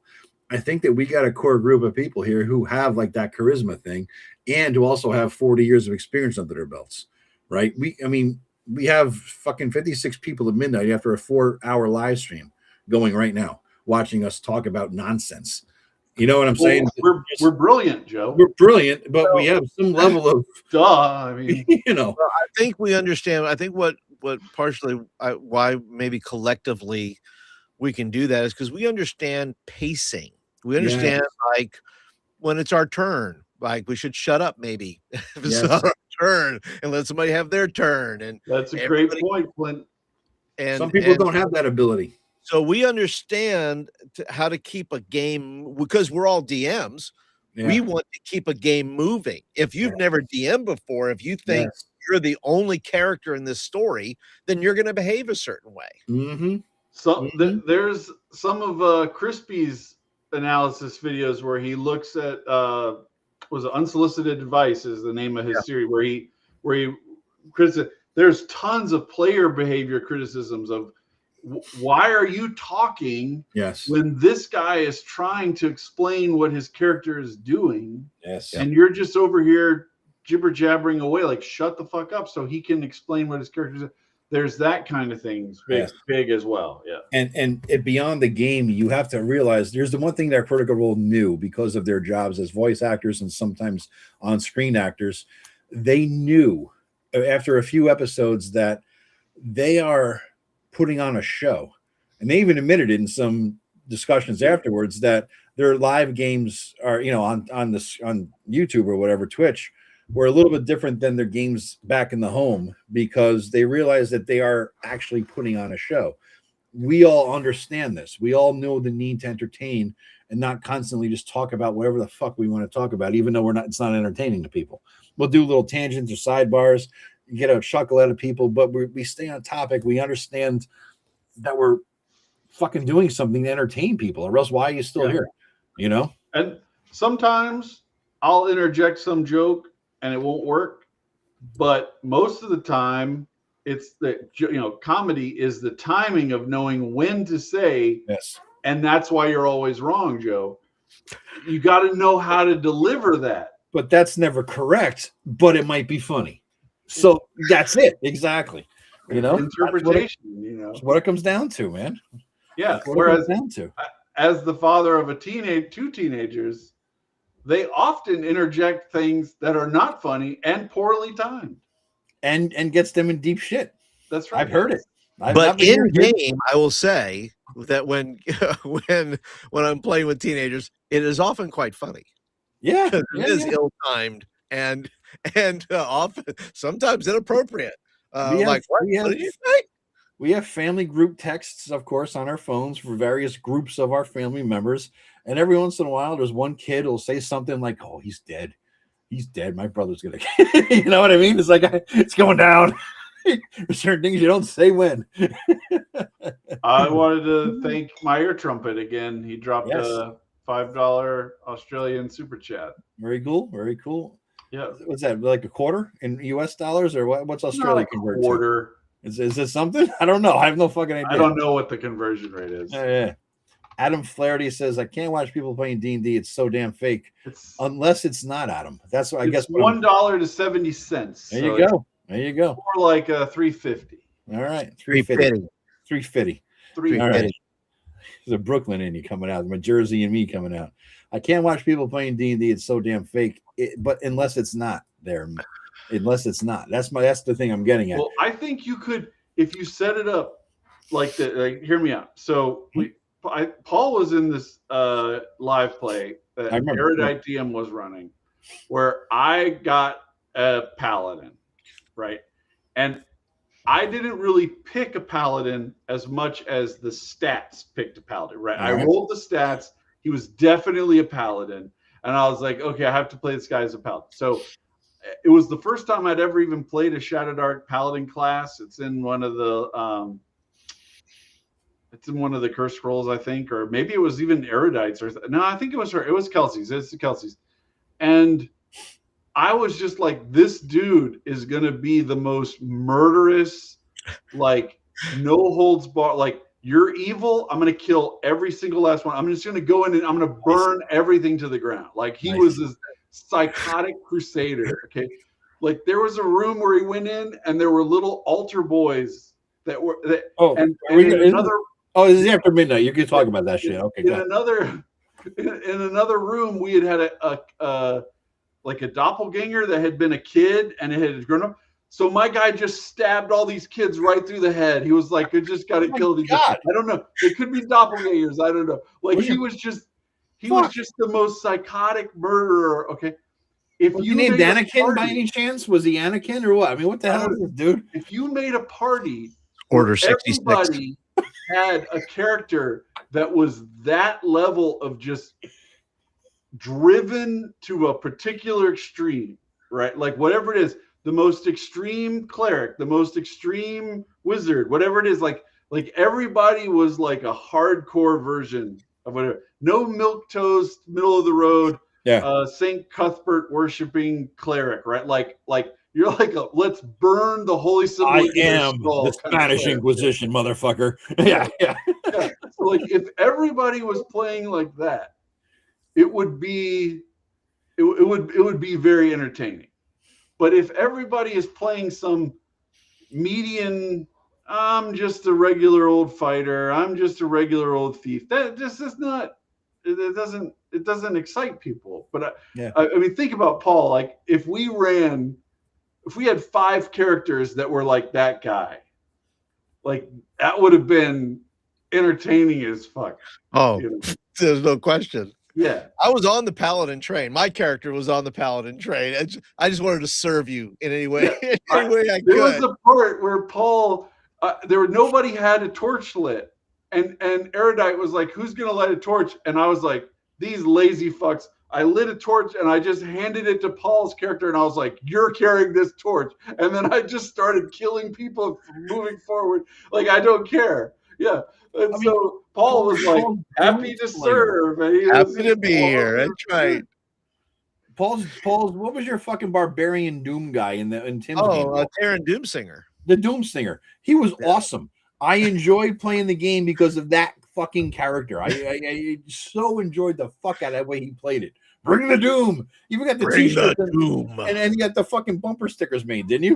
They were fucking I got awesome, stickers and t-shirts, by the way. And t-shirts. Yeah. Bring the Doom. And he had a fucking great. It was awesome. If I could find it, if you had enough X's, I'd buy one, but I don't think they make them big enough. No, doesn't make it big enough. Yeah. Do you know who Lord Mattius is? The name, yeah. He does Second Watch. Live stream and everything. And he has a character. I didn't get to ever see this guy play, but I've heard the legends. When he was a dwarf, and he had such a low intelligence, he didn't speak languages. All he said was Brogan. That was his name. His name was Brogan. They would be Hodor. like, "What do you think?" And he would just go Brogan, and then he would like go and start fighting people. So he was like a dwarf version of Groot. Yeah. Yes. Or what's that guy from Game of Thrones? Hodor. Yeah. It was Hodor. he was just like Brogan.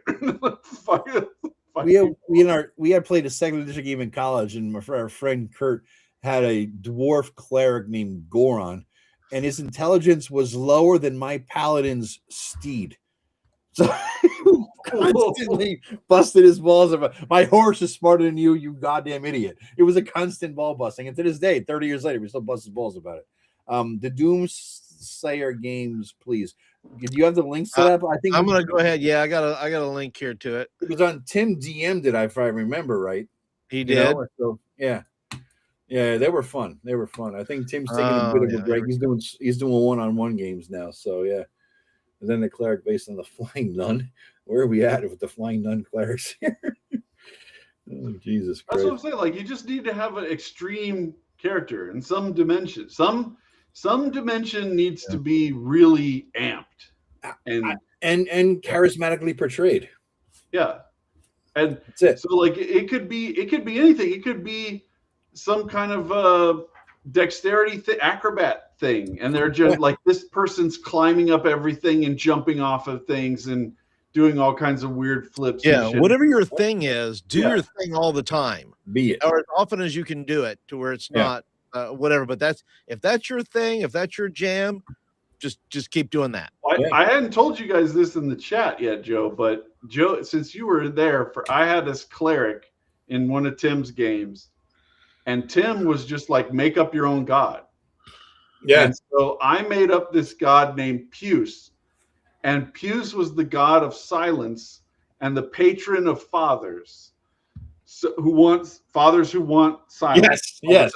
Fathers who want, and librarians everywhere. And librarians. Shush was it. And so every time people were loud, he would be shh, shh, shh, shh, just constantly shushing people. That was one of his ways of expressing his faith. And this was one of Greg's ways of getting some release from what the fuck was going on, which goes back to my life as single is great. So I had an idea for a class that is basically no. So it's like all of its abilities are shutting off other people's abilities. So it can counterspell, it can stop things from healing, it can stop things from growing. The guy just goes, no. So it's the class of 3-year-olds. Yes, basically.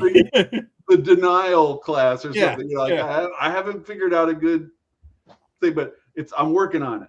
I'm working on this class. Actually, the class for 3-year-olds would be the why. Why?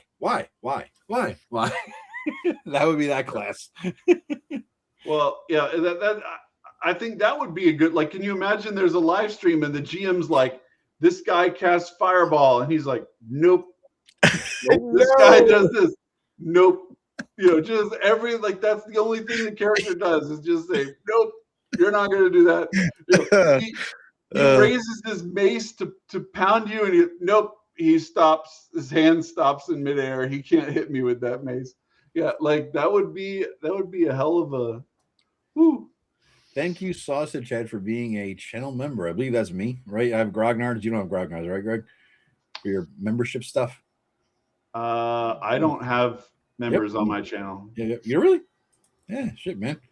Every once in a while, I'll do a live stream just for the members. So I guess it's maybe a pitch for members.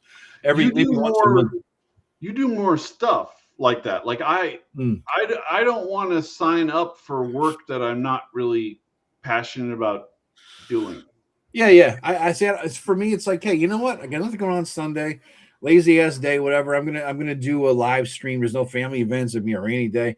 I'll do a members only stream, and what I'll do is I'll give the members in the chat the link to join on Restream, and we just hang out like there's 8 of us here just bullshitting, you know. And so that's kind of fun. I figure we get to know the people in person, you know.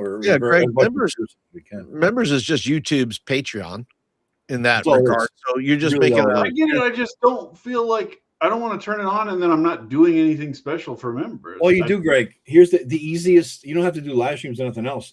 You can drop a video for members first, and then 3 days later comes out for the rest. Yeah, that's all. Or you can do member polls, or you can do.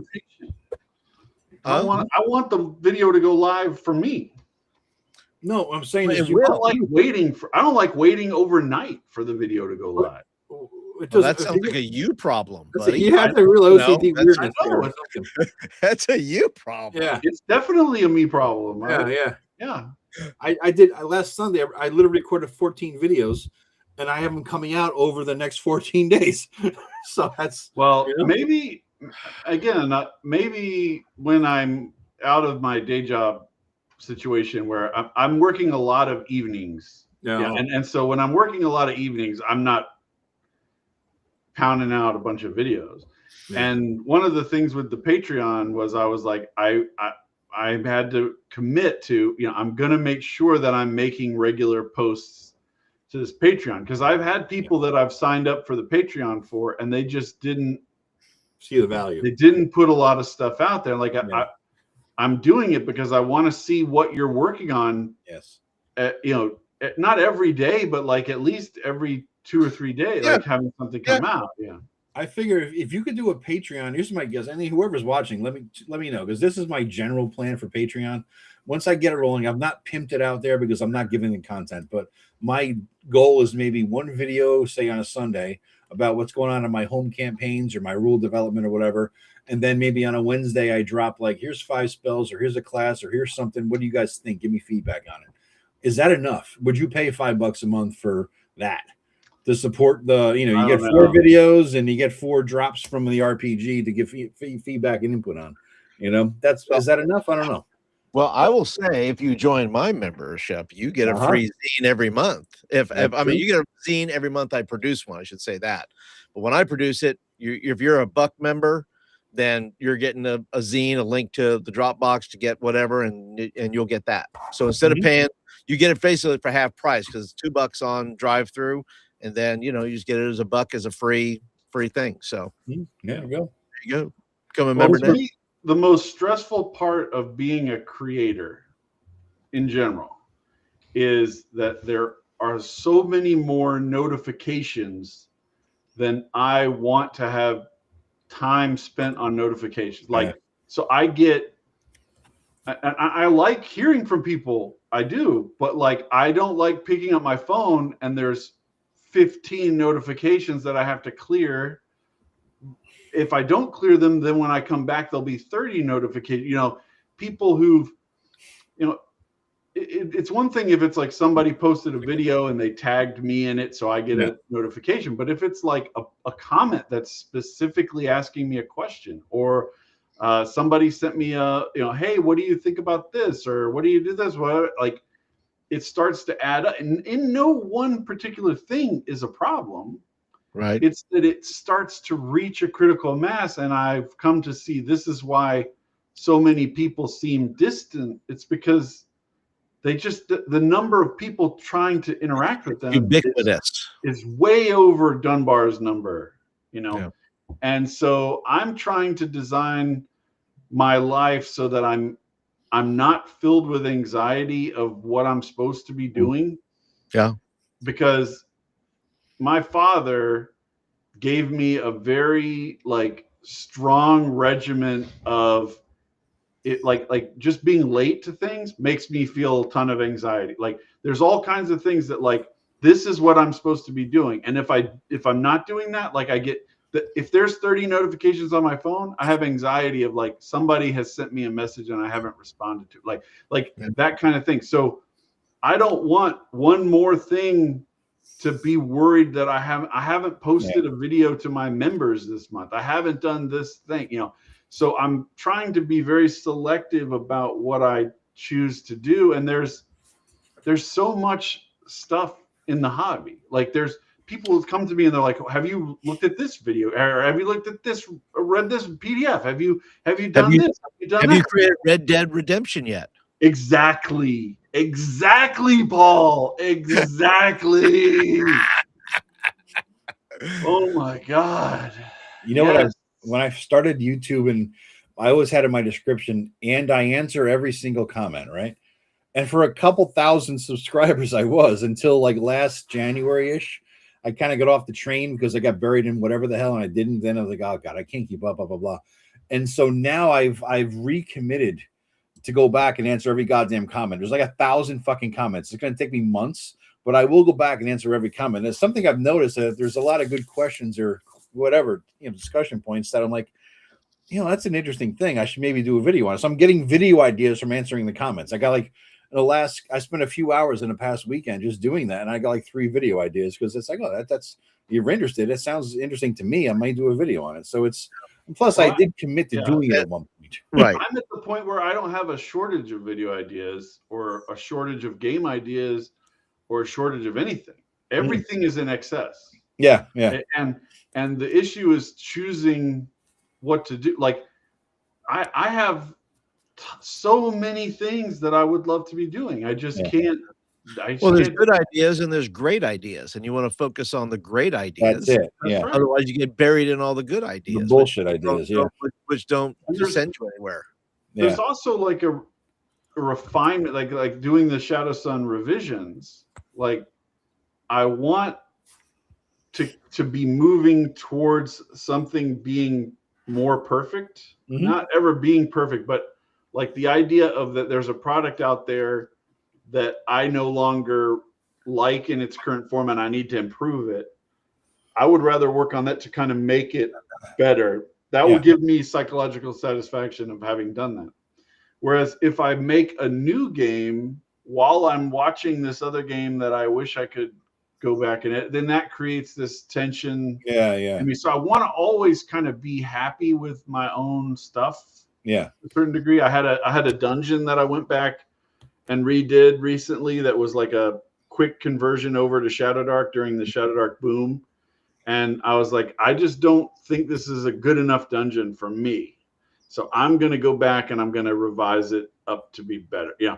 So that's the kind of thing, like the things that I do in the videos, I've said this before many times, like it has nothing to do with the audience. All of the videos that I make are done to force myself to articulate my view on this particular thing. So if I go through Sunless Citadel and I point out all the things that I think are wrong about Sunless Citadel and the things that I think are good about it, that is so that I know when I'm making my own product, I want to do that and I don't want to do that.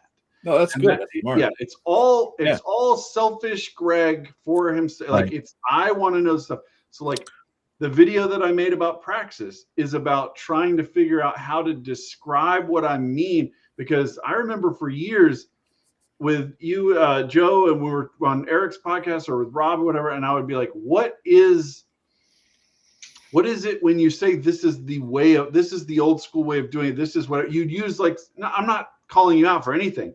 I'm just saying, like, you would just describe something in very unclear terms, and I'd be like, what does that mean exactly. Like, Yeah. what are you talking about? Are you talking about the trap needs to be written like this, or it needs to be the GM needs to implement it in this way? What are we talking about here? And man, like the whole thing about praxis is we have to get down to what is the actual practice that you're doing versus what I'm doing in real games that's creating different results so that we can actually talk about what it is. Because we can talk about what's written down in Curse of Strahd till the end of time. It doesn't help anyone. Yeah. What will help someone is going, if you roll up a random encounter and then you do this versus rolling up a random encounter and then you do that. Like that is some practical use to someone. Well, that comes to your number one, your mentality, number two, your day job, right? Because this is the kind of things you think about. And you are a top down, let's look at the theory first and drill down. Whereas me and a few of us, I think, are less theoretical and more like we are more the car mechanic trying to tell the engineer this will work. And the engineer's like, well, let's talk about the theory of motherfucker. If I do this and this, it works. How do you know? Because I've done it. You know what I'm saying? So this is the difference in our approach. Whereas I am so much more a mechanic than I am a theoretician or an engineer. And you're way the opposite. So our brains work completely differently in that regard. And so you hear us having a conversation about some theoretical thing, but not on the theory level, on the practical hands-on level from the mechanics point of view. And you're like, well, let's get to the engineering principle behind that. And we're like, what?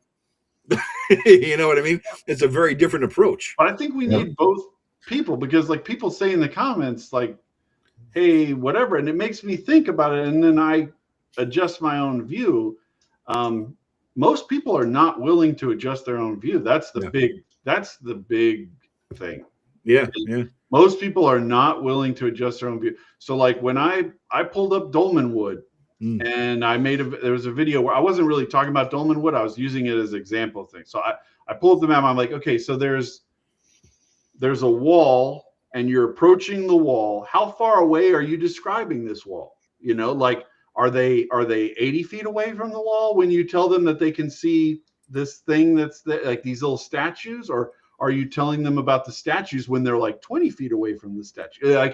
Like those seem like inane thing, but that is real game. Like that is a huge thing. If I describe a dangerous thing to you when you're 80 feet away versus 10 feet away, that makes a massive difference in the game. You know, so like looking at how these things actually happen, that is like my goal. I want to know that. That's why when, like I've said this a bunch of times now, when I went to North Texas, I was like a zoologist. Like, what is this guy doing? What is that guy doing? What as can a creator or as a business person or both? Both. Yeah, like what can I learn from being in? I'll use Glenn Hallstrom because we're all familiar with him, right? So Glenn, my understanding, correct me if I'm wrong, is that Glenn has over time become much more specialized in gangbusters than almost any other game. He's developed a sophisticated way of running the game that's tested by going to conventions and running it over and over and over and over again, right? And I like gangbusters. I played in it a couple times myself on my like regular D&D group. I played it with my son.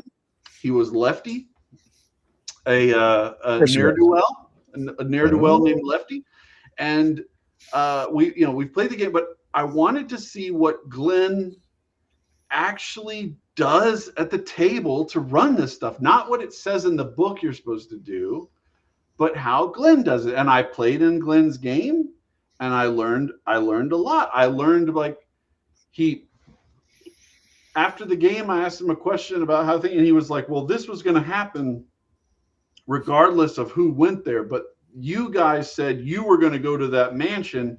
So it happened at the mansion, right? So I'm thinking like, so he had kind of like a basket of things that were going to happen, and he was throwing them out. Now that's not that different from how Alien works, in that there's kind of like events that go wrong. Some of them are attached to specific places, but others are like at a certain time, this thing explodes or whatever, you know. And you know, and the GM can control that. GM could have that happen in the middle of a conversation. The GM could wait for them to kind of figure out what they're going to do and then have it happen. There's all these different ways. So like observing Glenn, watching how he did stuff, and then leaving that, and I went into a game where we're playing Vampire Masquerade. Totally different game. Yeah. You know, and I'm looking at how Nick from Black Lodge Games was running the Vampire Masquerade game. You know, that's what I'm saying. Like, that's what I'm focused on getting. And people were like, "Are you going to run any games at the con?" And I'm like, "I will learn very little from that. I don't care about that." And people were like, "Well, we want to, you know, people will want to play in a game that you're running." And I'm like, I don't really care about that. I want to see what these people are doing. Like, that's what I'm saying. Like, it sounds like I'm playing it up as being a selfish thing to be like, that's my focus. Yeah. You know, my focus is not on, I want to be a person that everybody tries to flock to get into my fucking game. I don't care. Yeah. That doesn't. There's very little ego in it for me at all. Like, it's all like an art. Like I don't care if people like the art. I could go down like Van Gogh and nobody even knows who I fucking am. But if it's good, that's all only thing that matters to me. So I went to the conventions and I wanted to play in people's games who wrote the game that they're running. Like when I was at TotalCon before COVID, I guess. I would agree with that 100%. Yeah. I wanted to play in Matt Finch's game because he was there, and so I played in a Swords and Wizardry game.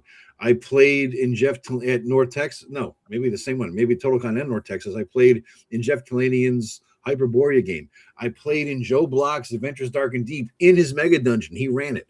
I want that experience. Like, I want to understand, like, you could read a book and play the dungeon or whatever, but you're always doing it through your filter, right?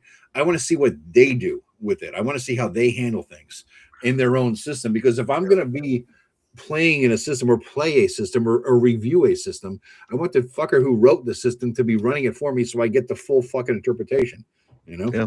And there's some people that I think feel the same way about Chubby Funster, that they would like to visit the Chubby Funster Zoo for a little while and see how Chubby Funster runs his games. And so I think that would be a tough shit for them. I'm just kidding. Shit for them, motherfucker. Screw you guys. But if you go to ShireCon this coming September, Greg has said he's going to be there along with Paul. No, Greg has not said he will be there. And he's going to run like 6 games. No, roommates, in fact. Yeah. It has nothing to do with not wanting to go to ShireCon. I do. It's about life and family and logistics. That's all. In September, even? Do you think that's still going to be? Yes. Yeah. Is there any future? I'm not going to get into it live. I know the issues, but I'm just wondering, is there a future date where it would be a thing? There is a date. Now, Death Angel has seen how I run a Shadow Dark game live, but he hasn't played in my private game where I'm not trying to make it entertaining for the viewer. Yeah. There's this is a great example. Like, there are many times in a live play where I have interrupted to have a thing happen to the players. Yeah. That I would not do in a home. I would let them take their time to figure out how to deal with the problem. Yeah. But I can't have them sit there, and of all people, now that I remember, Death Angel wanted to spend like 10 minutes shopping for some crap. Like, he was bargaining over 5 gold pieces or something. Good man, right there. Dude, the 5 gold and move on with your damn life. Amen. Good for you, buddy. Nobody wants that. Everybody wants that. Everybody wants to shop for the 3 fucking hours in a session. Everybody. Yeah. I had to interrupt that shit and be like, we're moving on, buddy. In fact, now that you say that, though, Greg, as I was thinking about the logistics of running a game, you all know me. I'm a fucking addictive shopper in any campaign as a player. But I was thinking to myself, I would probably have to have the players log in an hour before the game starts to get the shopping bullshit out of the way so we can get to the actual game. Like, there's things you do in your home campaign that you're not going to do live streaming, right? Even though I did it in Tim's live stream game and Rob's live stream game. Like, as a DM, I'm like, that's going to be boring as fuck. You know, nobody wants to see me shop for fucking +1 underwear, you know? It's true. Try it on, maybe. Model it. Different story. But shop for it, no. They're not going to want that shit, you know? Yeah, just why Asheville plays. I want to see how these guys actually run their games. You know, the first time I've actually, believe it or not, this is a weird little story. It was the first time I saw anybody else play D&D other than my core of a handful of people I've played with all my life for 30 years, believe it or not, was Zach's game back when he had that. God. I hit it with my axe, right? And so I'm like, wow, this is interesting. I'm seeing somebody else play D&D. And then when the flail snails thing came out, which was this, Yeah, you were big into flail. I was huge into that. That was a fun time because what it was, you took your character from some game to another game. It was like the same AD&D characters now playing in a DCC game, or it would any game system that was vaguely old school and compatible, you'd play in it. And even the homebrew games and homebrew worlds, you just bounce from world to world. It didn't make sense how you got there. It didn't fucking matter. You just had fun. And so I had Sir the Fist of Uther bouncing around. He died a couple of times, reincarnated, started as a half elf, ended up as a fucking hobgoblin. It was just a fun time. And the best part of that for those couple of years was I played in well over 100 different games with maybe a dozen or 24 different DMs. And it was truly the best learning thing I've ever done in my life for D&D, because you got to play with other characters from other systems by other players in other games or by other DMs and other settings. And it was just like a goddamn acid trip of learning. It was just fun. And we had a good time. And I realized that it's like that whole thing from The Matrix. There is no spoon. There are no rules. It's just fucking fun. That's all that matters. And you could just fucking wing it. And it doesn't have to make sense. It was just a great goddamn. You did all that and you could still be so wrong. What's that? Oh, I missed some. What? Yeah, it's amazing to me that you went through all of that and could still be so wrong. Where's that? Dude, how come streamers have a mute button for dumb shit? Like the whole, you put the tape across the face, when people say dumbass shit like we have back in the days on the old TV. That's just a shame. It's a real shame that they don't have that. I know. Function. I'm really crying a river over here. It's the dumb shit filter. I would say that before I had started playing, online, but I had run games, done all that stuff, but I didn't have a play group until I joined Tim's group. Until I joined that group. Oh, really? Yeah, I didn't have a regular play group. I was forever DM.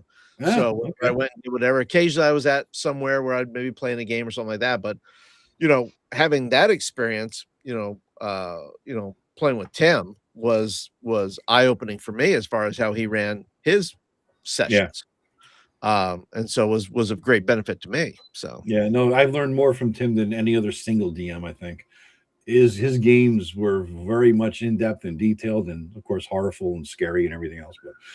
But I think he was probably, no offense to anybody else who I ever played with, but there's always going to be a best. I think he may be, for me, the best DM I've ever played under, because I learned so much and had so much fun. It was that combination. You know what I mean?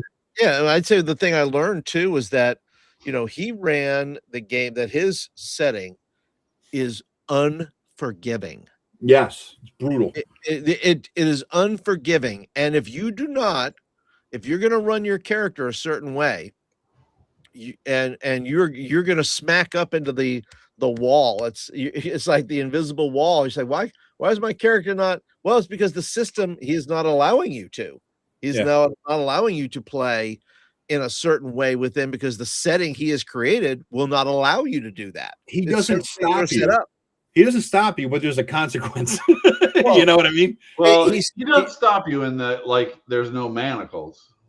That's true. There has to be manacles, but Tim is not as much into D&D BDSM as Greg is. So that's the thing. There's no manacles in Tim's games. Manacles is one of the most important parts of D&D, because if you don't have manacles, the number of people who get murdered unnecessarily is very high. So manacles are a moral decision, not a. I want to ask you, how many times have you captured somebody in a game and it has degenerated into torture and murder? Always. Right, exactly. Always. Manacles is at least a chance that they get taken back to justice somewhere alive, or sold at least and get to live a life of suffering. At least they're still alive. But without manacles, it becomes, well, we need to keep moving, so they're dead. I would rather kill them. It's easier in the long run to just take them out. You know what I mean? It's just, you're better off. Honestly, you're just better off just taking them out. No. Somebody was asking, does Tim have a channel? He does. It's called Yeah, Godfish Manor. Do you have a link to that, Joe? I got it. Yeah, I just pulled that up. Also, if you watch and if you repost my playlist, watch our games, but watch how Tim runs the games. That's the education part. Yes, How you're watching the game. It's entertaining, but if you're paying Yeah. attention, he's running it in a very specific and Tim's certain one way. of the most rigorous people I've ever seen about asking you how the person dies that you just killed. So like if you roll the number and it's a hit, and then you roll the damage, and then Tim goes, so you tell me how they die. Mhm. So many other GMs will just say, okay, you cut his head off, or you stab him, or you do whatever, right? But Tim takes the time. And even when I've tried to do it that way, it's very hard for me to get, because my habit is not to do that. Yeah. I learned to do that with Magic because I'd say, well, what does that look like? So if somebody does something with Magic, I'll say, well, what does that look like now? It's funny. That was the single biggest thing I learned from watching Critical Role. The first 20 of season 1 was, number one, the best thing about, I'll put it this way, the best thing about Mercer as a DM, in my opinion, was the ridiculous amount of voices for a ridiculous amount of NPCs. I can't do that. But what I can try to do better. You really need to improve in this respect. I can't. You need to improve your abilities. Yeah, it's an impossibility. But for me, I can't do the voices. But what I can do is describe the combat much better. Rather than trying to rush through, hit, miss, 3 damage, blah, blah, blah. The next thing you know, it's all numbers. You're just spouting off numbers for a half an hour of combat. I could try to get people more immersed in it by describing what happens. And I don't do that well, and I've been trying to get better at it. So that's, I don't think you do a very good job of that. You need to work on it, buddy. You had a, what was it, Foghorn Leghorn in the other game? The second Well, edition? I say, that was a good one. You have done me a terrible disservice, sir. That was a good one. It is definitely not just Foghorn Leghorn, but it is also a combination of many other fine Southern gentlemen that I have met over the years. Yeah, but Foghorn Leghorn won't get you canceled. It's almost Foghorn Leghorn. If you go a little deeper, a little raspier, you get to be Jackie Gleason in the Bandit movies. True. Well, I'm not a big. You draw it out a little bit more. You're Buford fan, but Buford. Yeah. T. Roscoe Justin. P. if Coltrane. you do drop it down a little bit deeper, you can get it on down in the deep inside the back of the throat. You know, That's right. It's dark. It is more resonance. You know, it does that's change right. the voice quite a bit now. That's right. Now Mercer has 300 of those, and he keeps them in. Keeps track of it. I don't know how. It's an amazing thing, you know. But yeah, it's something else, man. Anyway, guys, we tried to say goodbye about 56 minutes ago, and it didn't last. It's time for this podcast to end. We must bring it to a final conclusion. This has been a 5-hour awesome chill stream. The snow is still fucking going. I believe I am up to 2/8 of an inch of snow now. Oh, very deep. Yeah, Yeah, currently 26 degrees here. Yeah, it's like it's negative here, I think. So yeah, let me see what the hell it is even. What do you got? You're still cold down there, Greg, or did spring hit yet? I have modern heating materials. Let me see what the hell the temp is here. We are at 13 degrees, but it feels like -3. So yes, fun. Good night, everybody. Thank you for watching for 5 fucking hours. Appreciate you all. Thanks for all the super chats by, guys. We really appreciate it. and all the tips. And We appreciate all the super chats that you guys gave us over the evening. It's you very got nice. somebody giving you a wedgie when you're talking like that behind you or Oh, something? I don't want to get too high up in there. He's- It's not a problem. Jesus, somebody kicking your nut. You're grabbing your balls. Aren't you squeezing hard, aren't you, when you talk like that? I'm That's not the secret. Eric. Oh, that's true. Yeah. True. So did you guys, I got to leave with this. I don't know if you probably didn't see the live stream about a week or two ago. Joe, we're talking about long hair, and Eric made a comment about he's 50 whatever, but he can't tell because of the long hair. And Joe Block's like, dude, you look like fucking Ben Franklin. I'm like, holy shit, he does. And within seconds, there was like a Ben Franklin AI mashup of Eric and Ben Franklin. And then later on, he brings up the age thing again with Ben Franklin. And he was saying, yeah, I don't look, blah, blah, blah. And Joe's like, thank you for electricity. I lost it. I was fucking lost it for like 5 fucking minutes. Thank you for electricity. Oh fuck. Usually we like to leave on the bust Matt Jackson's balls, no, but I think we're gonna leave with busting Eric's balls tonight. So thank you, Eric Tankar, for electricity. And I think I named him Ben Tankar and Eric Franklin. So yeah, I don't know which one's better, but you know. We do appreciate the electricity. It has brought us a lot of role-playing game joy. Yeah, yes, absolutely. 8 hours, yes. Des Angels, we're gonna ever since Greg put this in my head, now I'm thinking of a 12-hour D&D session where rotating players drop in. So keep an eye out. If I could figure out how to do this and get enough players involved, I think this would be a fun time. Yeah, it would be the greatest part now. If you could do it where you can't see the GM at all. It's just voice, pure voice. So nobody even knows who the real GM is. Yeah. Mystery really GM. Judge GMs. the quality. I didn't of the think you GM. smoked, Greg. I didn't think you smoked. That's interesting. I couldn't come up with that straight, but that's good. That's good. Yeah. All right, everybody. Yeah, Jesus, I like him very much. No hope of the curveball. Thanks, everybody. Thanks for listening. I can't believe we still have this many going, and we have finally beaten Eric. We finally beaten Eric in joint views, where he has a 28, and me and you, Greg, have 17 and 15. So yeah, we've beaten Eric in views, even though he's not here. So yeah, appreciate it. That's right. That's right. It is another victory for us. Yes, must beat the live streamer extraordinaire. We are the greatest. All right. Thanks everybody for watching. Thanks for the super chats. 5 fucking hours. Holy shit, man. Five fucking hours. Yeah, this is cool. Don't forget to subscribe to all the things. Yes, we've links galore down there. Guys. Links galore.